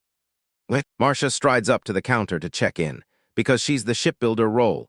She'll be working on the ship the magical crafter Jean plans to build, the Golem. The boy fires off a question. Does Jin have a magic crafter's license or any guild contacts who can vouch for his membership? Jin's told him straight. No license, no connections, nothing. They demand he show examples of his work, and just like that, Reiko suddenly appears. Jin snaps at Rocco to keep quiet, and the kid blurts out that he left everything back at the hotel. Then they jump straight into offering him a quick little test. They hand him 2 scraps of material and tell him to build something from them. Then the young man lets out a shaky breath, because he truly expected this to be a written test. Jin gets pulled into the room and Reiko's about to bolt after him. Jin promises he'll wrap it up fast. Then Valentin just stands there, watching every second. A young guy gets handed a chunk of raw blue copper and a wild challenge. Make something. He stares at it, trying to guess his fate. Should it become a mug or a candlestick? Then he spots the swimsuits from that last competition and realizes they're using the same kind for this year's swimwear design contest. The young man seized the moment and chose his own path, exactly what he wanted to do. He strides up to the table and slams in a formation, and Jin stares at it, thrown off, because a strange glow is pulsing from the surface. He steps out and Marcia immediately fires off. So, how'd it go? The young man hesitates and admits he thinks it worked. Marcia snaps. So what did you do? And they all stare at his creation, even Valentin casting it a quick, assessing look. Turns out the mystery item is a figurine of Marcia in a bathing suit. So the girl demands answers, and John just shrugs, saying it's basically a figurine in a bathing suit or something along those lines. Marcia snatches the boy by the collar, demanding why he pulled that stunt, and why he's dressed in a bathing suit, of all things. While Jin blurts that he had no idea what to do, insisting he never tried to make her naked, and Reiko just stares in awe like, "Yeah. Then I want a figurine like that too." This is the last year of swimsuits made from copper. And yeah, it's a mess. So he didn't waste a second and whipped up a plain swimsuit instead, with the tester later admitting the speed and accuracy were seriously top-notch. So yeah, Jin got accepted as a magic crafter. And just like that, he slid into the 10th Golem ship race as a full-on participant. Jean says they need a meeting, and Marcia snaps that she still hasn't forgiven him for that swimsuit, while Valentine lets out a sharp, exasperated sigh. Valentin strides up to the examiner. Snap asks if he told the boy to use that table, and the boy fires back that Jin did everything right on it. Then the crystal in the circle burns out, shutting down the device that interferes with magic's activation. Valentin snaps to himself, "Who is this guy?" Then he glares at the screen. Yeah, the device must be broken because there's no error showing up. Valentin snaps that he's got another move, tells Marcia to hold on and swears he'll win her, and the whole competition, no matter what it takes. Valentin asks to grab the statuette, but they shut him down cold. It's supposed to be delivered to the boss as proof. Valentin then threatens to steal it anyway, and the boss finally inspects it, only to admit it's the most amazing one he's seen all year. The man smirked and instantly decided to design a swimsuit for a women's swimming competition. That evening, Marcia clinked glasses in a tavern and toasted the moment the MDR team was born. Then Jean finally blurted, "What's MDR?" The girl grinned and said it was just the first letters of their names, like a team badge, and when she heard that, Jean let out a tired sigh. "So to race, we need a team name? Great. Now the real question is what we do next." Jean blurted, "So what's the plan? I don't even know the rules of this competition." Marcia smiled and reassured him, "Don't worry, I've got the rules right here. In the Potrock Golem ship race, the ship has to be piloted by a woman. The Golem kicks it into motion, and whoever hits the goal first wins." After he devoured every page, Jean realized the rules were way too vague. And the second he asked about the boat's size and weight limit, Marcia dropped the bombshell. Design and ideas each got their own separate awards. Jin tossed out that speed wouldn't be the problem, then challenged them to figure out whether they could actually snatch those awards. While Rico snapped that if it was the older brother, they'd take home every single prize, and Marcia just smirked that they were greedier than they'd ever admit. Jean shot back that they'd fight to win because they were already in the game, and Marcia snapped, "So why does it have to be a woman to be the controller?" Then she pointed to the race boss who wrote the rules and said he'd probably sneezed his way into it somewhere. At the pier, the guys were all huddled over that ship, and Marcia blurted out, "So what about the Golem?" Before Jean snapped back, "Did you seriously forget about the ship?" Marcia hesitated and tried, "We've got a ship." But Jean cut her off, Winning meant thinking about the ship and the golem together, because if they weren't compatible, it would go bad fast. Jean clocked the countdown, only 4 days left, and shouted that they had to slam the design together first, then race into tests and tweaks before time ran out. Marcia balked at the idea of redesigning the ship, but Jean snapped that they'd use the girl's ship or they'd never make the deadline. When she pressed for the plan, he smirked and told her to go grab materials for the golem. Plopped on the shore, Jean stared at the race route and started cooking up a plan. Because during the prelims they'd dash to the rock and back to the shore, then the final would be announced later the same day. They needed to bully speed in the prelims, and the big question was how to cut their turnaround time, since losing momentum in every turn could decide everything for them. As Jin sketched the propeller, he swore it was the best answer, and Reincarnated blurted, "Why not just use a magical jet engine?" Jin snapped back that it was hard to control, so they'd have to row even if catamarans would give them a killer edge. But right then, something way off in the distance yanked his attention away mid-thought. A mermaid-like golem with fins burst out of the water, and Jin and Rocco nearly jumped out of their skin. The blonde man leaned into a tiny mic and told Golem Lorelei the strength trial with that sudden surge was finished. Now it was time to start the turning test, keep a close eye on the load. Then, with the green light he'd gotten, he grinned. The blonde spun around and asked the boys if they were going to swim, and if Rocco could be a doll. Jin and Rocco froze in shock as the stranger just kept grinning, thrilled it was a real machine and insisting he hadn't been wrong, then cut Jin off and declared it was beautifully made, like a magical engineer who couldn't resist taking a look. Jin pressed for answers again, and the stranger finally spilled the truth. This was the world's magic crafting, and he called himself Reinhard, a magic crafter from the Shoro Empire. Jin and Rieker introduced themselves too, but Reinhard's jaw just kept dropping because he'd never laid eyes on anything like that. And when Rieker proudly announced that it was Jin who built it, Reinhard was left utterly stunned. Reinhard thought Jin had some artifact up his sleeve. Then boom, it turns out Jin built the automaton himself. Jin shrugged and said, "I only fixed Reinhard," and she just sighed. And then Jin bragged that Reinhard was incredible too, because he crafted and tweaked a golem made from the skin of a magical beast. Reinhard beamed, grabbed Jin by the shoulders, and rattled on like, "Yes, thank you for getting it." Because Lorelei couldn't swim with normal materials, and magical beast stuff is so rare they can't just grab it. So once he secured the pieces, Reinhard spent ages grinding through preparation, driving himself to craft the magical crystal output just right. Reinhard wanted to jump in too, but Reinhard cut the moment by ranting about how brutal it is to recreate the bottom of a fish, and Jin nodded like he'd been there, because he once built a golem horse and hit the exact same wall.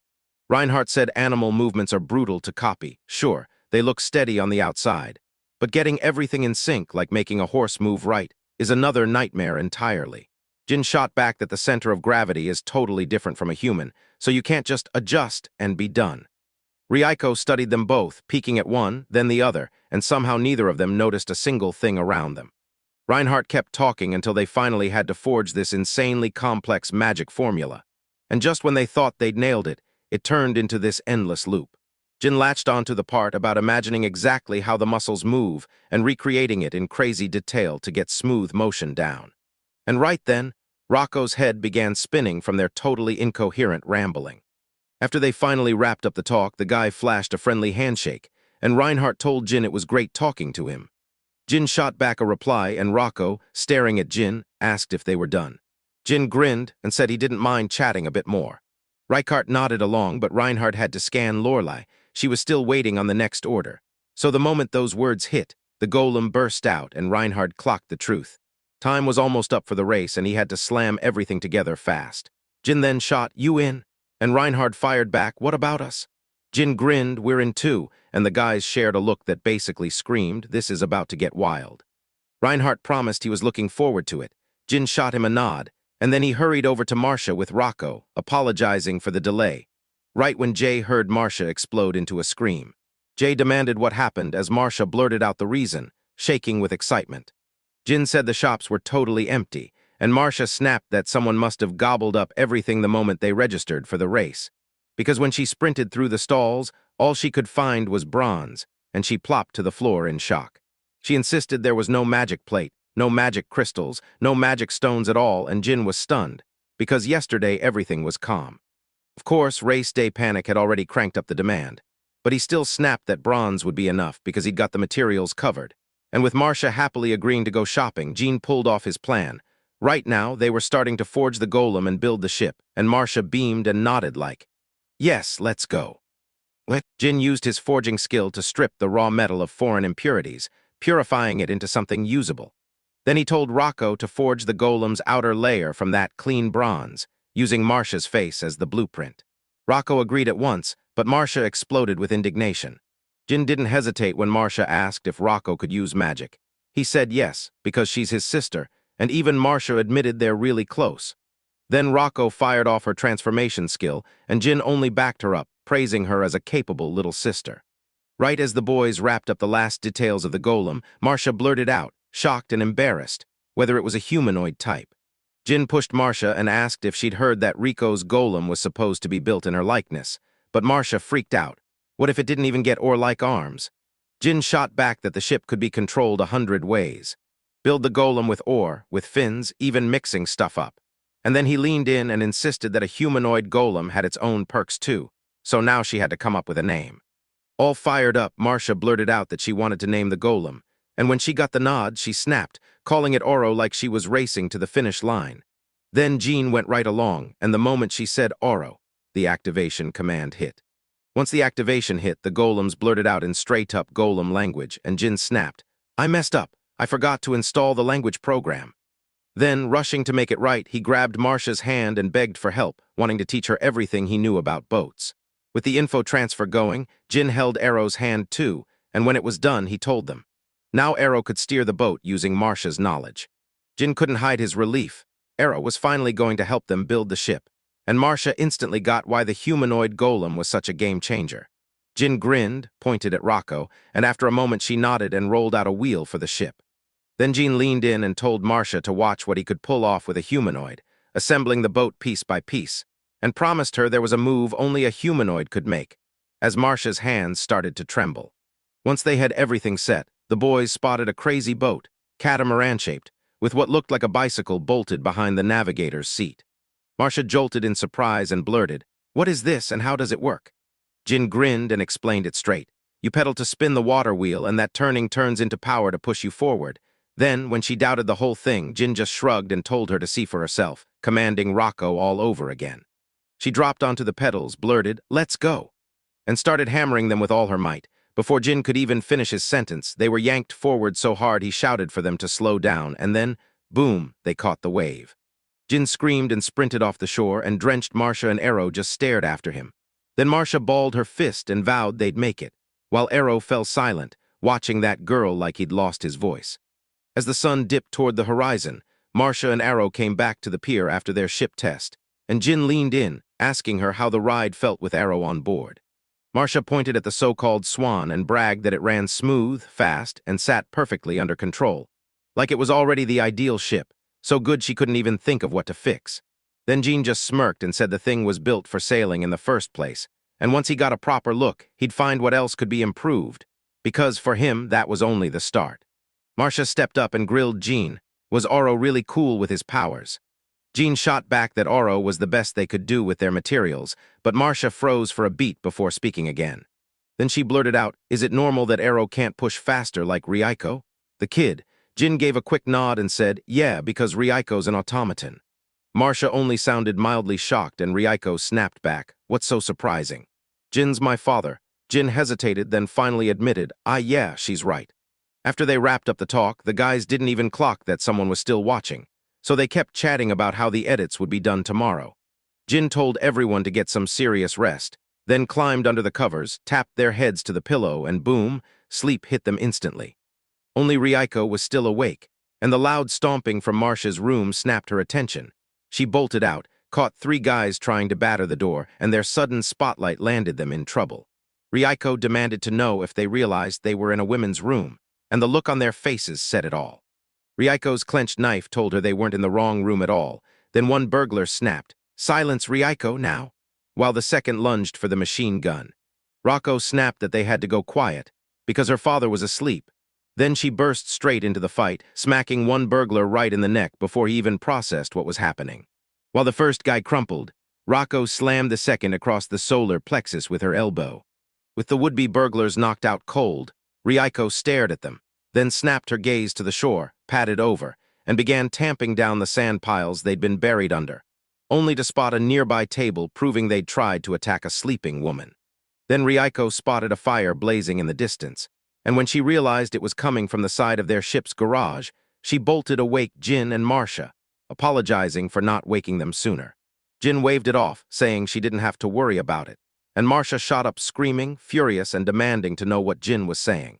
Marcia warned that the dock fire could spell trouble since the Swan was right there, but Jin snapped back that the ship was safe, then pointed straight at the water, and the girl fumed.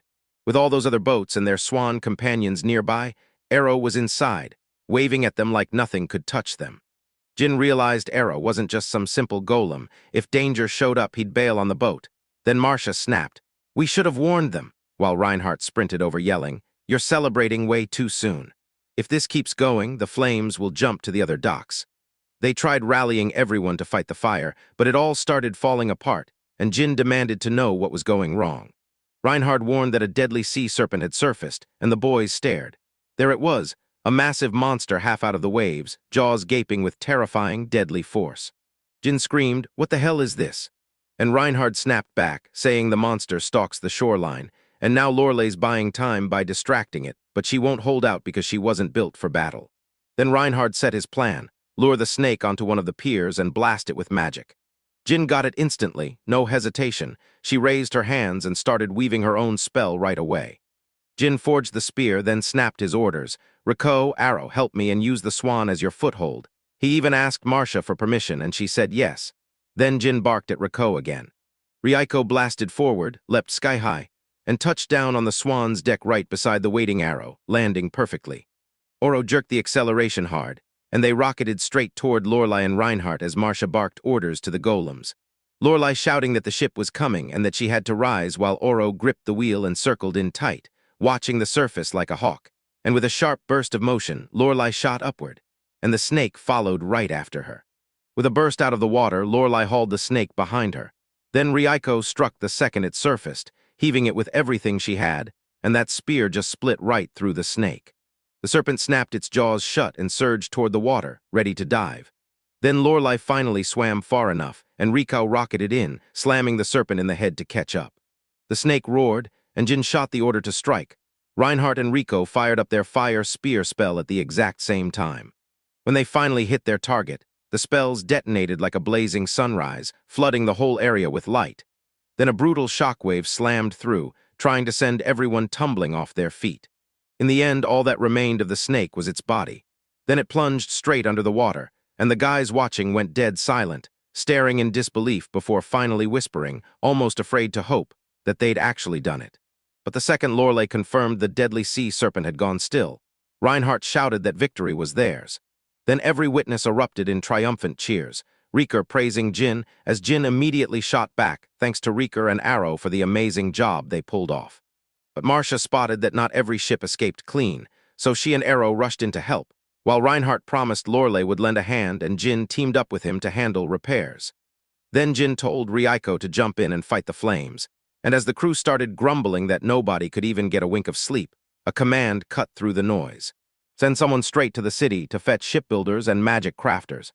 The work was raging full force. Reiko was smashing the flames down, Oro and Marcia were hauling in help for the wrecked ships. Crews dashed around with construction supplies, and Jean plus Reinhardt were tinkering non-stop to patch up the golems and anything else they could, while dawn was already closing in. Jin, Rocco, Marcia, and Reinhardt, wiped out, stared at the rising sun, and Jin practically smiled and said this whole thing had been amazing because the boats and docks looked brand new and the sunrise was ridiculously beautiful. Reinhardt nodded right along, then Rini called him, so he turned to Elsa, spun back to face his friends with the sun still blazing overhead, and asked if she wanted to join.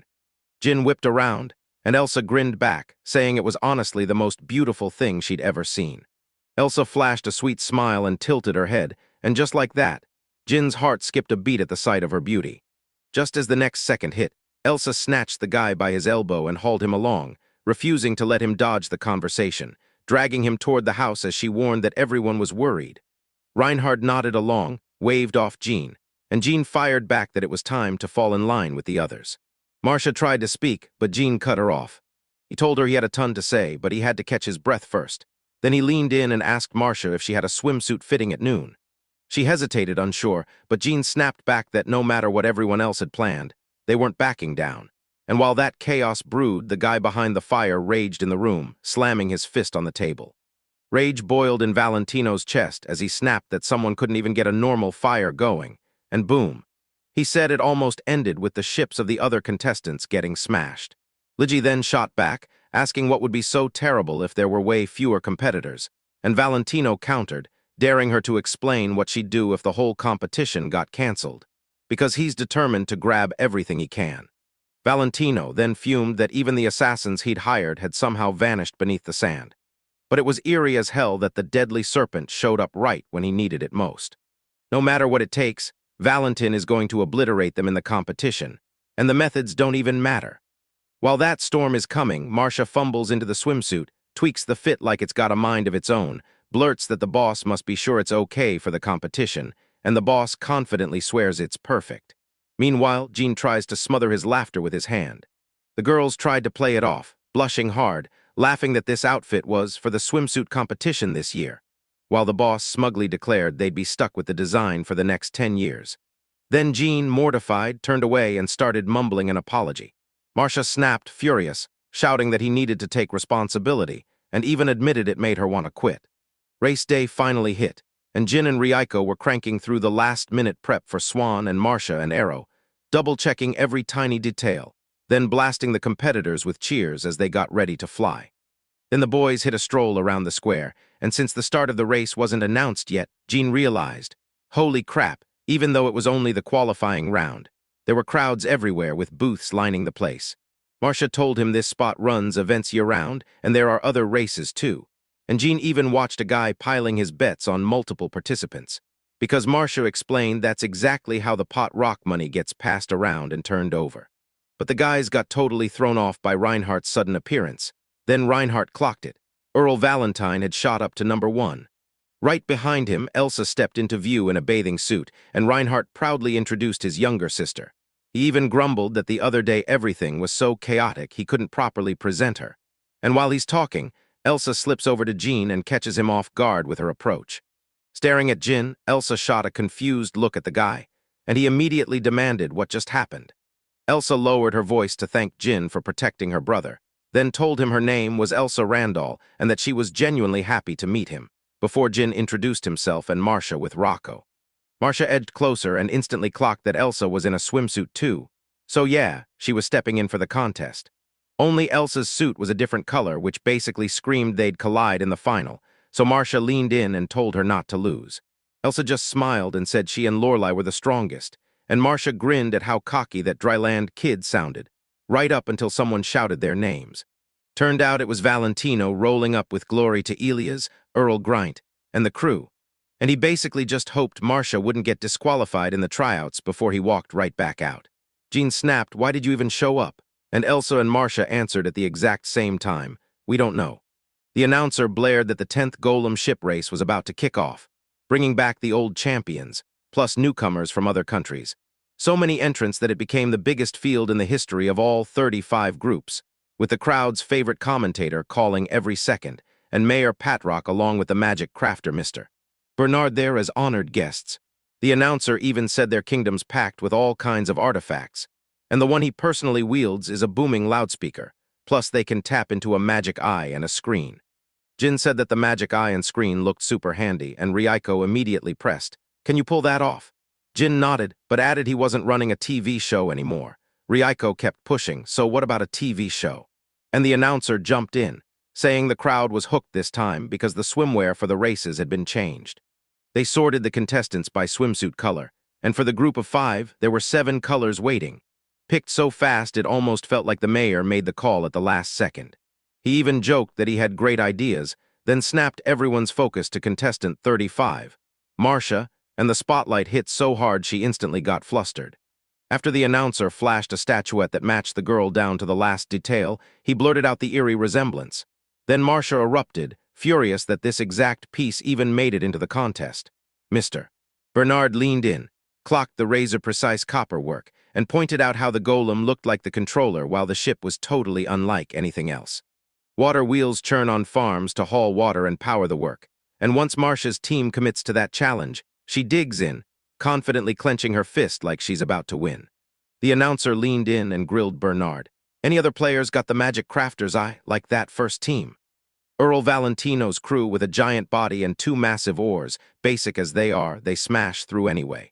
And since Count Valentino himself built that golem, you know his team is bound to be a top favorite. Next up at number 3, Lorelei the mermaid golem. Her whole look is built for underwater speed, and her stats make her a beast in motion, so they can turn with total confidence.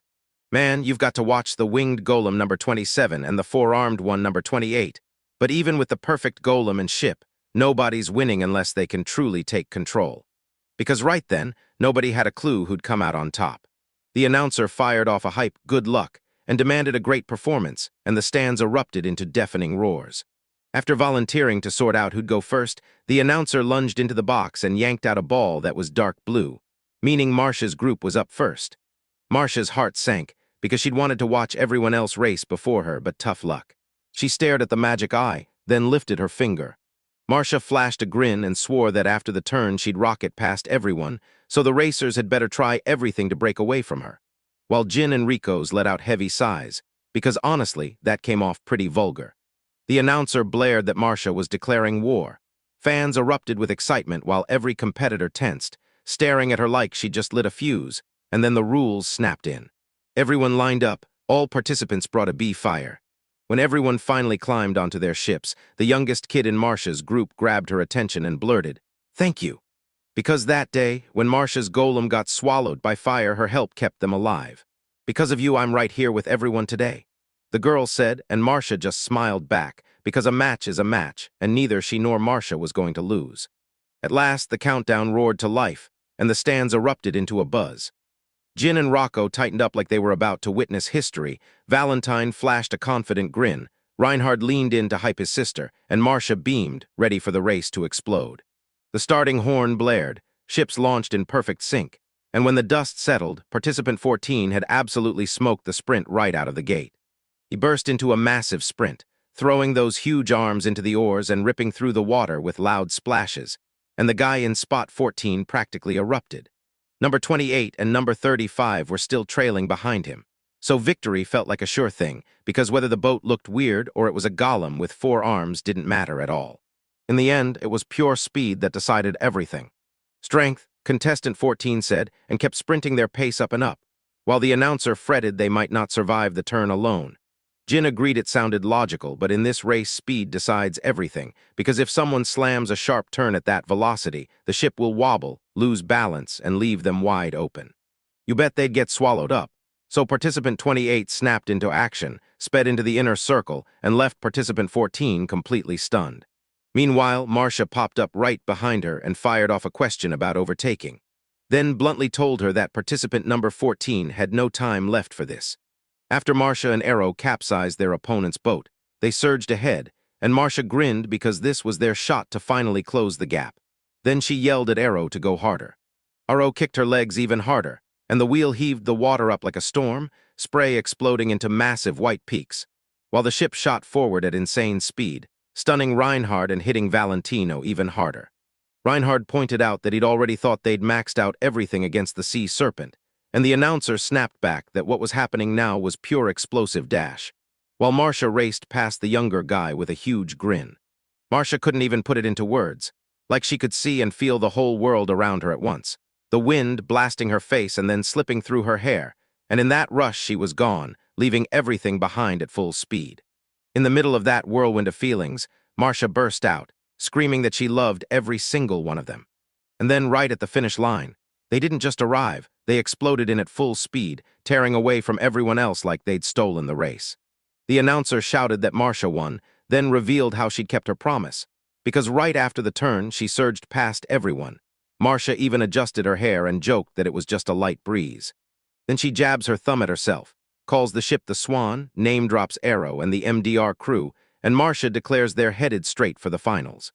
Marcia blurted that they'd take first place, and the whole crowd exploded, while Valentino ground his teeth, swearing he wouldn't accept it, wouldn't let it happen no matter the cost, fists clenched with pure rage and outrage.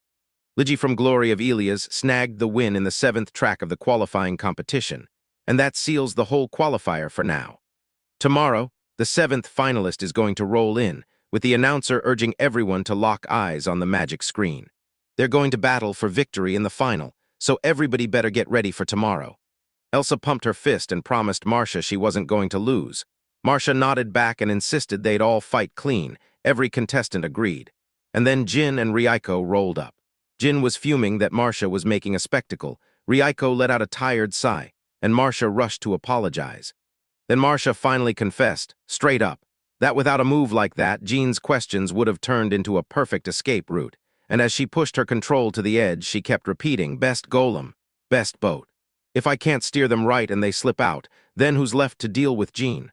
She said it like a spell to anchor her eye, and then, clutching Marcia's hand, Marcia confessed she felt too weak to fight with any dignity. Then Jin went totally speechless, but Ryuko slid right in, leaned toward her, and promised, "Don't worry, tomorrow we win."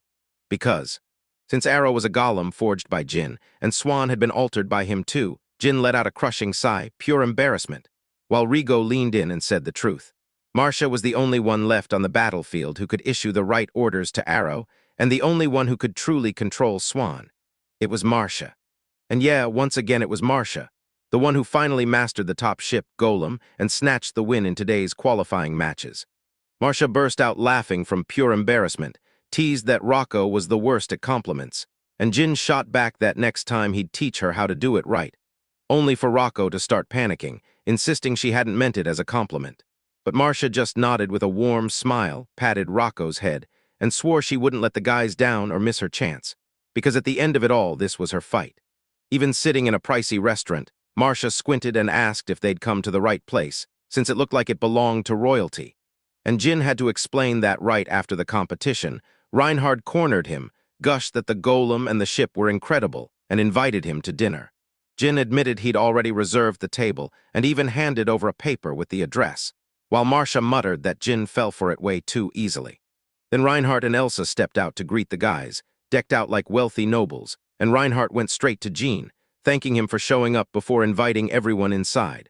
Marcia tried to bolt, but Jin blocked her, and just like that, the guys ended up stuck at a table piled high with rich, mouth-watering dishes.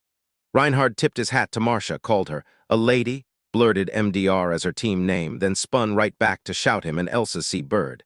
Then, for beating the prelims, he proposed a drink, and Marcia jumped in all shy as Reinhard immediately snapped. Something wrong. Still, after Marcia set her mind and scanned the room, she shot Reinhard a question. Could he really be a noble? Reinhard answered, "Yeah, it's totally possible," even if he was the 4th son, but then he warned her not to get hung up on it. The truth was, he was from the Sharo Empire, so Reinhard told Marcia to act like everything was normal. Jin perks up and blurts out if they're talking ships or golems, and Reinhard lights up, saying he wants to cover everything. Right now, sure. But then he catches his sister's glare, swallows the moment, tries to backpedal, and finally admits he needs to settle one last issue first. Then Reinhardt cut straight through the silence and zeroed in on the latest fire, Jean's dock first, then it tore across the other docks like a wildfire. Marcia tried to deny it, but Reinhardt said he believed her. Jean snapped that it felt staged, and Reinhardt didn't hesitate. He confirmed it and revealed the real nightmare. The arsonist wasn't just burning docks, they were hunting Marcia. Marcia shot up, demanding answers. Jean just shrugged. "I don't know," then grilled Reinhard like, "Did you call us to see who we've got in mind?" Reinhard said yep, confirming Jean's hunch, and Marcia instantly started rattling off names, only for Reinhard to cut in. "Same, I've got too many." Marcia insisted only her father's debt could explain it, but Jin snapped back that selling Marcia's ship would pay more than torching the dock, while Rico admitted 2 people tried to kidnap Marcia that night, and after assuming they were just thugs, he buried them, only for the next morning to see the rest already gone. Reinhardt leaned in and said it was possible the criminal was going after both Marcia and her ship, but that only really works if it's one target at a time, so the real endgame was clear. Stop her from stepping into that race. No matter what they're chasing, you'd better stay sharp. Unlike the prelims, the final route gets announced straight up. Still, Reinhardt can't shake this nasty gut feeling. Later, when Jin heads out with him, he blurts out why Reinhardt is being so kind, and Reinhardt just sighs before he finally answers. He admitted he's basically a diplomat, and he refused to let anything blow up between Elias and Churro, because one incident just happened right in front of him, and at least then he'd finally get the truth. And if it's really about the race, his sister could be in danger, so he'd never allow it, even if he's convinced it's all on them. That's when Jean agreed Reinhard was right, and Reinhard threw out an apology for all those bizarre things he'd said. Reinhard wasn't about to pretend he didn't like them at all, because they were fellow craftsmen. And to Jin's shock, Reinhard's smile lit up. He told Jin it was great talking with him, invited him to Sharo whenever he had the time, and Jin grinned right back. Then Reinhard leaned in and demanded they go all out in the finale, so nobody would ever have regrets. The announcer blared that the 10th and final race of the Golem ships had finally started. The stands erupted like thunder, and he shouted which racer exploded off the line with the biggest starting spurt. That explosive start was all down to Ligi, the top pick from the glory of Ilia's team, while Jin and Reinhard braced themselves in tense silence, and Valentino just smirked like he owned the whole race. While the other competitors were stuck in a total nightmare, it felt like fear had them frozen. No one was picking up speed, and Marcia couldn't break through at all because the path was blocked.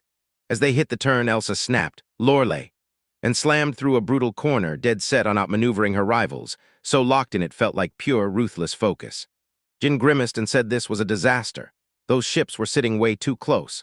Then Reiko demanded to know why they didn't just loop around at Arrow's speed, and Jin snapped back that if the catamaran weren't so huge, maybe they could have slipped between or gone around it, but with their size, they'd get shut down fast the moment they tried. Then Jin realized the 4 ships were sliding into new positions, swapping places with the ones keeping Elsa contained, and all 4 were teaming up to slam every escape route shut. Maybe they'd been forced out from the start, and Marcia snapped, furious, screaming that they'd promised to fight fair. The contestants only caught bits of what Marcia said, but Valentino's terrifying presence made them play it safe anyway. Then Valentino even reassured everyone there was nothing to be ashamed of, and that's how the whole race turned brutally dull. Valentino flashed a grin, soaking in the thrill of everything going exactly his way, because he was ready to claim Marcia as his own. Then Marcia's rage kept rising until she snapped, warned him not to play with her, and cut him off cold. No matter the excuse or the goal, everyone jumped into this race for their own reasons, and plenty more bylade the second qualifying started. But Marcia has no clue who the real culprit is, and still she goes off on him, screaming, "Don't you dare," while death-gripping the steering wheel of the ship. Don't let some dirty move like this stop them from going after the people who actually want a real fight. Marcia snapped an order to Arrow to fall back, and as her opponents gawked in confusion, she swung left like she was slipping into the other lane, only for one of them to glare and promise, "No, you won't." Marcia took off, and the opponents surged after her, closing in fast, trying to cut her off as she spun around to see them coming. The crowd was left stunned. Marcia didn't just slow down, she opened a huge gap and then slowly drifted away like she was playing innocent. And the second the other competitors got boxed in, she snapped into a full sprint and tore through first. Right then, Jean and Marcia both spoke up that sure. It was a dirty move, but it was the best play they had in that moment. To truly bring out the best in a Goleman ship, you've got to have top-tier skill. So Jen fired the question to Rocco, and he confirmed it was all true, grinning as the crowd erupted in cheers. But then Reiko jolted with a sudden shiver, sensed something wild in the air, and snapped to Jin that the sea was answering. Fast, an onrushing magical surge from the ocean itself, driven by not just one but a whole flock of sea serpents, charging toward Marcia at breakneck speed. Jin grilled Rocco about the sea snake swarm, and she nodded. Yeah, there were probably around 30, and they were already closing in on Marcia and the others. Jin groaned that this had to hit right now, and Rocco wondered if they should push for canceling the competition. But Jin shot that idea down, saying the snakes would track the participants even if they turned back. Then he asked Rocco if she could take them. Rocco didn't hesitate. Reiko's stomach drops. She's worried sick about where they're headed, because that mountain route loops around Io and makes a big turn, and she can't shake the fear she won't make it there in time.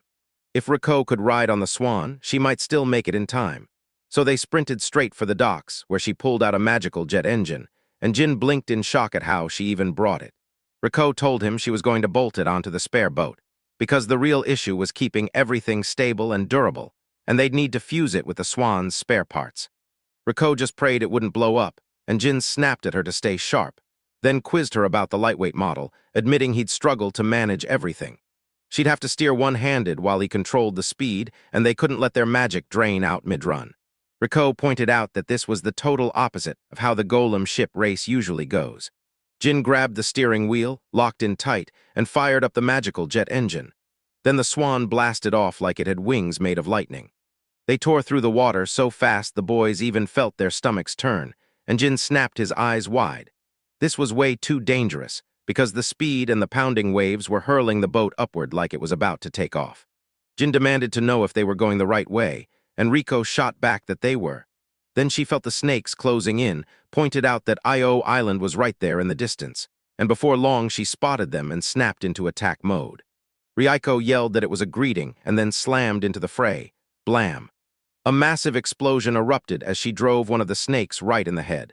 But Riko kept charging at the snakes. One after another, she cut them down until every last one of them was left headless. Jin barked for Riko to shoot the water. Boom!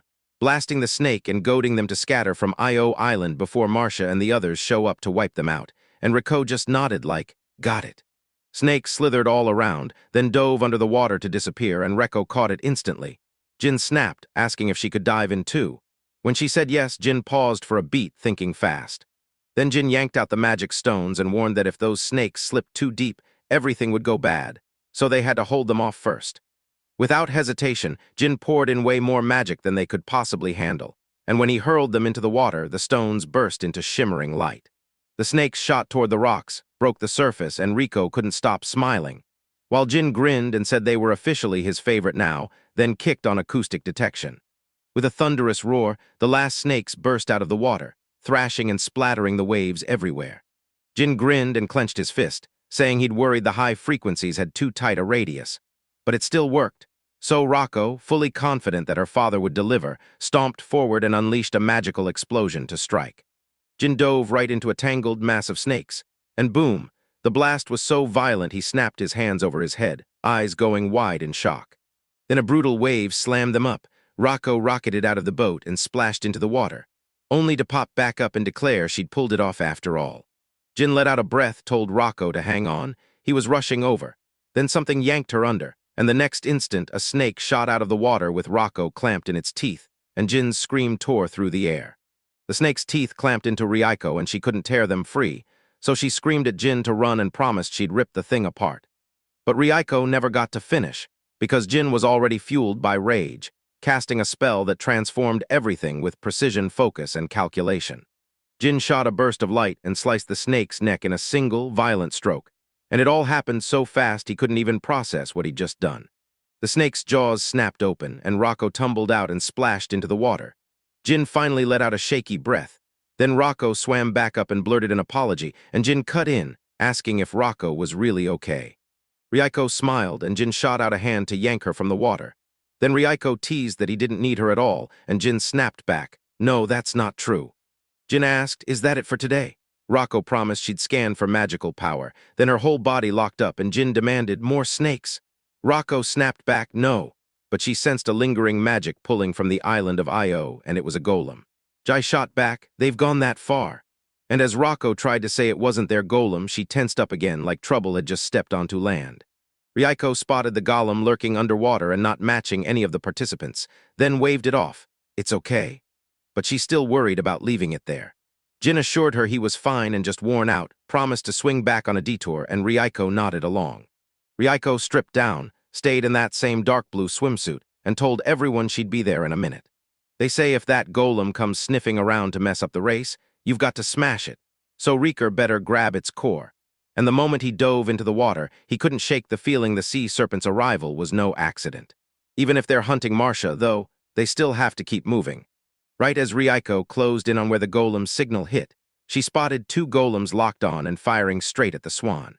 The two golems had nearly closed the distance on the swan, and they were gearing up to strike at any second.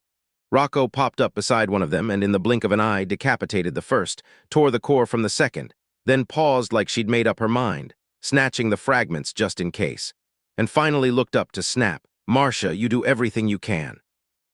Arrow shot back with a nod, and Marcia immediately demanded to know what was going on. Arrow said it was just Riko pushing her along. Then Marcia blinked in surprise and wondered if Jin was encouraging them too, asking if Arrow's legs were all right. Arrow assured her they were, and Marcia warned it could be the belt or the wheel, since Jin said they might not be able to handle that kind of heavy load forever. After that, Jin leaned in and ordered Marcia to go full speed only when it really counted, then snapped, because this ship might not survive. When Marcia argued, "It's my father's boat, it can't be damaged," Gene shook his head and said, "I'm not worried about the hull, I'm talking about the wheel." What? He clocked it after a test drive with Reiko.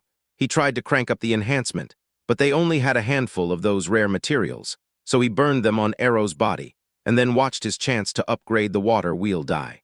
That belt might look like magical beast hide, but the seams could snap the moment Arrow maxes out.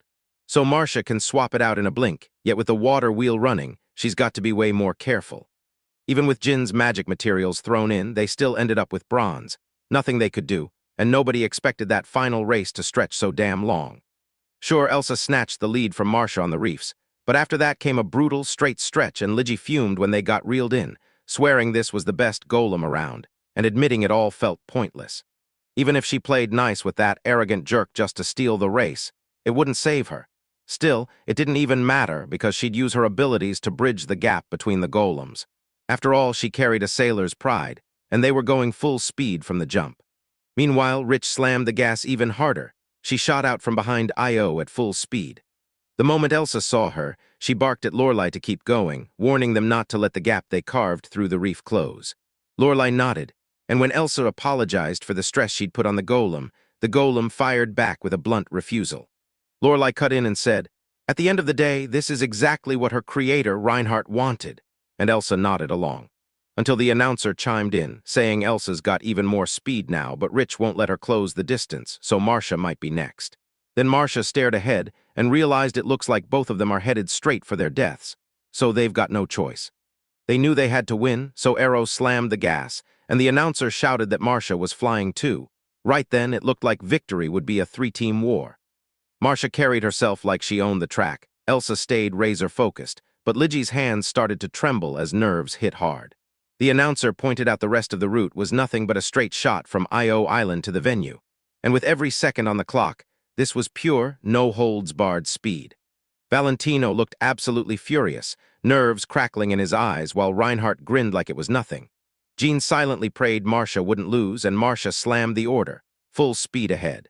Elsa bulldozed past Ligi, then Marcia shot up beside her and surged ahead, making Ligi hiss with pure, furious rage. Ligi whipped around and saw her golem snapping under the strain. Smoke billowed out. It had fully broken down, and the moment it failed, the race was over. She let out a crushed sigh. With hands shaking like thunder, the golem still fought to shove the oar, until the grief-struck girl reached for his hand, stopped him cold, and looked away, and then the world fell dead silent. Meanwhile, Elsa and Marcia matched their pace.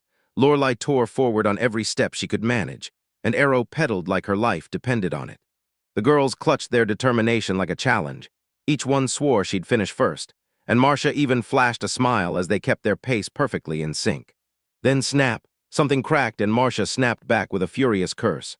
Arrow screamed, "Not now," and kicked her legs into overdrive, surging forward as fast as she possibly could. Lorelai shouted that Arrow could still keep fighting, so Arrow and Marcia sprinted up behind her, then even surged ahead a bit. And when Elsa told her, Lorelai just couldn't shake the uncertainty. She stared at her tail, snapped that it was overstrained, and she could only manage slow, shaky movement. Then Elsa let out a tired sigh and said she got it. Then Elsa ordered Lorelai to glide to the finish, promised she'd have Reinhardt fix it later, and Lorelai nodded along, while Marcia clocked Elsa's sudden slowdown and realized, at the very last second, that she'd reached her own limit too. The whole race had been blistering hot and insanely fun, and sure, everyone might have been thrilled about qualifying, but there's always one thing they can't let go, and that was it. The announcer screamed that the 35th team, Marcia, had finally slammed into the finish line after missing the first and third teams, and the stands erupted in non-stop cheers. Then the announcer strode up to Marcia, blared that the MDR team had won, called it an epic victory, and asked what she was feeling, only for him to spot the girls' sour, unhappy faces. Why the gloom? He pressed, and Marcia yanked the microphone right out of his hands to demand, "Are you even there?" Then Marcia snapped that he'd been butting into her business, calling him a damn bastard even in this tournament, and swore she'd never forgive him. Now she had no proof, but he was going to pay for it all anyway, and while the crowd was totally lost, Valentino got it instantly and let out an angry chuckle. Then someone threw in a curse. A girl faced Valentino and demanded to know what Marshall was talking about. Then he smiled and greeted her as the Marchioness de Fiorentino. She said it looked like his team would be back soon, so why shouldn't he welcome them? Valentino nodded and said he would, and then added that even a Martianess like her could make it to a place like this. The Martianess shot back that this was one of the biggest events in the country, and she had to see it with her own eyes. And if her subordinate cheats in the competitions, she'd better show up, because she can't hide behind excuses.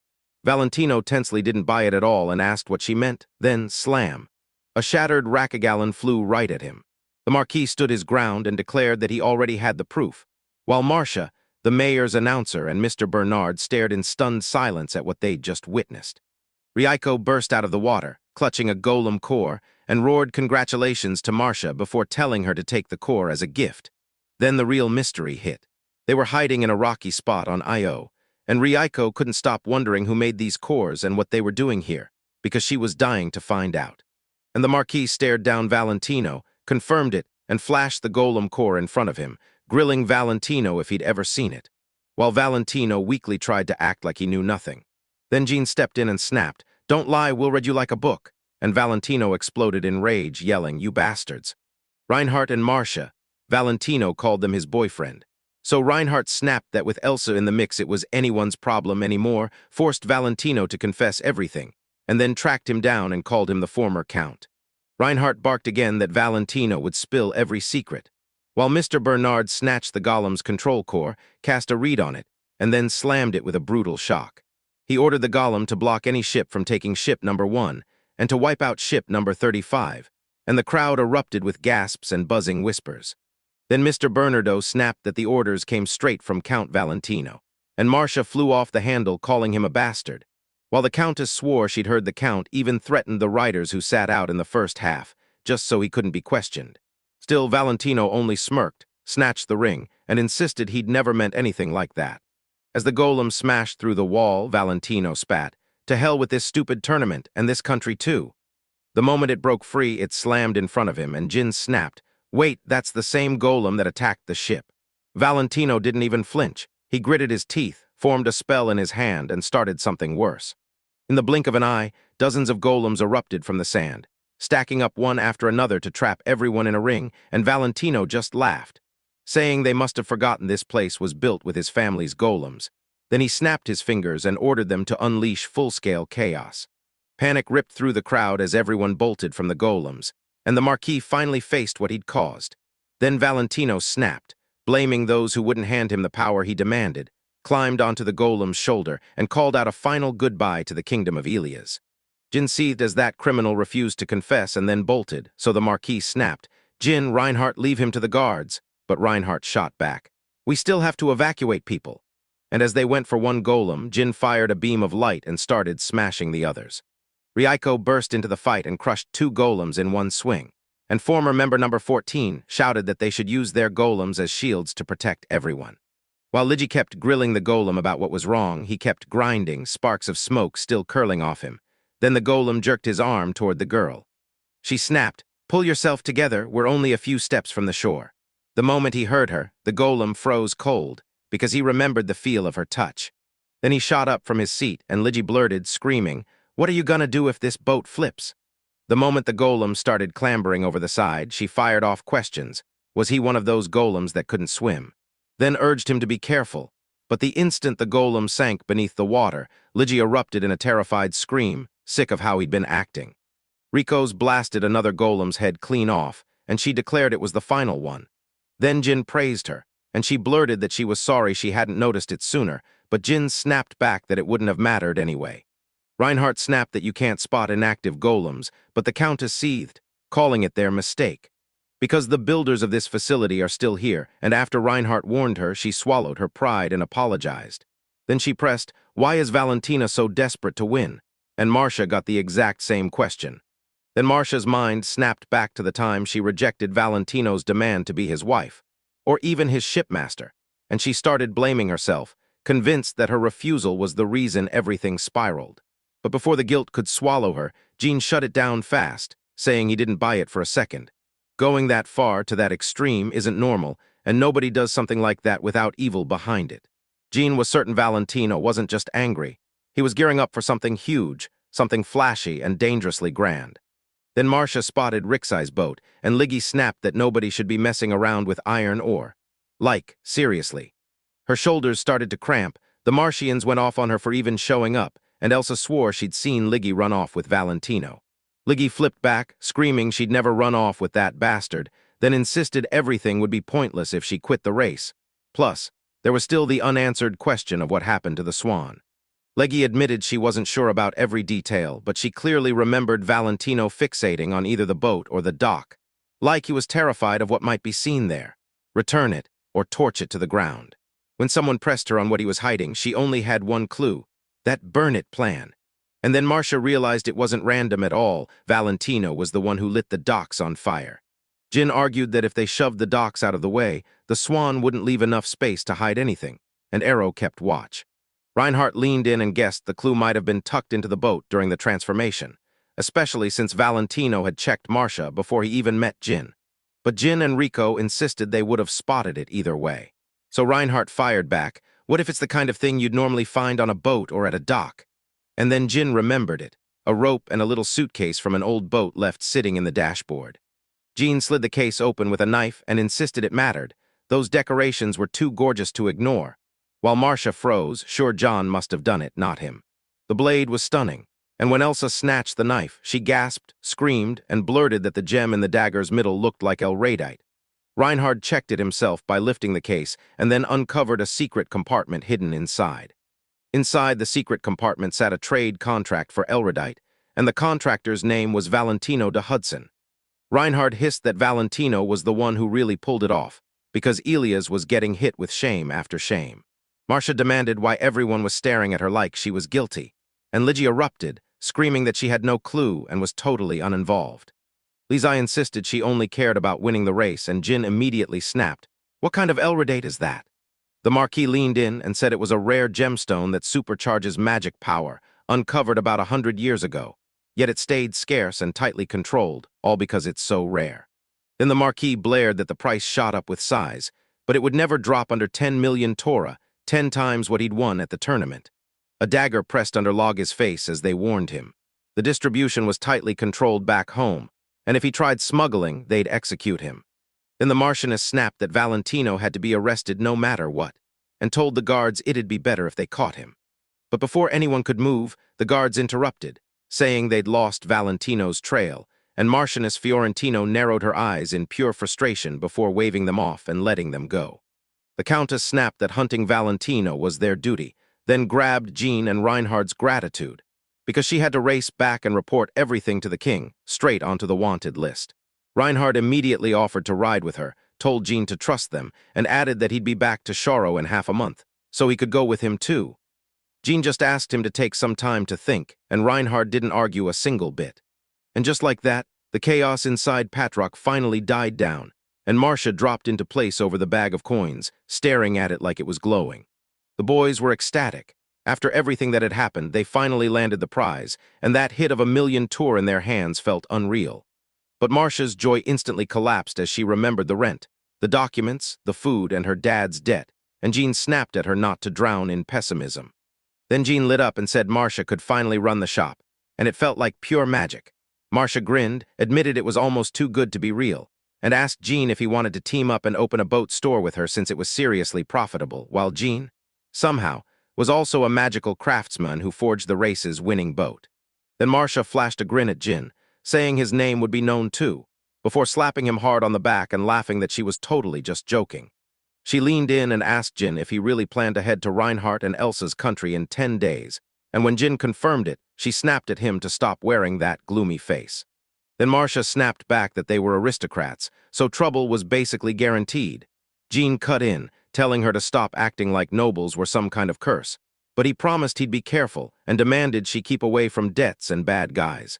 Marcia agreed on the spot, and they sealed it with a high five. In the end, Marcia and Arrow split off their own way, while Giant and Ryuko geared up, hit the road, and chased after something brand new, pure adventure ahead. Jin pitched the idea to swing by their place first, and Rico immediately backed him up. Meanwhile, deep in the forest, Valentino was fuming. He dumped a fortune into that golem, and it had already crumbled. Everellio's name was in ruins too, and just as he was spiraling, a cloaked stranger slid up and asked, "Are you Valentino?" The Count instantly clocked who it was, cut the small talk, and went straight to business. When the conversation ended, he looked insanely pleased, bragging that these are commoners. then giggled. "Leave it to me," delighted that it all lined up so perfectly. Then, roaring with laughter like a lunatic, he declared that they'd finally get to feel his power. Already back home, Jin blurted that he wanted to build an airplane. Reiko snapped back that it wasn't a boat, and even made Golem and the guard echoed it, making Jin nod. "Yeah, okay, not a boat." But right when Reiko told him, "Then do it," Jin froze on the spot.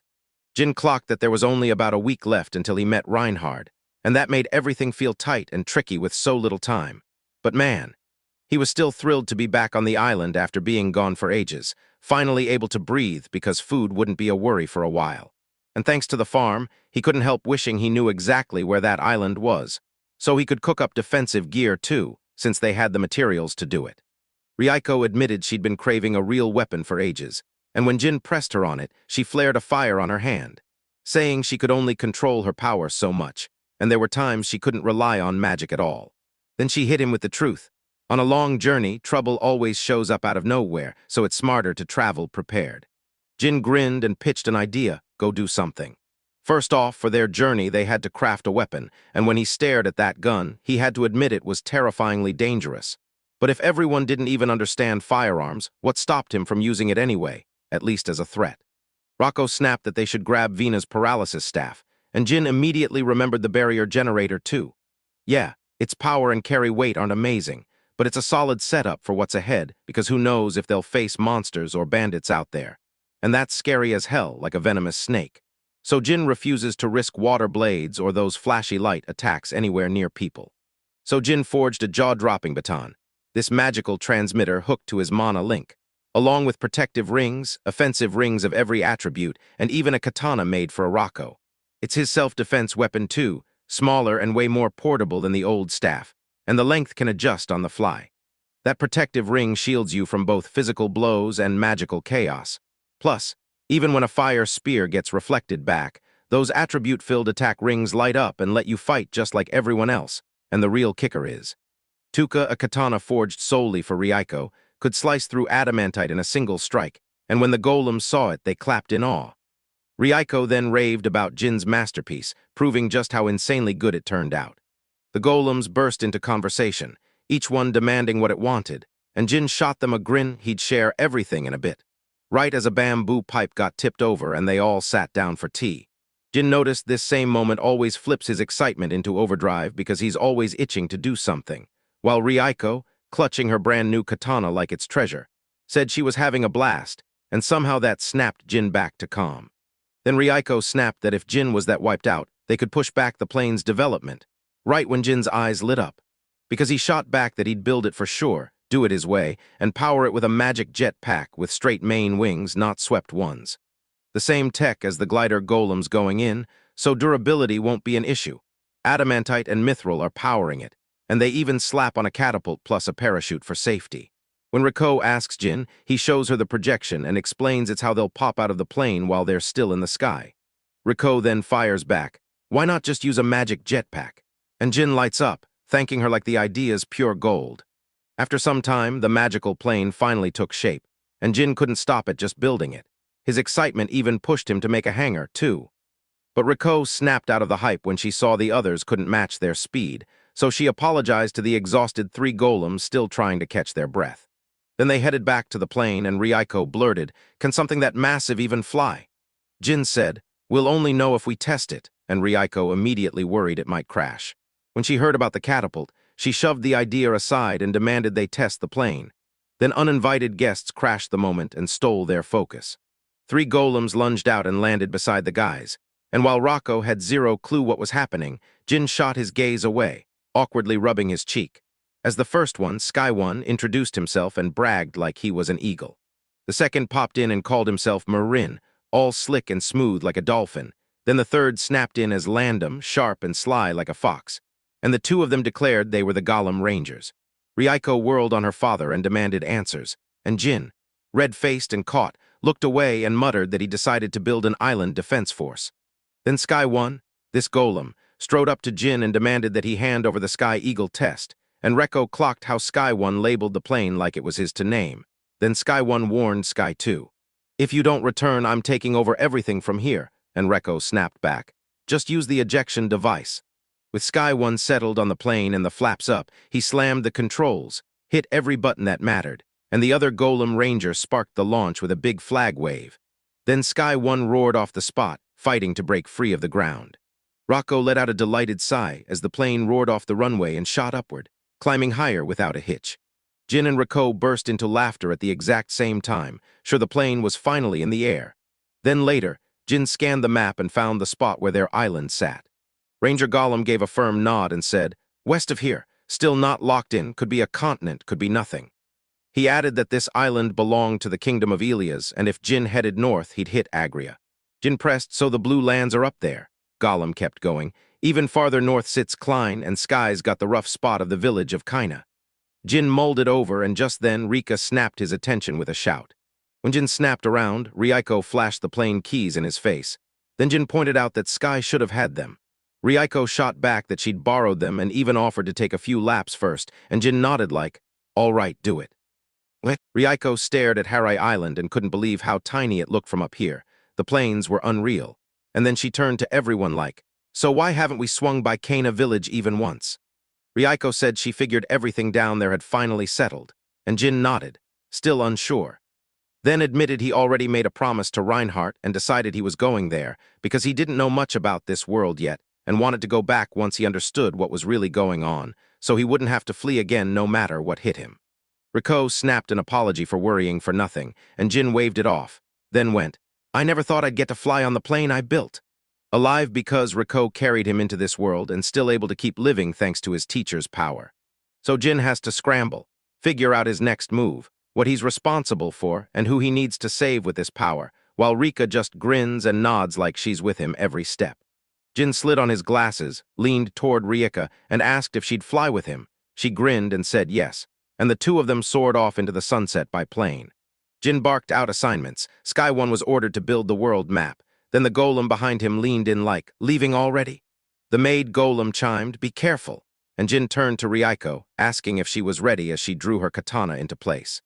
Ryuko shot back that she was always ready, spun around, and flashed Jin a grin. Then Jin clocked it. Ryuko had packed her luggage way more modestly than he expected. Ryuko caught his look, smiled even wider, and nodded in agreement. Then Rocco whipped around and pointed at a golem that looked just like her. She'd split the luggage after that brutal long trip, and now the poor thing could barely keep itself upright. Rocco wanted to ditch it in the carriage, but Jin insisted she leave it, and while all this chaos unfolded, Reinhardt was openly breaking down, apologizing to Elsa for having to rush off early for work, leaving Jin and Rocco in Elsa's care. Jin and Rocco rushed to the town square right on time, and at first there was nobody in sight. Then a carriage came rolling toward them. The door slid open, Elsa leaned out and blurted an apology for making them wait, and Jin's jaw literally dropped at how fast everything flipped. Elsa stepped out of the carriage and waved the boys inside, and the maid followed her lead, saying she'd come in right after them. Jin thanked her. Then her smile vanished like a switch flipped, and Jin couldn't stop himself from wondering why she suddenly seemed so serious as she closed the distance behind him. Already tucked inside the carriage, Elsa hurriedly apologized that Reinhardt couldn't make it. He had to leave early for work. Then Jean waved it off, saying, "Come on, you know how it is when you're a diplomat." Jean leaned in and asked, "So, was Valentino caught?" Elsa shook her head hard. "No, smuggling Elrodite is a real felony." And with Elia's kingdom scrambling desperately to find him, Jean could only hope Valentino would get caught soon. Jin clocked that Shara was nowhere close, and Elsa shot back that they had to cross 2 countries, Agria and Shelroa, so once they left Elia's, they'd reach them fast, especially since they were in a carriage. Walking would drag on forever, but Rico's insisted they could cut the time even more if they flew on a plane. Jin barely stopped himself from blurting, yet Elsa immediately pounced again for details on the plane, so Jin slapped a hand over her mouth. Then Ryuko clocked Jin's sudden pale face and started shaking him, yelling, "What's wrong?" Jin barely managed, "Stop," and Elsa immediately snapped, "Is he seasick?" Right then, Jin clamped his mouth and sucked in air like he was fighting for breath. Then Elsa explained, "That's what happens when someone isn't used to riding in a carriage." She reached out anyway, offering, "Let me help. I'll try to ease that nausea a little." Elsa cast a healing spell to mend Jin, and the moment it hit, Jin's eyes snapped wide with shock. So Elsa leaned in and asked if he was finally feeling better. Jin brightened and told Elsa he wasn't nauseous anymore. Then he admitted that when he spotted the carriage suspension, he honestly thought it was a damper, so he figured they were safe, until it turned out the carriage didn't even have one. When Elsa asked, Jin explained that a damper is what crushes vibrations, that there are gas and oil types, but the real issue is the carriage itself, so they'd be way better off with rubber tires. Elsa finally burst out laughing, and Rieka, seeing it as an insult, lunged for her katana, but Jin yanked the moment away and stopped her. Elsa then admitted that in times like that, Jin sounds just like Reinhard when he talks, and that totally cracked her up, while Jin just said he'd always thought Elsa was the serious type. Elsa beamed and said she'd love to talk with both of them. Then she admitted she just wanted to get to know Jin better, and Jin lit up at the idea. Rieko jumped in, suggesting they talk about what her dear father was doing, and then, bam, there was a violent crash followed by screams.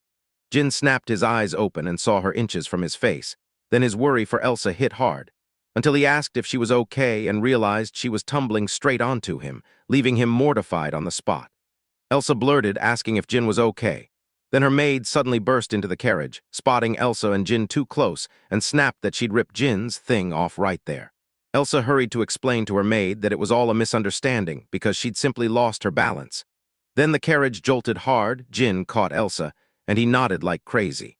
Mine's anger finally eased, but she insisted she'd drop it for now. Then she called Elsa and snapped that leaving Elsa and Jean in the same carriage was going too far. Elsa shot back that he was Reinhard's precious guest, and Mine shouldn't treat him like that.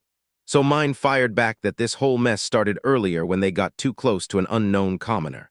The maid stalled, then finally admitted the real reason. It was all about Elsa's safety. Then Mine's courage flared up. She snapped that if she'd known the race would turn out this brutal, she never would have let Elsa step in. Elsa shot back. Yes, there were violations, but the race itself. Mine wouldn't let it go and pressed. So what would you do if something happened to Elsa? Her answer was honest. She was worried. But Elsa couldn't take the pressure and cut in, warning Mine that she's been bothering her lately.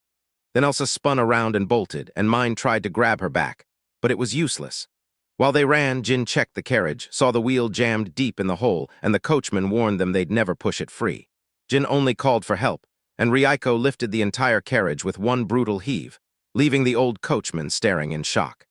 Everyone stared in silence as Rocco set the carriage down, and Jin just shrugged and said, "Let's keep going," then drove right on to the first stop. Once they finally arrived, Jin pointed out how brutal it is to ride in a carriage for too long, and Elsa couldn't believe they still made it to the village before nightfall. Then Jin caught Mine's uneasy stare again and leaned in, whispering to Elsa, "Did I do something to make her hate me?" Elsa shook her head and said, "Don't panic, she's just not comfortable with Elsa dealing with strangers." Jin could see the worry on her face, but Mine had gotten even more stubborn about it lately. Jin nodded like, "Yeah, that kind of clingy protection is what you'd expect from a personal maid." Elsa cut in fast, "Not a maid. Back when I was little, she was my nanny." Elsa finally spilled the truth to Jin.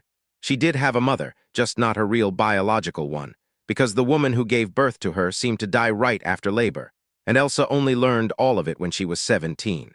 Jin apologized, and Elsa said her mother treated her exactly like her older brothers, because Mine was right there too. But lately, that Mine started fussing way too much, and Elsa was done being worn out by it. Jin then said there'd always be something to complain about, and asked if it was really a crime to have someone who genuinely cares. And when Elsa heard that, pure happiness hit her like a wave. Then Jin blurted out that he had no parents and that he was raised in an orphanage, and that totally stunned Elsa. She just stared while Jin gazed at the sky, swearing the Mine had to have a reason for acting like this, so maybe Elsa should talk to her about it. Elsa kept her eyes averted and said she already had, and Jin only nodded, until he suddenly spotted something weird up in the sky.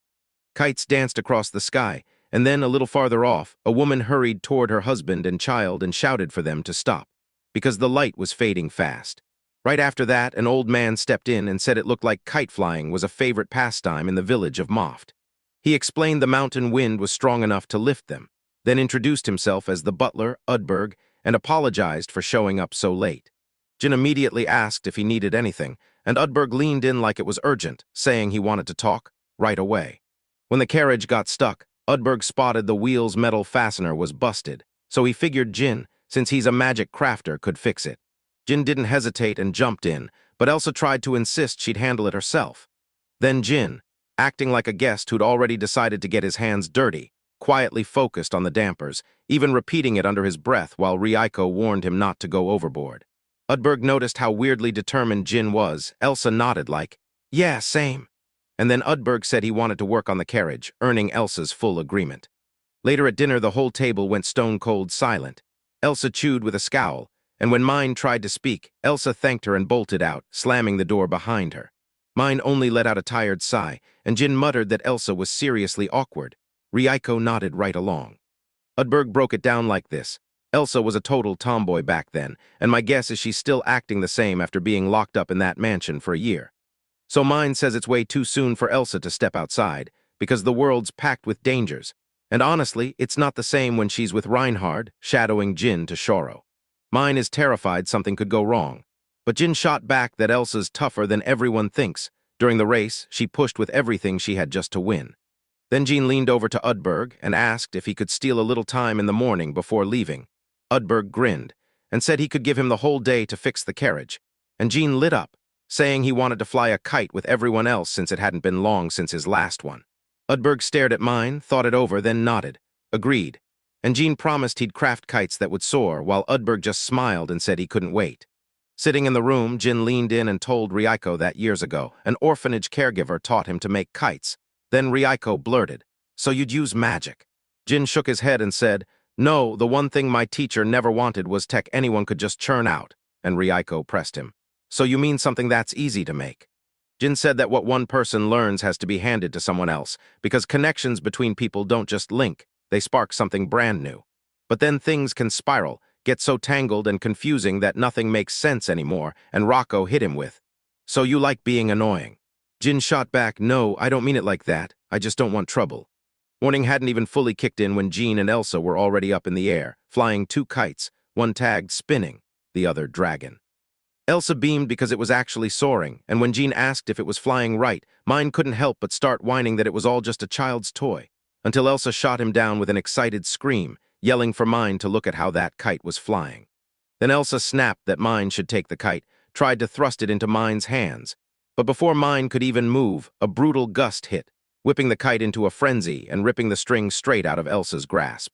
But Mine didn't lose her cool. One wild jump and she snatched the rope out of the air. Elsa lit up with joy, and Mine was left wearing a totally weird, confused look. Then she slipped and hit the ground. Elsa shot over fast, grabbed her hand, and muttered, "That's not like you." Of course, it wasn't strange to see her covered in grime because Elsa always managed to smear her apron with dirt. Elsa shot back an apology for saying that to Mine, but Mine just shrugged and said, "Even if it makes her see you as a nuisance, or even if she ends up hating you, if Elsa is safe, alive, and okay, then that's all that matters." And Elsa, gripping Mine's hands in both of hers, only nodded. Then Elsa thanked Mina's Mine, and they went back to flying kites, right there in the carriage later on. Elsa felt like the map was trembling less, and Jin confirmed it. He told her he'd tried installing some dampers, and he was thrilled they worked so well. Elsa thanked Jin, admitted flying kites was a blast, and Jin suggested they switch to you, so Elsa nodded and agreed. Elsa snapped that it was time to do it, and Jin even offered, "You can call me Elsa," while Rieko leaned in quietly and said, "And you can call me that too." Jin grinned like everything was fine, but trouble was already stalking them deep in the forest. Right as they kept moving, Rieko bragged about the katana Jin forged for her, until the carriage slammed to a halt, and Jin snapped to attention as she reckoned they were boxed in by around 10 people, making Jin ask who they were, and Rieko immediately guessed bandits. An arrow slammed into the coachman, and he screamed that they were bandits. At the same time, Rocco verified it, while Jin let out a heavy sigh and snapped a curse. Udberg spat, "Dirty pigs," and demanded how they could dare attack a carriage he knew belonged to the Viscount of the Shoro Empire, until one bandit barked that if Udberg didn't hand over the clothes, he'd kiss his life goodbye. Udberg lunged at the old man, swinging to strike. But as he tried to dodge, Elsa screamed for him to be careful, and Jean's fear shot through the roof. The bandit yelped in shock, let his sword clatter to the ground, then spat out a curse, only for Udberg to smash him in the solar plexus, send him face first to the floor, and watch as he flexed his fingers and drove his fist forward, declaring that it was time for what came next. As Udberg hurled bandits aside, Jin clocked the raw strength in him, and Elsa went, "I heard Udberg's a martial artist, but I doubt it." Before the argument could spark, Jin grabbed Rika and ordered Elsa to help, slip on the protective ring. Then, when the bandits lunged in from behind, Elsa threw up the barrier and Jin didn't even need to talk. The ring's shield snapped to life. The instant a sword crashed into the shield, It cracked from the impact like it was seconds from shattering. Jin stared as the bandit couldn't make his blade bite, then ripped out a club, slammed it onto the iron blade, and crackled an electric charge, zapping the enemy with a shocking jolt that made him convulse and shake. Then Jin snapped his head to Elsa and said, "It works like this," and Elsa clutched the box and nodded, while Reiko bolted straight at the bandits, their curses fading as they couldn't figure out how she was moving so fast, and Reiko started yanking her katana free from the sheath. With two sharp katana swings, Rieka slipped right behind the bandits while they were frozen in stunned silence. The sword and axe shattered into the dirt, and Rocco snarled that she'd chop through them next, bones and all. Two grown men bolted to escape, but the third screamed at them to stay put, yelling that they still had the main trump card. Udberg demanded to know the trump card, and the last robber smirked. Then told him he'd show them, right before he traded his life force to summon someone, and Jin instantly sensed the magical reaction bursting to life. A golem burst into existence right in front of them. Uberg's eyes went wide with shock, and Jin's face instantly lit up like he'd seen it before. Jin spotted the golem's model and his stomach dropped. This was the same golem as Gon and Jin, so the guy was tied to the golem attack. Rieka then shouted that another golem lurked behind them, and Jin told the others to handle it, just don't touch the control core. But the one who summoned the monsters went ballistic, screaming that Jin had totally snapped once he saw his golem, and then ordered the naked one to wipe them out. Jin snapped into action, blasting a beam of light, while Reiko charged in and swung her katana to smash the second golem. Jin punched a brutal hole through the golem, and while it kept charging, Reiko hacked the second one clean in half. The bandit trembled and demanded answers about how those two adamantium golems were dropped with one hit. Then Udberg stormed in, told him it was time to move, and slammed a punch at him instantly. When the butler begged to ask a couple questions, Jin only let out a weary sigh, and Elsa and Mina snapped their eyes outward to check if it was finally over. The bandits got caught and Reiko shrugged like, "I'm already starting to get used to this." While Jin fumed, he refused to adapt. Then it hit him. The core had barely any info, just like with Gan and Jin, only that this was the 11th prototype, a test copy before real production, and Jin hated what that meant. Elsa clocked it. Jin was seriously strong, even though she'd already seen him wreck things back in Patrak. Jin admitted he wasn't as strong as Rocco, and Rocco shot back that her father was the best of them all. After that whole nightmare, the bandits were dragged to the guards in the nearest town. Then just days later, the boys rolled into Borgia, the kingdom of Ilia's capital. There, Reinhardt burst into joy, practically brimming with relief that Elsa and John had made it there safe and sound. Reinhardt's gut tightened the moment he got the city's messenger message. But when he looked up, everything was fine, and they'd arrived safely. Then a grin cracked across his face as he spotted the dampeners and Rico's katana, and just like that the Martianist Defianziano shouted for them to pause their talk and come later. Reinhardt immediately apologized. She even thanked Jin for helping him with Patrak. Then the Marquise snapped that she didn't want to drag it up, until she pushed for more details on the bandits, and when Jin pressed her, she admitted she feared it might be Valentino. Jin and Reiko froze in shock at that ugly twist. Then, over coffee in the next room, the guys spilled the whole story, and the Marquise grimly pointed out that these incidents were multiplying across Ilias, with something just like it now creeping up near the capital. Jin inspected the control core and couldn't pin down who built them, but he stumbled onto a tag, prototype number 11. Then the Marquise spoke up, almost grimly, saying it was a combat golem meant for bandits to test, and of course that meant one thing. War. The soldiers who spotted Valentino last time saw the exact same golem too, so now they have to chase down where these things are coming from and slam their defenses shut. Then bam, the Marquis shot Jin a sudden question. Would he join the kingdom of Ilias as a magical craftsman? After Sharo, Reinhardt immediately copied the line, but the stunned Jin just froze, not knowing a single word to answer. The Marquis even promised him a court title if he said yes, and since Jin adored boats, he started eyeing the pot rocks while Elsa leaned in close, watching Jin like her life depended on it. Jin ruffled the back of his hair and snapped that he wasn't up for boating right now, leaving the Marquis stunned. Then Jin told him to drop it and figure it out later. After that, Jin asked what tuber plant it was, and the Marquis named it the Devil's Tuber Ahat Track, so Jin demanded a minute and ran an analysis. After the analysis wrapped up, the genie burst out laughing. It's a potato. And everyone froze in shock, so when Reinhardt demanded where to buy it, the genie immediately ordered Reiko to fetch that flower. Reinhardt tried to stop him, warning him it was poisonous, but the genie smirked, swore he'd cook something delicious, and then announced he was borrowing the kitchen. After a bit, Jin whipped up some fried potatoes and went to town, until Reinhard tried to shut him down again. But the way Jin and Reiko dug in so fiercely, Reinhard couldn't resist and ended up taking a bite himself. Reinhard nearly froze in disbelief at how delicious those potatoes were, crispy, light, perfect, until Jin leaned in and explained the truth. The Atrak plant itself isn't poisonous. It's only the shoots nearby that can be dangerous, and once you peel them, you can eat it. The Marquise took a bite, bright-eyed and amazed, saying she'd learned something new today, and Elsa went right for fried Atrak with zero hesitation. Jin then bowed his thanks to the Marquise for the treat and said he wasn't going to work for anyone for now, leaving her utterly shocked. Jin told him he doesn't want to use his powers for just one country.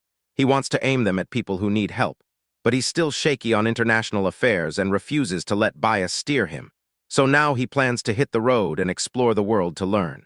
Reinhard said he finally gets why Jin won't bend to him, and Jin shot back that it'll be a great experience. Before he left, Jin even dropped a recipe for Hotrak chips, saying there might be more recipes once people catch on to how edible it really is. Jin then warned, saying if the Marquis kept using her power carelessly, she'd eventually lose control of it. At least that's how he saw it. So the Marquis let out a heavy sigh and admitted that remembering Putrock was draining all her patience. Then she took the recipe, thanked him, and promised she'd get it to the people. But the Marquis leaned in and told John, "You need to remember, there are limits you can't shield and goals you can't reach without power. And listen, attitude alone won't save you. A goal with no means is just a dream."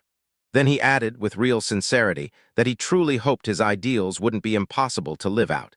And he reminded everyone that Elsa and Reinhardt would be leaving Borgia tomorrow, wishing them both a safe journey as he sent them on their way.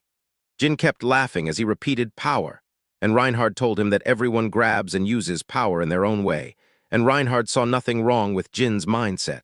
So he snatched for the chips, but Elsa beat him to the draw by spotting the ring, and her brother instantly demanded an explanation. Elsa snapped back that Jin and Reinhard had it all wrong, and that they were missing the real truth behind why Jin wouldn't stay in Ilias, because he was planning to live in Shoro. Reinhard blurted that the ring on his left hand was proof of an engagement, or even marriage, and the moment he said it, Jean and Elsa exploded into simultaneous screams of shock.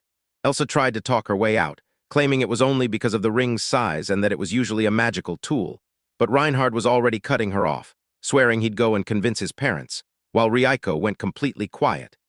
Then Jean lost it, shouting that he didn't want to settle down anywhere, and insisting he'd fix Elsa's ring so it could slide onto a different finger. Meanwhile, deep in the forest, Valentino met someone and got big news. Jin and Reiko were about to cross the border. Plus, they handed him a prototype of the 20th model, built to top every golem before it. With this new power in hand, Valentino felt sure he could finally crush Albus, and now revenge was all he could think about, so he couldn't wait. Later, after more time trips, those guys turned out to be V-Gorge, and Egre has been pinpointed at the gorge. So Jin studied the landslide in silence and warned that no coach could get through here. Then Jin snapped for Rico, swung back to Jinnu and told him to step away, because right then 3 golems erupted.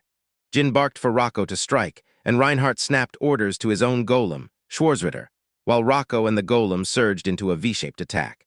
Schwarzritter drove a spear straight through one golem, while Reiko swung her katana and split the second in 2.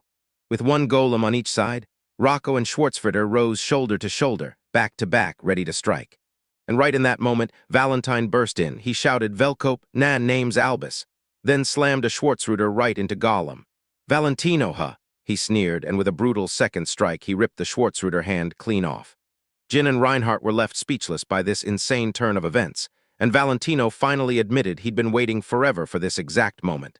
Then Jin realized it all right away. Valentino viciously spat insults at Gina, begged for her like she was his only reason, and called her a dirty peasant, while Reinhard tried to calm him down, arguing that the enemy was searching for an international-level target, and that running off to nowhere wouldn't save them.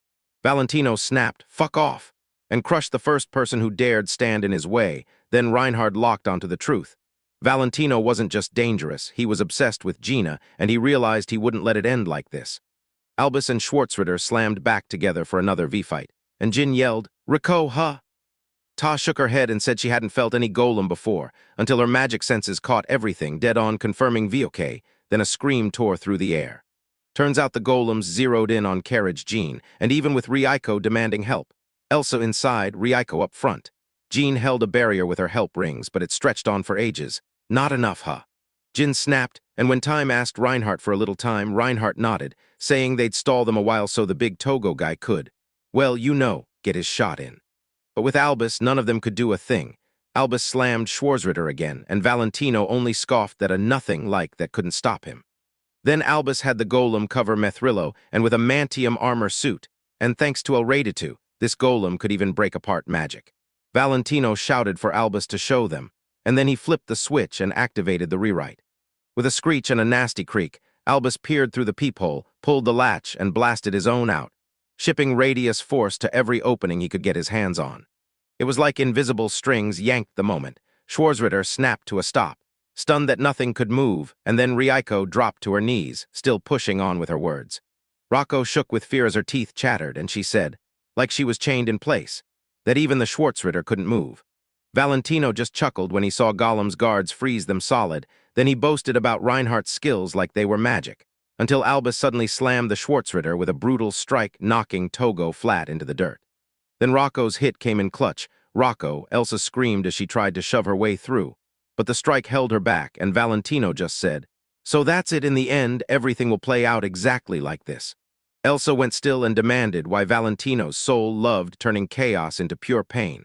While the rest tried to muscle through with strength they'd been handed by someone. Then Jin snapped that you're wasting strength on pathetic goals, and Valentino actually thinks he can pull this off. No way. Even if he lunges in and tries to grab Jin by force, Jin won't back down, not for someone like Valentino, who hurts others with power he has no right to touch.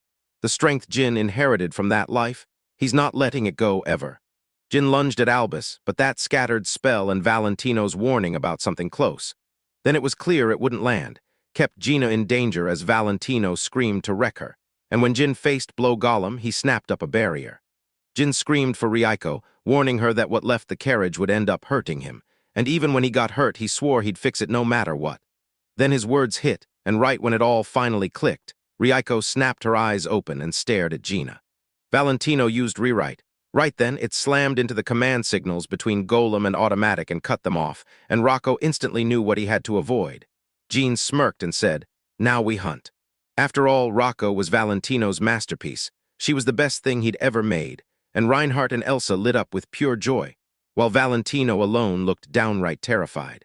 Rocco, eyes blazing like a bonfire and a stone-cold serious face, rose up anyway, squeezed his fists tight, and planted his feet wide. Rocco winked, smirked, and told Not she should brag her way into calling her expensive father the best. Then Rocco snapped, tore off, and streaked toward the V-side enemy, Golem. With every ounce of strength, the girl swung and smacked Golem so hard he shattered into pieces, and she broke into a grin the second it happened. Valentino exploded that this impossible mess couldn't be. Then he snapped at Albus for stalling and demanded the crush. Meanwhile, the second V hit that crack in the barrier. Jin slammed his fist into Albus. Once the exam was done and the intel came in, Jin snapped his orders to wipe everything clean and rewrite the whole plan. Then Golem hit the activation and started rewriting. When Albus creaked, Jin finally exhaled in relief, but Valentino immediately barked at Golem, demanding why that knot was attacking. Jin told him it was pointless, Albus, but Moore refused to listen and just kept ordering. Then Valentino and Jin re-recorded every team from Valentino's command, colonels and all, yet Albus wouldn't accept it. Now the owner looked at Valentino, baffled, and asked again, while Gina O shot back. Jin deliberately fired lasers to crack Mithril's armor, dodge the magical scatter, and dive straight into Valentino's team. Because he didn't just believe it, he proved it. Gina, huh? Rocco laughed, saying Jin didn't only think Asterisk he could do it. He did, because he's the only one in this world with the mind of a true master magical craftsman. Valentino's fear hit him hard. He demanded answers again, snapped that it was a definite yes, then launched into a wild rush toward Golem, screaming he could pull it off and swearing that he'd given the faulty hunk of metal for the same reason.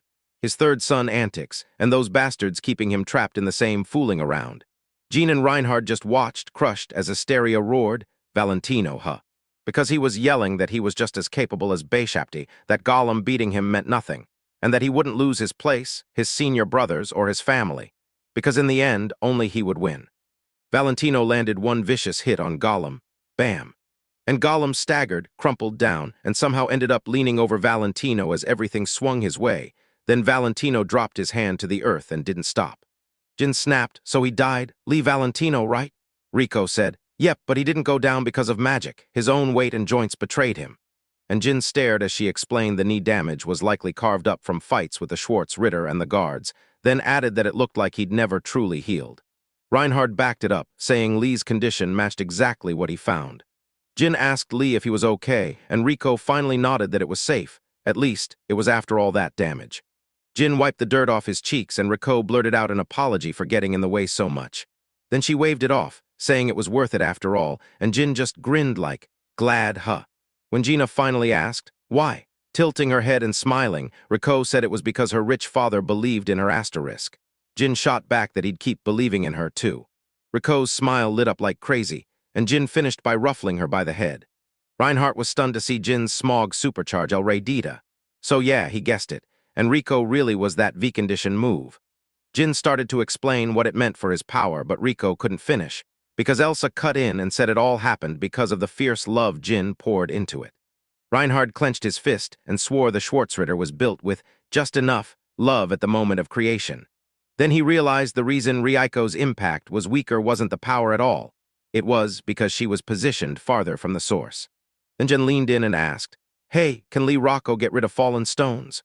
Rocco lit up and happily agreed, and 5 days later, after those transmissions, the Valentino Guard guys marched straight into V Fortress City, Agria Sinizimi. Jin clocked that the Blue Earth, yeah, the one Reinhard was talking about, was from a long time ago, and Reinhard remembered that Jin once mentioned, oh, so Jin confirmed it for the walls only. Then Rieka pressed about what was going on in Vina, asking if everything was fine, and when she brought up the O again, Jin just told her the truth. Those O people were the same magical craftsmen who worked there. Reinhard told me he had a friend who'd totally deliver trouble. Then he revealed he'd hired a brand new magical craftsman, and when Gina asked about the details, his words hit the hardest, because her reaction was pure shock. When guys profited off V residents counted Kyuzumi. He got thrown into their meat, demanded answers about past drives to Ilias, and a Reinhardt told him, that's excellent.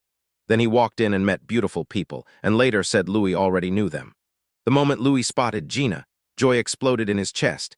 He grabbed her and bolted off with Togo, leaving Reinhardt, Elsa, and Rieko utterly stunned. Louis burst into the V workshop, flew straight up, and shouted Vinu's name, because he'd found the one who could help her. But when he saw the young woman sprawled on the table, panic hit. Right there, a girl and a boy stood nearby. Vina was crying, begging for answers, and even admitted it all. It wasn't working.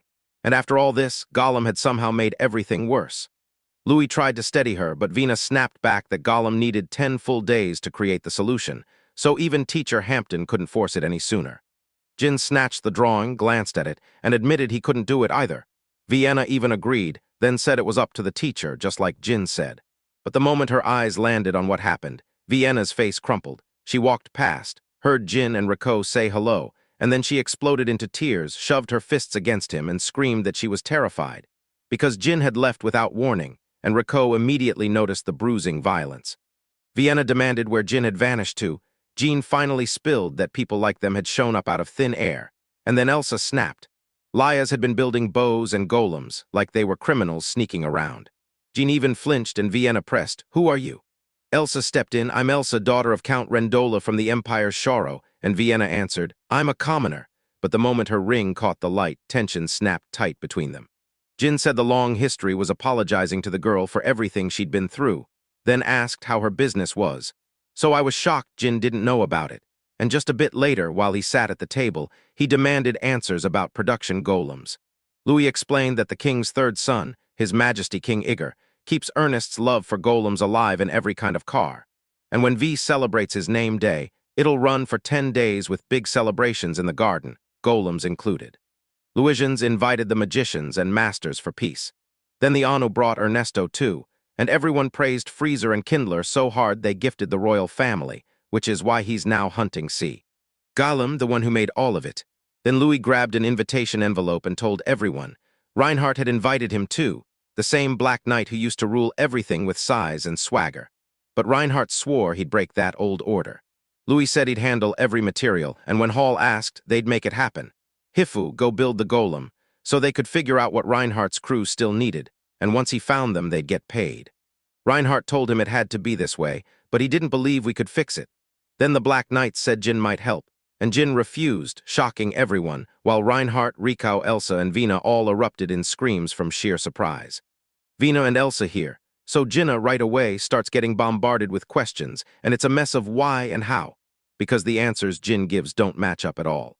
Then Jinna flips it on Vinu, pushing her to explain what she'd do, what Kuzuma had really done, and whether Reinhardt would even step in to help, or if everything's about to go down for her anyway. Jin brought up Marcia, the shipbuilder, while all forces tried to fight return loss, and her eyes burned with pure determination because Jin needed her help to battle together. He even said he was sure she'd push her way to first place even without him. Then Jin leaned in, saw her efforts and the way she studied the drawings, and understood why the road got so rough. Because if he didn't show up and they didn't carry her work forward, everything she built would be wasted. Reinhardt basically said, "I get how you feel, Gina, but our noble society runs by a whole different code. Golems aren't an exaggeration, they're shipped to the areas each country is building up, so every place can boost its defenses, handle shortages, and keep the balance steady when magic and golems start mixing in the real world." So why is this magician making Golem such a big deal? Because the second they shout, "Party Prince?" Everyone there in Jalan starts testing their own skills, then Reinhardt steps in and goes, "That boat can move with V even without Golem," and the genie just nods. To shove a ship along that route and reach the Golem, you needed serious skill, against rolling waves, brutal wind, and tons of other hurdles. So only the best could even pull it off. And once that Golem finally carried the team, everyone on board had to shout precise orders and execute them flawlessly. Then Reinhardt nailed it. Everyone was on the same page, and he made the point that the prince wanted to compare golems with the forces of other countries, not just sit and talk. Louis backed him up and snapped that they couldn't afford to be beaten, whether it was right here on their own turf or on someone else's. Reinhardt snapped that it was impossible. Then the whole world laughed at them, like they were nothing but little mouthpieces for their countries. And that's exactly why Golem broke under the weight of those lies. Jean first wanted to call it a class of aristocrats and splinters, but then he swallowed it and agreed with Reinhardt. So yeah, either way, all that work ends up circling back to Vina because only he can help. Wait, Louis thanked Gina, right? Jin flashed a wild grin and said it was time to tighten her skills, and the young woman who was looking crushed asked again. Then she nodded and agreed. And just like that, it started. Education for the weenies. Jean laid out the basics of how to create things, then broke down golems and even their anatomy. Rieko and Elsa were right there too, because they were all connected. Vina dove into martial arts, and Reinhardt stepped in to help her learn, day after day, until the final day right before the party. And now the moment finally hit. Vina gasped, because just days ago she couldn't even imagine making a golem, and now she felt like she could do anything. Louis had already checked the stash and said every material was ready, then pressed her. "Are you sure you'll have time?" Vina shot back, confident as ever, "Yes, everything will be cool." Vina steadied her breath, poured her power into the golem, and hammered the material into a living spine. Then Louis leaned in, eyes blazing, and praised the work like he couldn't wait. After Jin vanished, Vina's panic hit hard, because every single thing they'd built was Jin's doing, and now she felt totally useless, trapped, and helpless, like, what was she even for anymore? Trying to become the best mage in all of Blue Land, Vina's not sure she can pull it off. And she's even worried she might not be able to create things for other people. But if she kept thinking like that, she'd never be able to stand tall and say she's Jinnai's student with real pride. So let everyone else watch. Vina finally turns into a real magician and pulls off something wild and totally unexpected. After what felt like forever, Vina finally snapped the golem into existence. Magic flared and shimmered around her in glowing waves. Then once it was done, exhaustion hit like a wall, her eyes fluttered. And before she could slip away, Louis caught her and shouted for her right away, panic rushing through his voice. Jin clocked that Vina must have burned through her mana, so he praised her and scratched her head until she beamed. Then Reinhardt and Jin hurried over to the golem. Reinhardt declared the craftsmanship top tier, and Jin nodded through gritted doubt.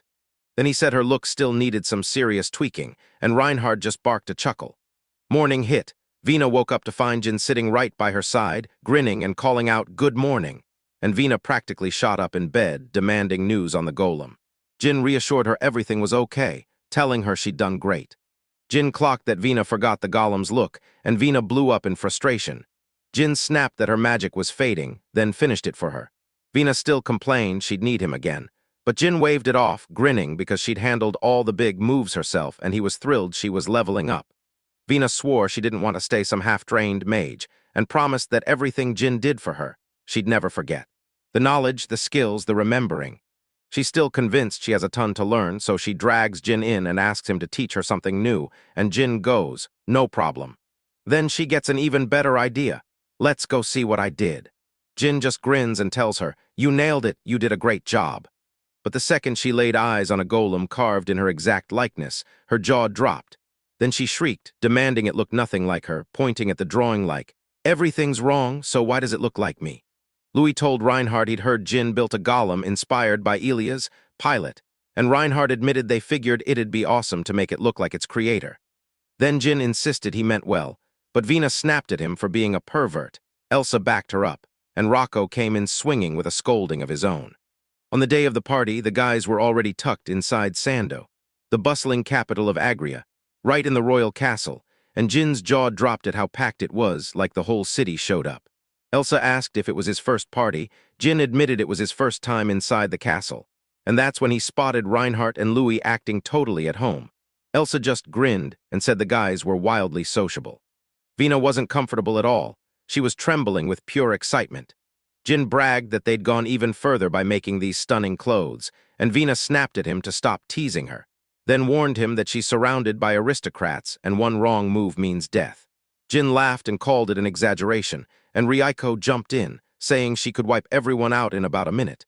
Vina went ice-cold at that and even demanded an answer again. Jin finally asked if he could make it to the party, and Vina fired back that tons of magic artisans had shown up today, so he'd better go greet them. But then Vina spotted someone and gasped. It was Professor Hampton. When the professor turned at the girl's call, Vina sprinted over and blurted that she hadn't seen him in forever. Gladia Hampton looked stunned, until Vina reminded him he'd taught her for about 2 years. Then he stared harder and asked why she was here, and Vina didn't hold back. She'd come to make a golem for this party. The professor brushed off the girl's claims, snapped that lying was wrong, and insisted her skills couldn't possibly build a golem. Plus, he swore he'd never taught Vina how to do it. Vina shot back that someone had shown her, and the professor grilled her, asking if he'd basically done the heavy lifting without realizing it. Then he muttered, half skeptical, that either way it was still wrong to brag about abilities he didn't believe in. Right when the air got tense, Elsa stepped in and declared Vina was different. She'd been grinding toward this power for real. Elsa watched every move as Vina performed, and there was no doubt left. Vina had created a golem.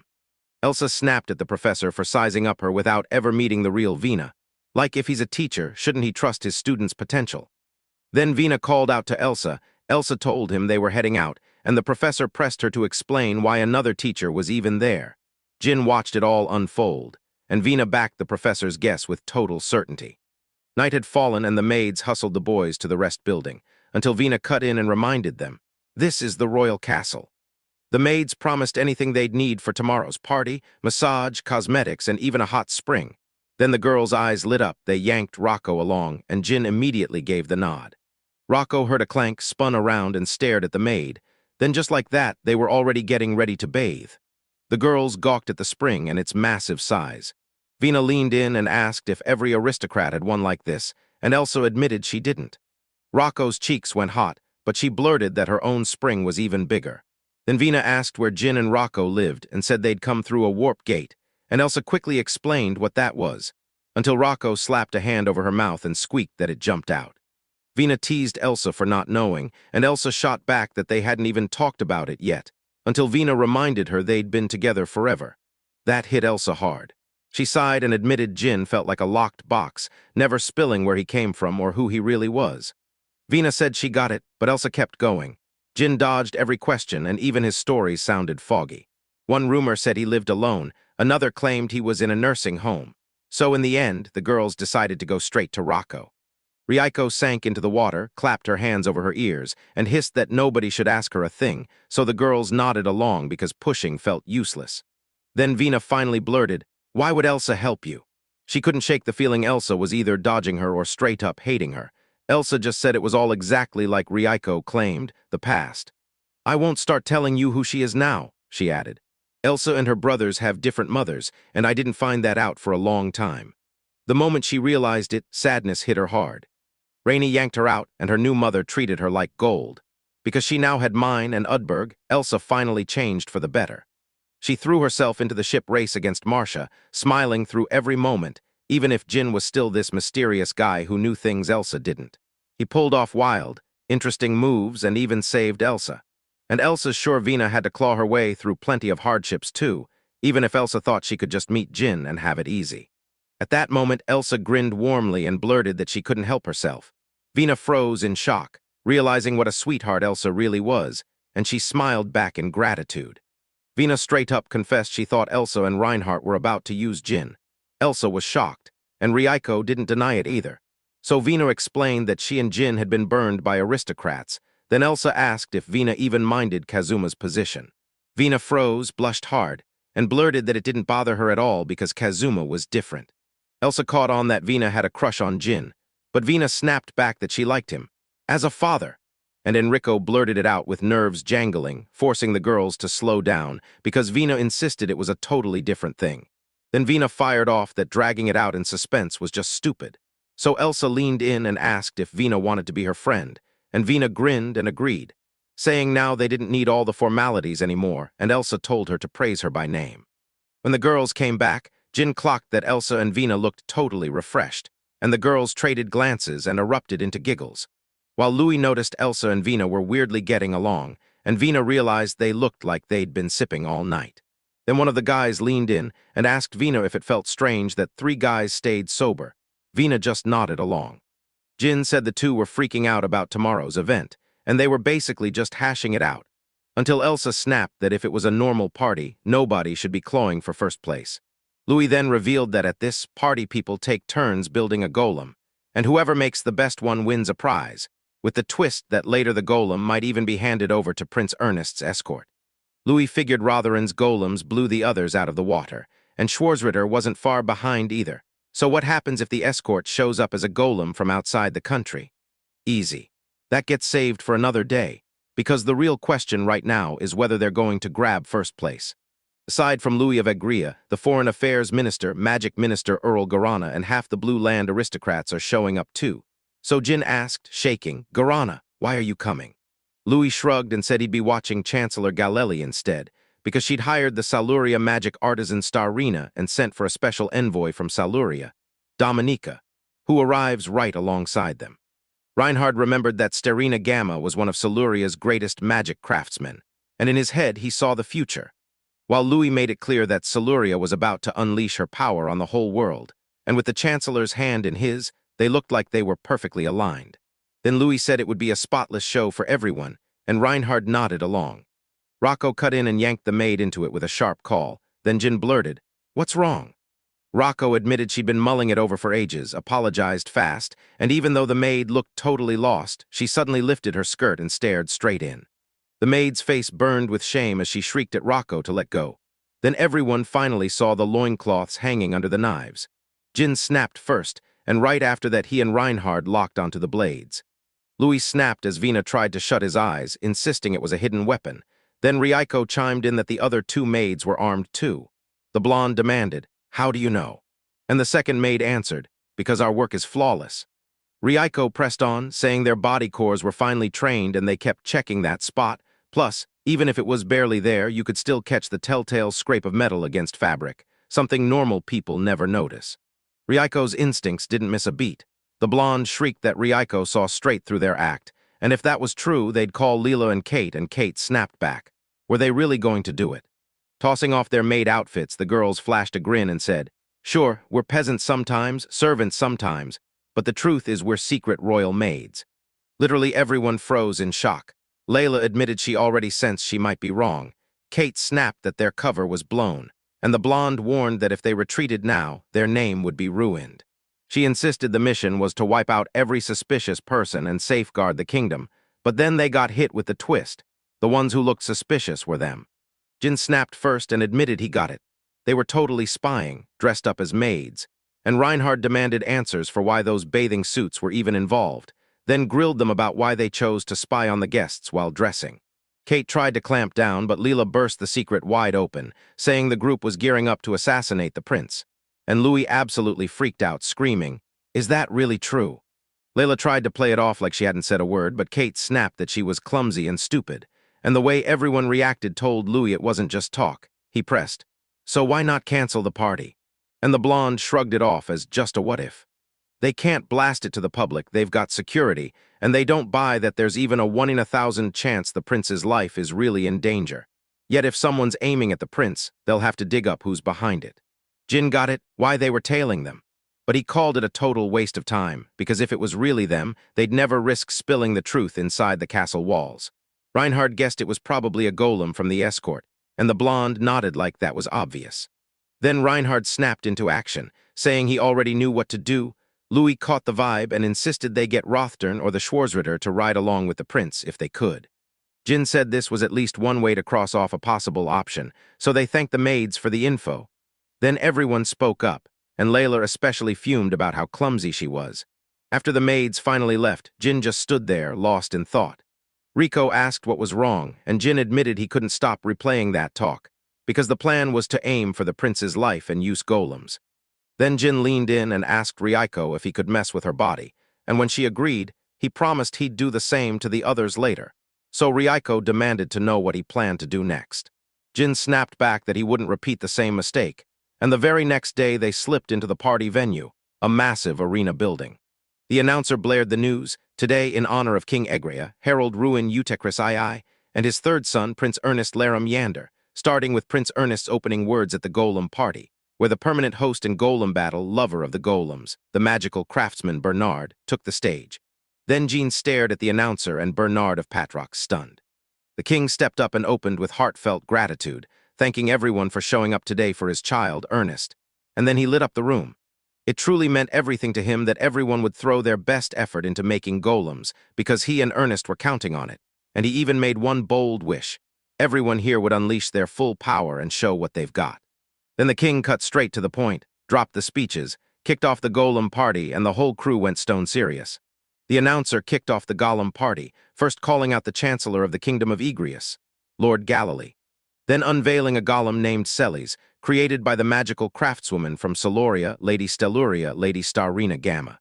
A crystal golem gleamed like pure art, and the prince just couldn't stop admiring it. Reinhardt even fired off the praise that Gamma is one of the finest magical craftsmen and absolutely stunning, with Jean backing him up, while Venus seethed because she had to compete with Gamma.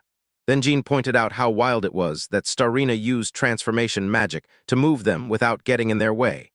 That feat is basically impossible without a mind-bending magic formula.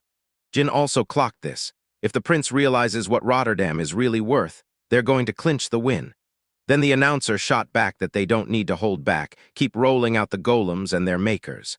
Some of them blew everyone away, but most were flat and forgettable, especially all those hulking brutes that just flex their muscles. Agria puts golems like that to work in her army, and that's exactly why. Louis and Vina were up next, and the announcer ripped the stage open, bringing out the secretary of the Western District, the Chancellor of Blue Land, Count Kazuma, and his magical craftswoman, Vina, the genius behind lanterns and refrigerators. As Rothdern introduced herself, Bernard's heart hit like a punch, and the crowd eyed the Gola with sharp skepticism. Seeing the creator and the golem looked like twins, the announcer and Bernard snapped to it right away. This golem's creator was basically running on the same style as Sir Jin Naido, the one who'd won that pot rock ship race. Jin yanked his tongue out, caught red-handed, and the announcer shot, "So you know Jin?" Vina nodded, confirming it. Vina blurted that Jin was her teacher, her guide to crafting things and building golems.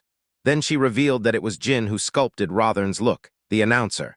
And when Vina heard her student wanted to show off her golem's full charm, she immediately barked an order. Rothdern snapped to attention at once. Rothdern instantly crushed it with her martial arts. She moved with razor-sharp precision and lightning speed, no slip-ups, and the king and the third prince stared like, "Whoa, how is she doing that?" The announcer stared in shock at how insanely fast the golem moved. Almost no one could pull that off, and it made total sense because Vina was Jin's student. Red-faced, she finally got what refined really meant, and now the other aristocrats couldn't ignore her, praising how perfect her golem was for the prince. Its size, its brute power, the whole package. Until out of nowhere, a crystal snapped on somewhere and started blasting those eerie sounds. While the announcer urged everyone to move on, Rothdern suddenly spotted something and went stone still. Eyes locked on the third prince. Then Vina's call snapped her back, and she bolted over, thrusting her hand out like she'd been waiting for this moment. Rotten snapped into action, catching the sword strike on the spot, then threw himself between the prince and the golem that lunged at him, because deep down the prince was absolutely terrified.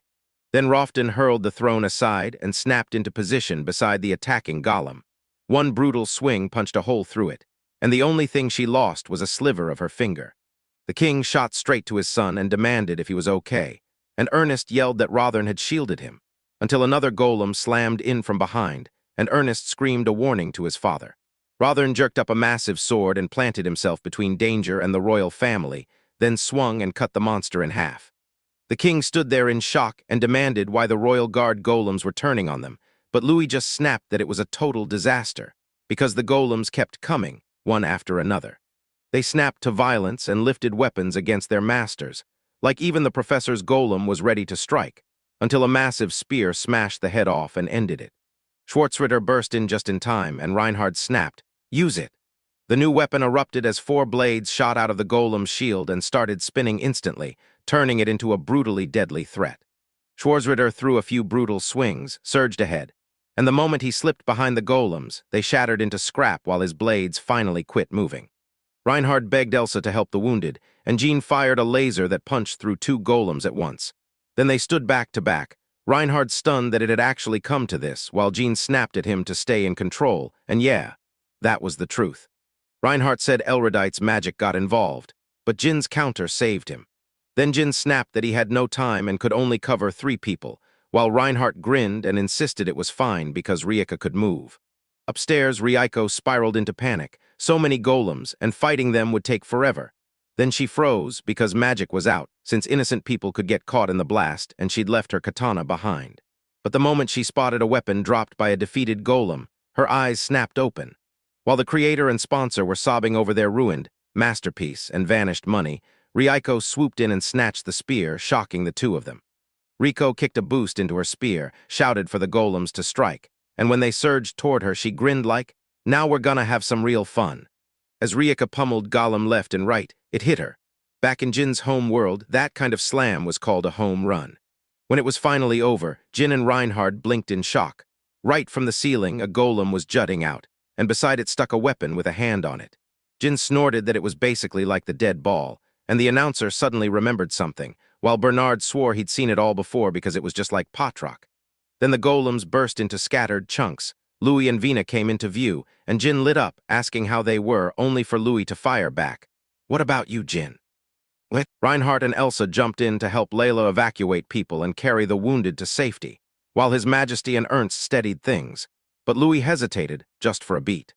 Jin spotted Rothren crumpled near the ground, and the prince clutching her in his arms. She was shattered beyond repair, barely breathing if at all, with only a frozen, lifeless smile stuck on her face.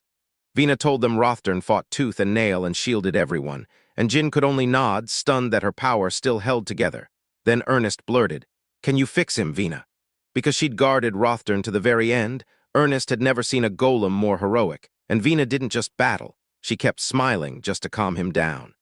Vina tried to blurt out that fixing Rothren was impossible now, but Jin cut her off, then dropped into a squat and declared that with the prince treating Rothren like this, it was Jin's job to follow through. He leaned in and said that everyone has something they hold dear, even golems and magic tools that can still shine. And he added that Rothren was created by Vina for Eren, in this case. Jin asked the boy to look after her, and Ernest's face went serious as he promised. Then he turned to Vina. She nodded hard, swore she'd do everything she could, and Jin told her not to panic because he'd step in too, and with that, the 2 of them threw themselves into the work. Piece by piece, Jean and Vina rebuilt Rothren from the ground up, dragging her back to life, while Ernest and the king stood there watching, stunned. When Rothern's eyes snapped back to life, Vina finally let out a breath, and Ernest looked happier than ever. He thanked her, but Vina shook her head, saying it wasn't a big deal since Rothern was her creation. Then Jin abruptly called Vina over, and when Ernest asked where she was supposed to go, Jin just smirked, like the answer was painfully obvious. Gazing at the mountain of golem bodies Reka had painstakingly collected, Jin pointed and declared, "These are the ones that will lead us. Now we'll fix the rest." Before anyone could blink, the professor sprinted up to Vienna with his sponsor, begging her to repair the golems. Meanwhile, Sterina clutched her golem's head in both hands and gushed, "These guys are incredible." Dominika agreed, and that was all it took to light a fire in her. Later, Vina beamed, thrilled that she'd repaired every last golem, and Jin snapped with praise. Then his mind raced, because not a single one showed any Elrodite, so where was it? Was the method changed, or was it still somewhere hiding as Jin wrestled with it? When, from the window, a bird golem stared right at them. Starina suddenly barreled up to Jin, thanking them for fixing her golem like it was no big deal, though it definitely was. Then she buttered Jin up hard, praising how fast and flawless they were, and leaned in to ask why Jin wasn't just some run-of-the-mill magic craftsman. Jin started to protest, but before they could finish, Dominica stepped in and said she was determined to get them to Celeria. Stelina demanded to know if Dominica had found her luas, and Dominica snapped back that the Nettie claimed they likely zipped off. But they can't stay airborne long, so they've got to be somewhere close. Jin jumped in and explained their bird-like golems, and Dominica confirmed it.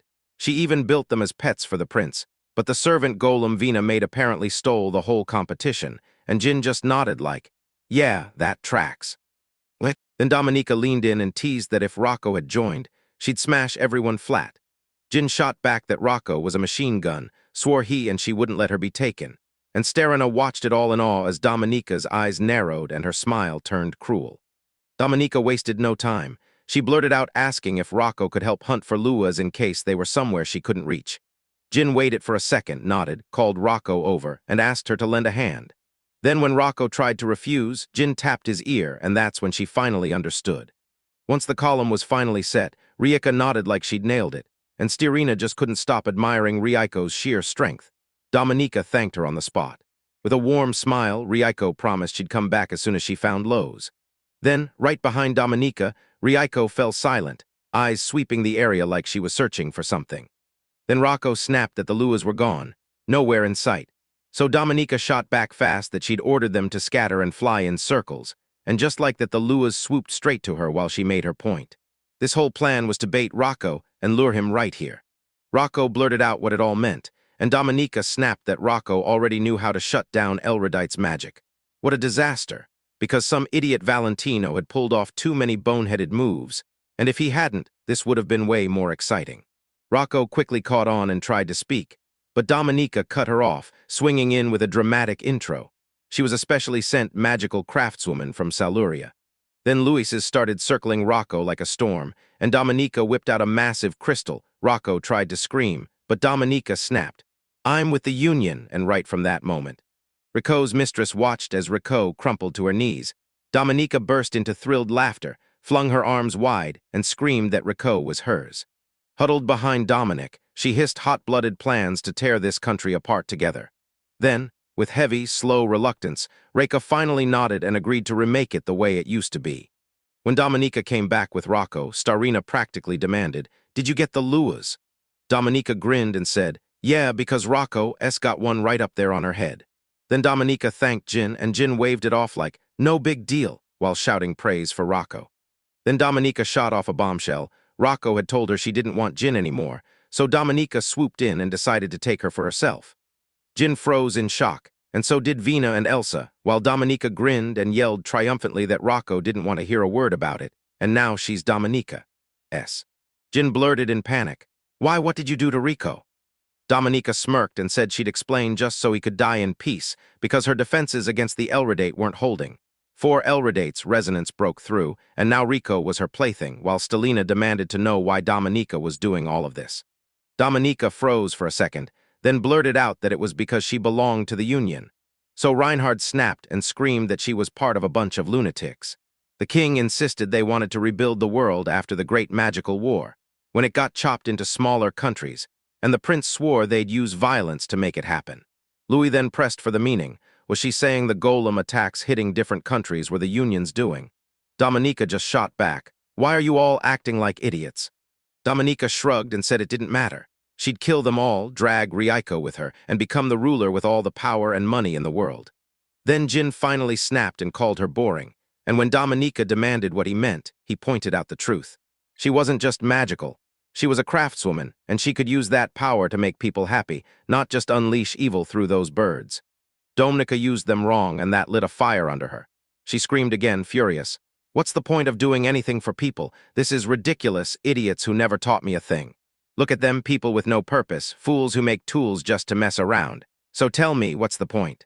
The talented, the rich, and the ones backed by powerful teachers and friends all snubbed what she tried to make. over and over. But she kept forcing it back into the world until she finally earned the role of Siluria's special envoy. Still, they never treated her as a true equal, so she didn't even need a reason to smile. Domnica also warns that people are just fighting to stay alive, and every country is scrambling to outsmart the others. And this party is the perfect example, because while it's dressed up for one little child, everyone else is using it as a chance to take advantage. Siluria, Igrea, Klein, and Dominica insist they're done with boundaries. They're building a unification, and Jin tells her, "I get it," because she's carried so much swallowing anger she can't let go of, and now she shuts out everything around her, denying it all. No one deserves to be hurt, yet she stomps all over her fellow craftsmen's hearts, builds golems meant to protect people, and still sends them crashing down in pain. And when Domnica lost it, she even hysterically screamed at Gina to shut up, slapping her hands over her ears like she couldn't take the sound. Dominica demanded that Rocco kill her, Janito, the filthy craftsman, but Rocco just kept standing there. Then she pulled a grimace and flat-out refused. Dominica froze in shock, and Rieko snapped, "Wait, I don't get it. Who's supposed to kill whom?" Dominica fought to say who had to be killed, but Rico's sweet smile snapped into action. She repeated those same vile craftsman words, then lunged, clamped onto Dominica's arm and neck with her legs, and crushed her entire body in one brutal squeeze. "I'm just following orders," Rico hissed, and Jin couldn't take it anymore, begging her to stop. All tied up, Dominica still demanded answers, how Rocco could have hurt her. Jin snapped back that she never did, because they'd listened to their whole conversation the entire time, then pulled out devices that let them talk from far away. Dominica's face went blank with shock. Jin said they always keep the negotiators with them, so that's why things felt so off. He was hunting for more info, even talking about how nobody can truly resist the Elrodites' resonance. And when he followed up, he used the Manakamu transmission to reroute the magical wave. Then Jin clocked something even weirder. The golems didn't just go after her. He'd been suspicious from the start, and Dominica only ended up whining about her lack of experience. Sterina pressed Dominica about why she wouldn't spill her feelings, but Dominica snapped back, "Don't lump me in with you. I'm not the same, not even close." Gamma sat as the third best in the country, while Dominica had to grind through hell to earn a shot as a special envoy. And yeah, they came from completely different worlds. Because Dominica's crystal, her bright golem, and even her own golems couldn't soar unless Elrodite carried the weight. Then Dominica snapped her head up and blurted, even if it wasn't for them. No matter how high in the sky they were, she still wanted them to fly, chasing her dream. And just a little later, Stiorina rushed to apologize to the king. He shot it down, blaming the unification, not Salaria, and begging to keep a war from breaking out between their countries. While Stiorina insisted someone had exploited Dominica's weakness, but she wouldn't sweep it under the rug. Vina realized she understood her a bit too well, because she'd once sunk into self-blame and despair. But Louis snapped that none of that meant she'd be forgiven. She needed punishment. Then the professor and the others erupted, screaming that only death counted for anyone who tried to overthrow the government, until Vina, ice-cold, demanded they shut up. Then she spilled that she lived in despair and started forging magical items just to keep her brother and sister fed, because she was powerless and barely knew anything. So if Jean hadn't shown up and someone else had handed her power, she might have turned into the same kind of person. But Reinhardt insisted the real problem wasn't her. It was bigger than that. There are still magical artisans out there like her, getting used for someone else's game. Then Reinhardt pushed on. These were the same golems Elrodot had already knocked down. So the idea of what villains could unleash with that kind of power made his stomach twist, and he insisted Vina was right, too. Louis argued that they still needed a fair punishment, but Reinhardt snapped back that he wasn't dodging justice. He was warning them this was far worse, and John cut in with the hard truth. You can't turn evil loose on anyone, magic or no magic, because all it takes is one wrong person to start hurting people. Jin clung to Greco and demanded Dominica make things right for what she'd done. Yet he refused to hate her, insisting he'd drag her onto the right path, no matter how long it took. Later that night, Reinhardt and Elsa got blindsided because Jin wasn't staying. He was heading home. Jin blurted out that he just wanted to head back home and let Rico's take care of him, because the setup here couldn't do it. Plus, he hadn't even checked on her since the Valentino battle.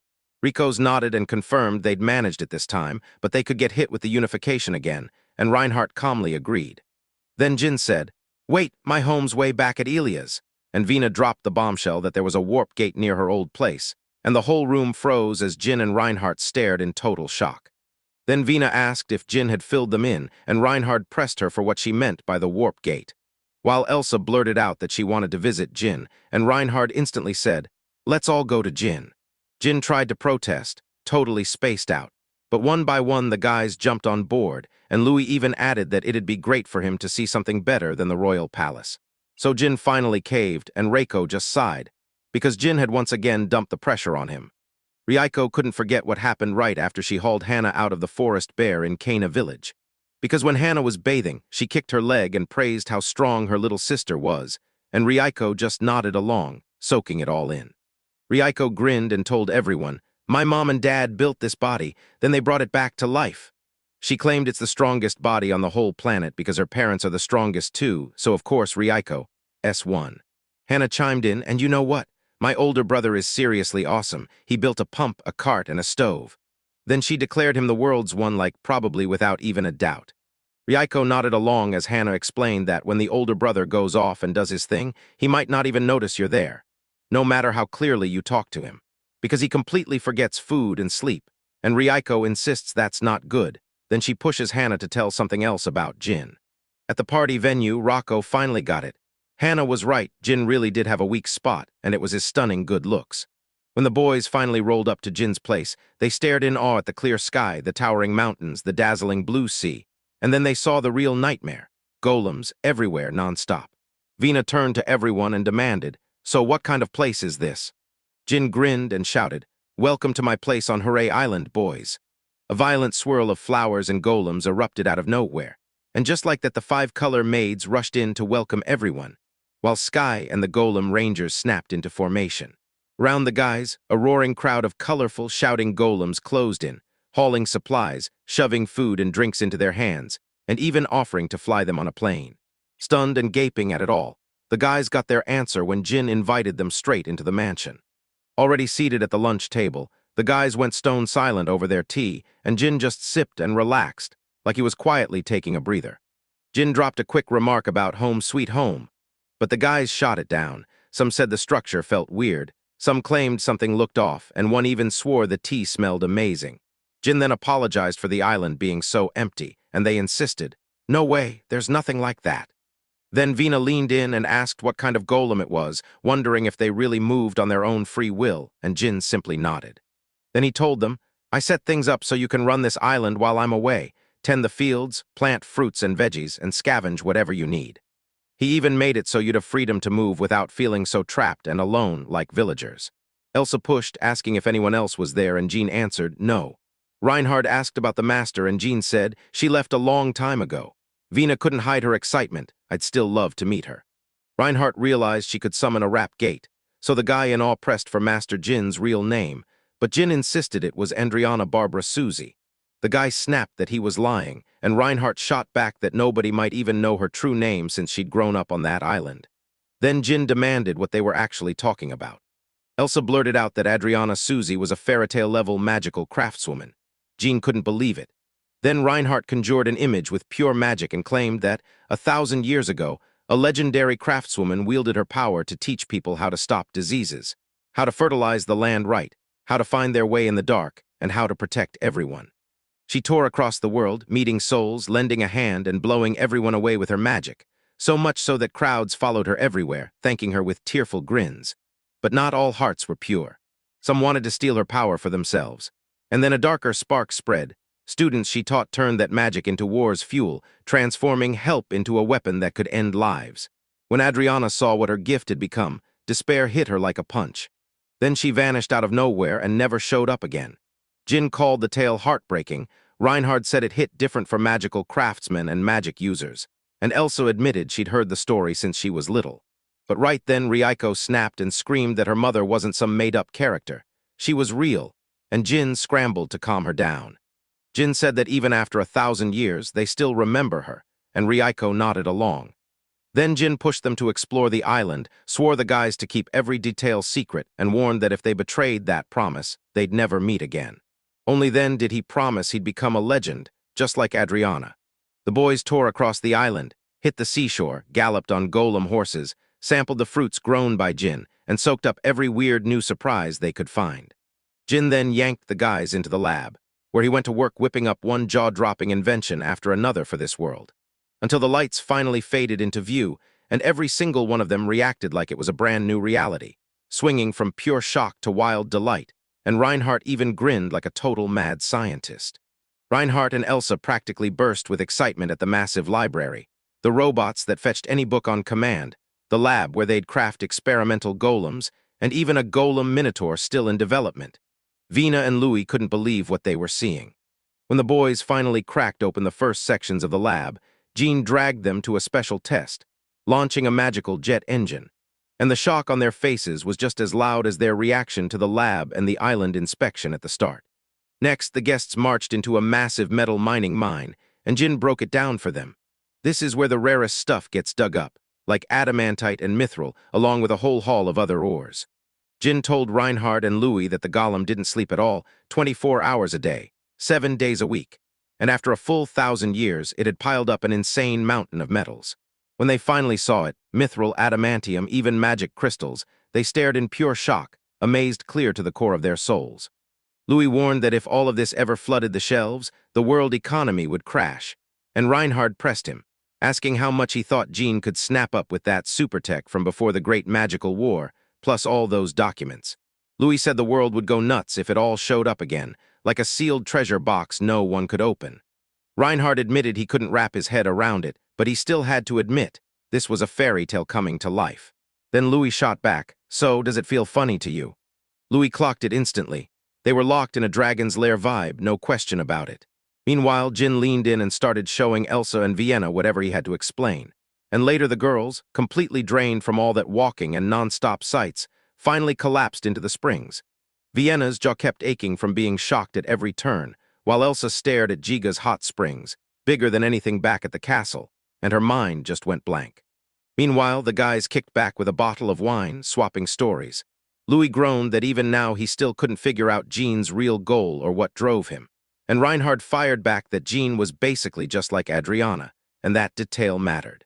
Then Reinhardt moved to the window and declared Jean was a genuinely good person who shared what he knew, stood by his beliefs, and actually trusted people.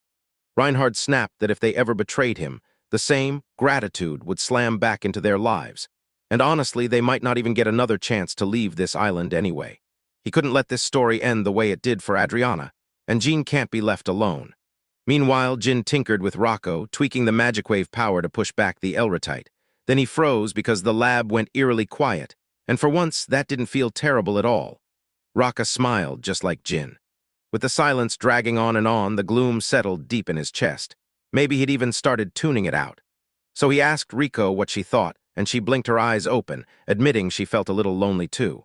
When that moment finally arrived, the next morning the girls bounced up to greet Jin, and he shot off a quick, "How'd you sleep?" And they lit up, praising the bed's softness and raving about how the tatami smelled like it was absolutely unreal. Then Elsa and Venus leaned in, dreaming out loud about staying right here, living the good life in this place. Jin cut in fast, saying they had to head to Shoro, and he introduced Shoro's automaton, the one that runs the golems when he's away. Still, Riker pointed out the hard truth. Without Shoro, there were things they couldn't pull off, and with him on board, they'd make insane progress. Right then, Louis stumbled in with a sleepy Reinhardt, announcing that in just a week they'd be handing out awards for the Golem party. Then he asked if Jin could make it back in time. Jin didn't blink. He said yes, he'd be there. Vina wins, and the prince wants his prize back with 0 changes. Louis says, all good. But his gut is screaming otherwise. So he asks the prince to talk as they stroll the shore, praising the island's breathtaking scenery while hinting that politics, money, and power are miles away here. It's all research and quiet focus, so Louis wants to ask him something. Louis blurted out, "So, do you like Vina, Jim?" And Jim froze, staring at him like he'd just seen a ghost, then managed as a friend. But Louis wasn't done. He pressed on, claiming Vina is safer here, because of what's been happening lately. Jim's sure she'd be better kept away from Louis, and once that country business goes to war, who knows? Maybe Louis will even have to start using mages.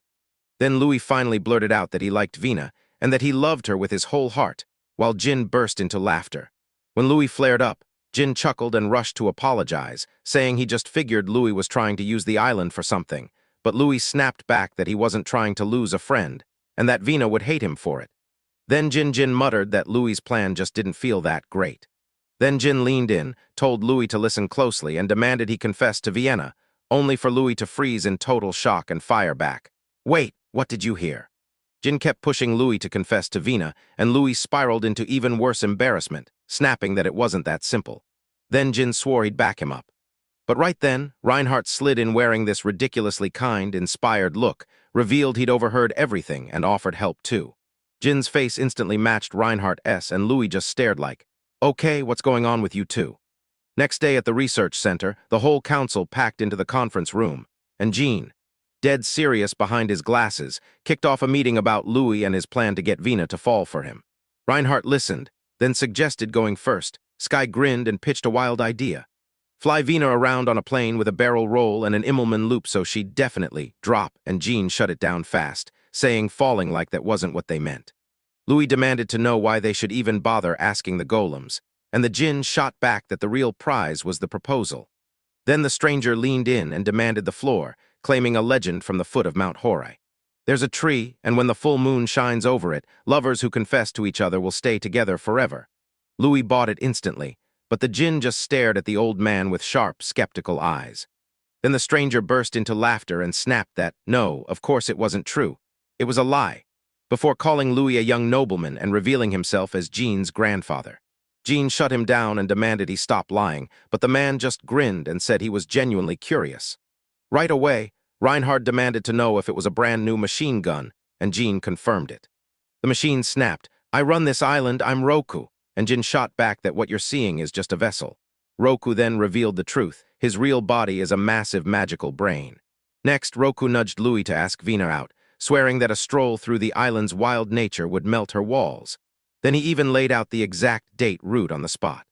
Roku pushed them to confess at the end of the walk, then told Reinhardt to forge a ring, while Jin said he'd rest for now. But Reinhardt snapped back, "No, make a gift for Elsa."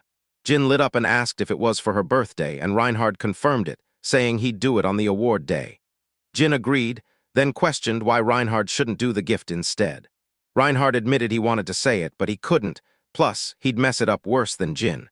Jin nodded, then begged him to explain the real problem later. After the date, Vienna spiraled. She'd invited everyone to the picnic, and they all turned her down, and it stung.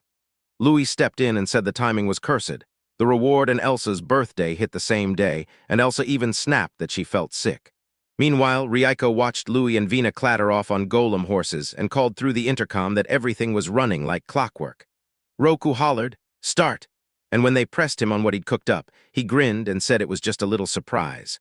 Rieko bursts out to cut Louis and Vienna off, yells for them to watch the video through the magic eye on her head, then, wham! A crushing beam blasts between them, and when the dust clears, the golem mate crawls out of the crater and instantly recognizes Luna. Vienna sprinted up to the golem and blurted, "Are you okay?"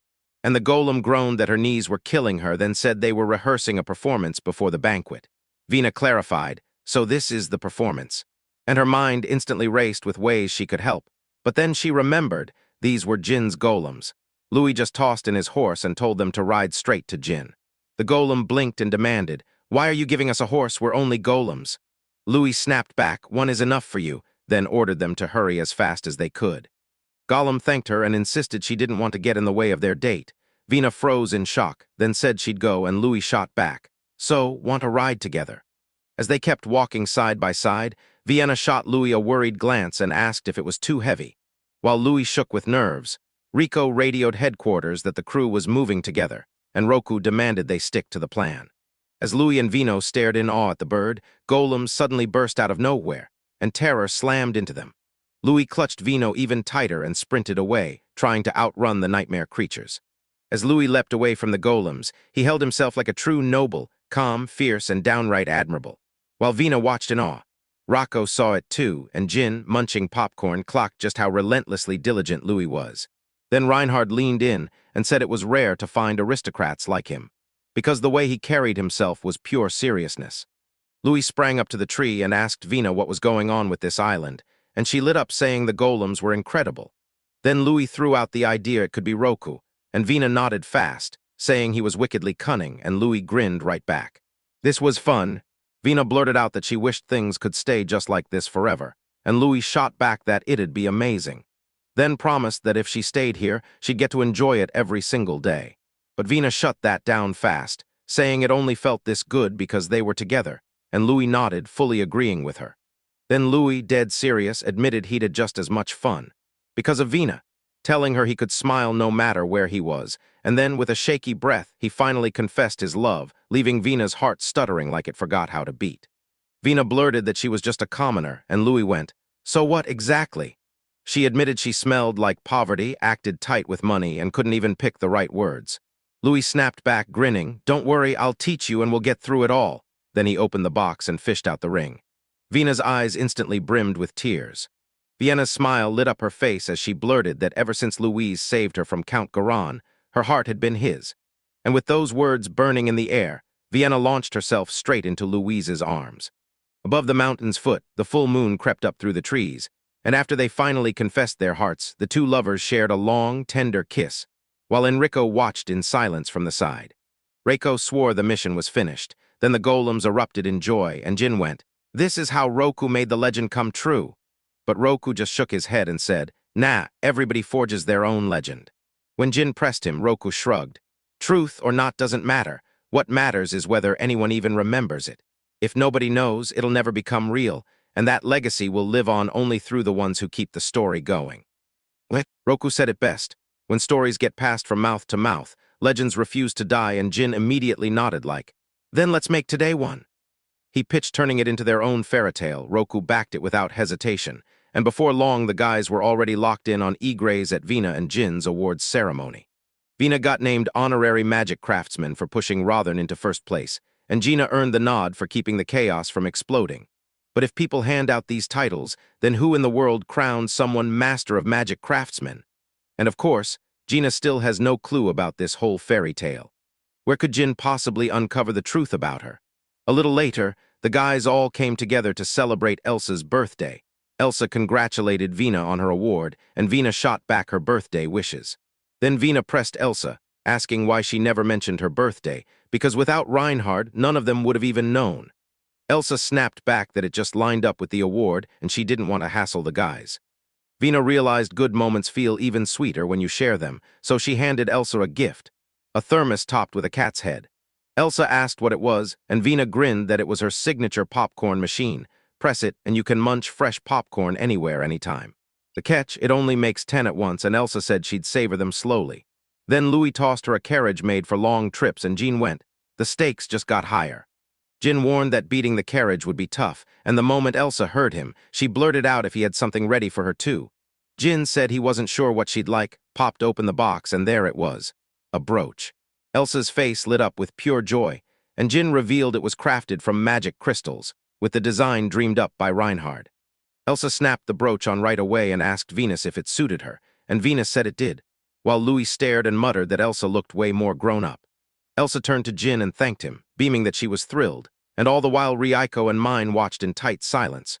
Reiko with envy in her eyes, Mine already thinking about what gift the young lady would get next. Jin only smiled and said he was just happy Elsa liked it. Jean stared at Reinhardt and knew he couldn't hand over that gift right now, while Elsa rushed to show the brooch to her brother. Later that night, Reinhardt called his sister and pressed the gift into her hands, and Elsa tore into the wrapping in pure impatient rage. Elsa gasped in pure delight when she spotted the dagger, and Reinhardt said she'd always wanted one just like it. Elsa blurted that she'd always dreamed of a blade like her mother, and Reinhardt admitted he'd begged Jin to forge it. Then his smile faded as he told Elsa to remember what made a noblewoman need a weapon. When Elsa asked why, Reinhardt said, "Because this dagger isn't for fighting." Reinhardt warned, "Use it only if it's truly an emergency so I can protect myself and my pride." Then he wished Elsa could live free of shame with that dagger. Elsa nodded, said thank you, and called Reinhard big brother. Later, Vina rose in fury because the goodbye moment had finally arrived, but Jin just shrugged it off and promised, "We'll meet again soon." Then Reinhard shot back about those ancient ruins. There was a warp gate-like thing out there, so Jin pressed him again, and Reinhard nodded, saying he could check if it could connect to Adriana. Jin agreed on the spot. Halfway to Sharo, Elsa suddenly crumpled with illness, forcing the guys to slam to a stop, pitch camp, and treat her, only for Elsa to insist, while still sick, that she wanted to reach the ruins too. Jin hurried up and asked Reinhardt if it was really okay to leave Elsa like this, only for Reinhardt to shut it down, saying there was nothing he could do now. That time was the only thing that would help, because Elsa had been suffering since childhood. When Jin pressed if it was chronic, Reinhardt admitted it wasn't just bad luck. It was Elsa's magical hyperplasia, a rare disease. Then he laid it bare. Everyone's got a magic limit, and usually the power you drain is what comes back, but Elsa doesn't recover the normal way. She drinks in excess instead. Magic gnaws straight at Elsa's body, and Jean blurts, "Is this gonna kill her?" Reinhardt snaps back, "No, her life's not on the line as long as she keeps releasing magic. But Elsa's gotten lazy, so now mine and Udberg are posted with her. And with Jean's golem standing by, they'll raise the alarm the second anything goes wrong." Jin groaned that if he'd known, he would have built a brooch function to keep a steady flow of magic. Reinhardt snapped in surprise, and Jin shrugged that it was totally doable. Reinhardt said it might be, and if it all clicked, it'd turn into something straight out of an ancient relic. The same kind of lost tech hiding in these ruins, back in the Great Magical War 300 years ago, where so much vanished. Lives, inventions, and knowledge. And when these remains were made, they'd never be able to know any of it again. But just as they were about to talk, a man cut in like thunder, saying the research never stops, day and night. Inside these buildings, raised about 300 years ago to fight demons, packed with insane tech you can't even imagine today and can't find anywhere now. Rukul's partner yanked him back, muttering that it was too out of the blue. They wouldn't understand anyway, then apologized for butting in, right as Jin demanded. "So who are you?" Roland, the magical craftsman, stepped forward and introduced himself, then called Rukal a researcher, and finally hesitantly pointed out his sister Alina, who kept staring at the guys like she wasn't sure what to do next. Jin blurted out that it was an automaton. Roland's voice cracked with fear as he demanded how she knew, and Reinhardt flashed the medal for the honorary magic craftsman. Rolana instantly recognized it. Jin confirmed she'd already figured it out, and Roland finally realized he wasn't just talking to a craftsman, he was here for one. Rukal said loads of plunderers hit this place, so he dragged them here. Then Roland stepped up and offered to hear about the ruins. Rukal promised he'd explain it all because the Gryan ruins are his bread and butter, and Roland snapped back, calling him an idiot. Rukal didn't flinch. Before the war, it was a research center. After the shelter, people whispered that warp gates once stood here too, yet nobody ever found them. Everywhere you look, there are scars of war, wreckage, shattered weapons, and magical gear crammed away like the fighting never ended. Amid the ruins, they even spot rare metals, adamantite and mithril, scattered in fragments. Rieka blurts out, "So everything here got destroyed." Rukal tells her the truth. Those metals aren't exactly easy to wipe out, but this pile is clearly what's left behind. Rolana leans in and points out the signs. So many golems were thrown in, and even a machine gun, all to hold off the demons. Then Jin kneels, inspects a finger, and drops a jaw-turning detail. The formation was used to build artificial muscles out of mithril. And when Roland hears that, he can't help but admire just how sharp Jin really is. Roland said that long ago people mastered tech, especially deadly weapons to fight demons, like those old golems and automatons. But war crushed the ranks of magical craftsmen, and the whole craft slid into decline. Still, it's not over. The more they dig into these ruins and secrets, the faster they'll claw their way back to the past, and bring back the glory of those bygone days. Jin clocked Roland's fire. Reinhardt nodded like he knew exactly what that meant, and Rukal slammed him as a busted botanist. So Roland sputtered an apology while Elena patted his back. Jin told him he got it, but Roland still looked flustered because the research was stuck with 0 results. Jin insisted it felt like there was something there, and Roland snapped back that they just couldn't move it. Staring at this enormous patterned door with something smack in the middle, the guys just gawked. Then Jin blurted that it was absurdly huge, and Reinhardt guessed it was an emergency exit while Roland backed him up. Then they spotted how rock-solid that door was, and how magic wouldn't budge it, so they could finally stand up. Roland snapped that it was rude, but told Jean to help, and Jean shot glances at Rieka trying to dodge it, until Reinhardt insisted they could do it if they barely tried. So Jean double-checked that Reinhardt was serious, and Reinhardt said he wasn't exactly jumping at the idea, but it might work. Reinhardt admitted Elsa truly wanted it, so he'd have to tell her, and since it was a historic place they'd be checking out, he couldn't help feeling insanely curious. Then John nodded, and Roland rushed the guys. While the guys scoured the room and bickered over how to crack that door, Rocco sidled up beside Elena and stared straight at her. He whipped his gaze back, and the liner and the machine jerked in perfect sync, splitting off to opposite directions. Soon the boys trekked back to camp and hauled in a few fresh faces they'd just met. Roland lit up with joy, but Rukal's smile vanished as nervous dread seized him.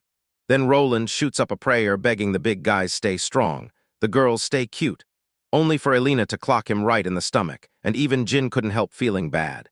Roland snapped, "Why am I getting beaten for praising the other golems and the machine gun?"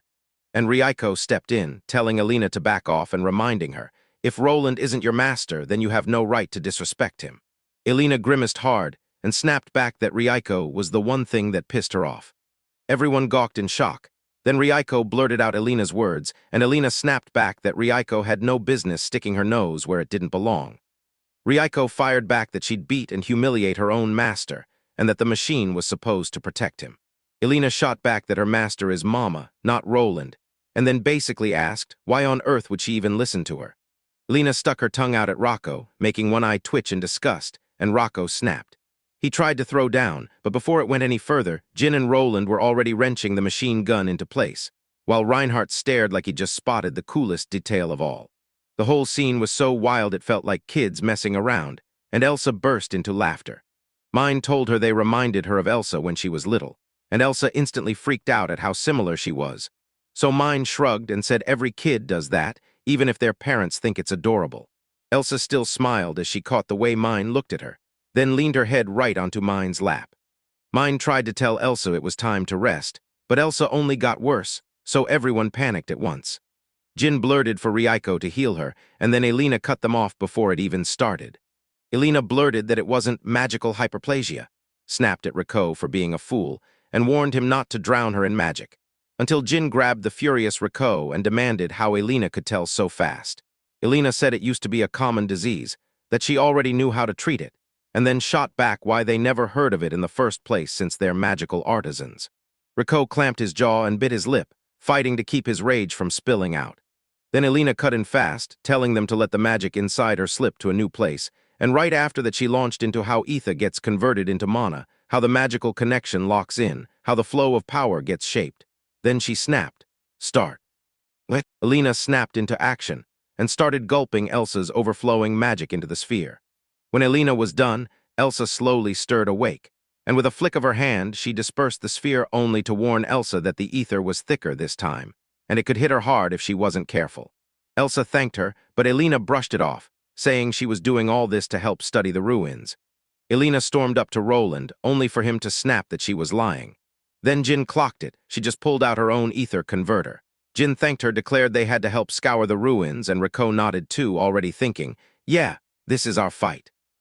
Staring straight into Elena's eyes, Ryoko felt a sickening premonition. Then the very next day, just like clockwork, the guys were back in the ruins at that door, and Roland muttered that it simply couldn't budge, while Jin insisted that a door that huge had to have some kind of opening mechanism. Then Jin clocked the truth. This door was way too massive, so if they tried to smash it down, the whole building would buckle, and the magic wouldn't trigger like it was supposed to, meaning it would just bounce back. And as Jin fired up a whole explanation on ether, mana, magic, and hyper-magic, it suddenly clicked. So he asked Rukul for the map of the ruins, and Rukul immediately handed it over. After he studied the map, Jin admitted he still didn't get the whole thing, but he pointed out that this setup was one giant ether converter. Roland chimed in that it looked like it was built for a mechanism meant to move something. Then he zeroed in on the door, asking where that motion came from. Jin shook his head and said no, the door wasn't the point. It was the structure itself, a huge open space. Then Jin lit up and said the warp gate theory was spot on. Those giant space doorways people could use, except they'd been wrecked, and now excess magic was pouring straight into the door. When Riker demanded what they were supposed to do, Jin snapped back that it was the same deal as with Elsa. Pull out the extra magic, and the two of them would handle the rest. Elena just froze and stared at them. After Jin asked if the automatons were ready, he ordered them to fire the ether transformation at full power together and blast away the magic sealing the door. Then the barrier and the spell would crumble and vanish. Elena snapped that it was stupid and flat-out impossible for a normal automaton, but she had nothing to worry about because she was the strongest one there. Ryoko pressed her again, and Elena proudly screamed that she was the best automaton in the world. Ryoko stayed calm and said, "Then I'm asking for your help," and Elena cut her off with a sharp, "Be quiet." After the two of them finished the ether transformation, the machine barked an order to open the door. And the moment it moved, the door's patterns flared with sparks, the core blazing the brightest of all. The door burst open, sparkling like a miracle, and Ryoko couldn't stop smiling because they actually did it.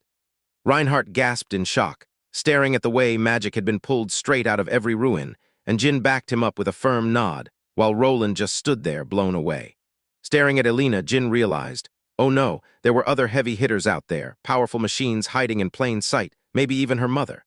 But he couldn't dwell on it because Elena locked eyes with him and flashed that smug grin like she'd already won. Jin, soothing Ryuko's head, swallowed what he couldn't say, while Rukul cackled and pushed them to go, roll, and stop him. And then Reinhardt's jaw dropped when he saw a whole pile of smashed golems.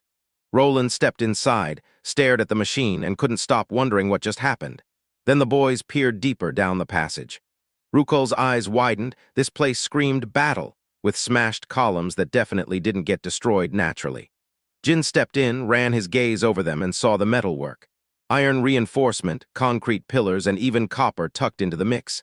Then he spotted the mithril coating. After his analysis, the answer hit like a punch: transformation magic. But Jin instantly pointed out the real problem. If they were trying to strengthen things for this kind of warp gate magic, they'd use iron for the transmission, not this setup. Elena snapped it out to everyone. This wasn't the right way. She pointed and swore there was a descent ahead, and Rukul's pulse jumped. This felt like a secret find, a hidden room just waiting for him. But then someone's voice cut through the air. It turns out the maid was actually a busted machine that somehow survived 300 years, and it was frantically trying to warn them not to go anywhere near that place. Right as the machine blurted that they mustn't go, she lunged for Roland's hand, only to have it get sliced off mid-reach, while Rocco, Jin, and Reinhardt completely froze, stunned into silence. Elena yanked that hand away on the spot, snapped that the stupid doll shouldn't get in her way, and swung so hard that the doll's hit drove her straight into the column. After the machine gun slammed into the column and went down, Elena sucked in a breath, then snapped at Roland to move. He nodded and took off, while Jin shouted for them. Jin demanded to know if this was normal, and Elena shot back that she'd already reached Roland and even tried to stop him. But Reinhardt cut in fast, saying they were researchers and any working automaton was a gold mine. Then he snapped to Rucho, who admitted it was true but couldn't quite commit. Rukul snapped that he didn't care. There were tons of them scattered on the floor, and then he barked for everyone to move fast. Jin just turned away, saying he wasn't interested in the chaos at all. Rukul shrugged and told him to do what he wanted, and Elena's eyes went straight to Jin. Roland burst up to Jin, already apologizing because the moment that door swung open, Rukul flew off the handle. And Elena just tried to shield him, not because she's evil, but because that's simply who she is. Jin eyed them with doubt, and Roland swore he'd watch Rukul and report straight to Jin the second anything goes wrong. Only for Jin to stand there, staring back at them, completely puzzled. Reinhardt said the machine was begging to tell them something huge, so they had to fix it fast and actually listen, while the guys with Ryuko tore into the repairs, bringing it back piece by piece. Once the repairs were done and the machine rebooted, she snapped her eyes open, shrieked at full volume, and demanded, "I told you we couldn't go there." Then she staggered, stunned by what just happened. When she saw her own hand was still whole, she blinked in shock, and Reinhardt grinned and said he'd patched up her clothes. Jin waved it off like it was nothing. The automaton snapped to attention and thanked her, then immediately went, "Oh, but I'm just a machine. I have nothing to give." Jin tried to cut her off, but she kept going. To repay them, she'd hand over her body to this Rocco, trapping it and blocking her father and Reinhardt. With their eyes squeezed shut, she screamed that they didn't need that. Yet the guys roared back, furious they couldn't even see what was happening. Automata slumped and mumbled that she only wanted to serve her new master. No more, no less. And when Rocco kept demanding answers, she finally said Jin Naito set everything up, and Jin nearly choked on his own breath, hiccuping that he probably did it by accident while he was fixing her. Rocco exploded, "How?" And Automata just clenched her resolve, saying she'd wait until she could help him. Rocco spun around, offended, snapping that they already had enough maids, and Reinhardt rushed in, claiming they were golems, until Rocco shot back that even one automaton was more than enough. While Jen Hers patted the machine and christened her Anne. Anne, startled as she revealed that going down to the basement was forbidden, asked who had ever gone there, then gasped again. 300 years ago they sealed something down there. They locked away the monstrous, magical power of Gigas in that place. Then Rukul lit up, bragging that this was it, the very core of Gigas, the treasure he'd hunted for years, while Elena flashed a greedy grin. Rukul shot forward and seized the core in his hands, shouting that he was with him. No, with them. Only he couldn't even finish the words before the core exploded open and unleashed a burst of threads, and Rukul's scream tore out of him in pure hysterical panic. The ground buckled and Jin's eyes went wide. Was it really already too late? Reinhardt demanded, "What even is a Giegas?" And then he snapped his explanation like a warning. It's a weapon of insane power, unleashed in the Great Magical War. A furious, ever-growing giant that drinks ether straight from the soil and the rocks. Roland suddenly barked at Gina to run, hard, and screamed that Rukul was trapped in the rock. But the stone giant crashed through the wall just as Elena and Roland sprinted ahead. And right away they snatched Jin and yelled, "Run now!" Ryoko bristled like it was her job, but Anne cut in that whoever grabbed it first was the master. Jin snapped back, "This isn't the time for arguing." And the guys bolted off at full speed. Rocco and Anne sprinted for the door and slammed at it, but it wouldn't budge. Then Jin roared at them to hit the ground as shattered door and exploding stone tore through the air in every direction. Ryoko snapped that he was just big, blasted Gigas with a flaming shot, and Jin didn't even get a chance to stop her, because the hit that landed on him nearly split him clean in half. Jin screamed, "What if it's explosive gas?" And Riko shot out a shocked gasp and begged forgiveness. Then Roland snapped that Rukul was still trapped in there. Elena snarled at Riko like a fool, and Jin insisted they had to act now, but then Anne cut in, "Not yet." Even after all that, Gigas was still moving, and Jin and Roland spun around, stunned. Anne said it would keep drinking ether from the rocks, the flock, and the soil, regenerating again and again, until the one dragged into the core finally died. Gigas just regenerated and popped back in front of the guys, towering even bigger than he was before. Jin shouted what weapon that was, called it disgusting, and Riko whipped out her katana. The maid golem shot to Jin's side on the spot, blasting wind and earth magic, then swarmed Gigas with one goal, tear him down from the inside. Bloodied and still charging, he struck again.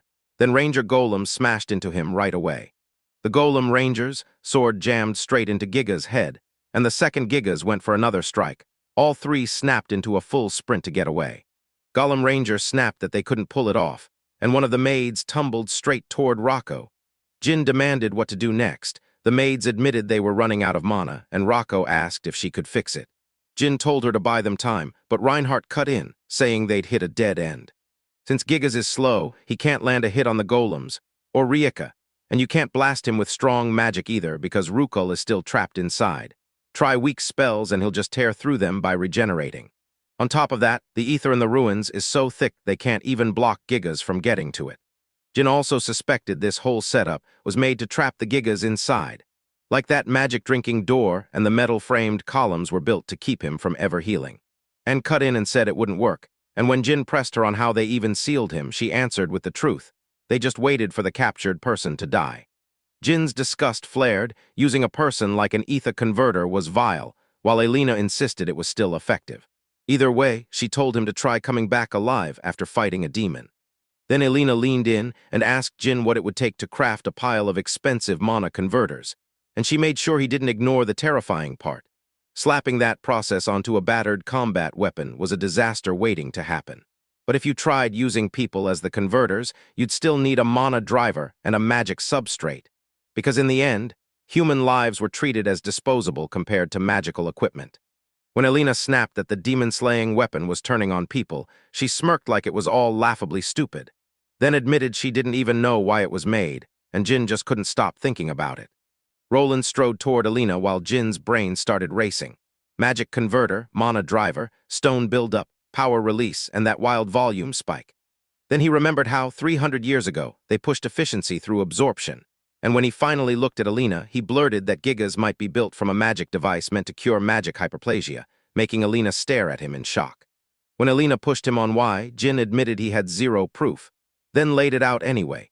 If this really was just a machine built for destruction, it should hit harder, move faster, and its magic attacks should pack way more firepower. And that's when he stared at Gigas' busted regeneration and realized the truth.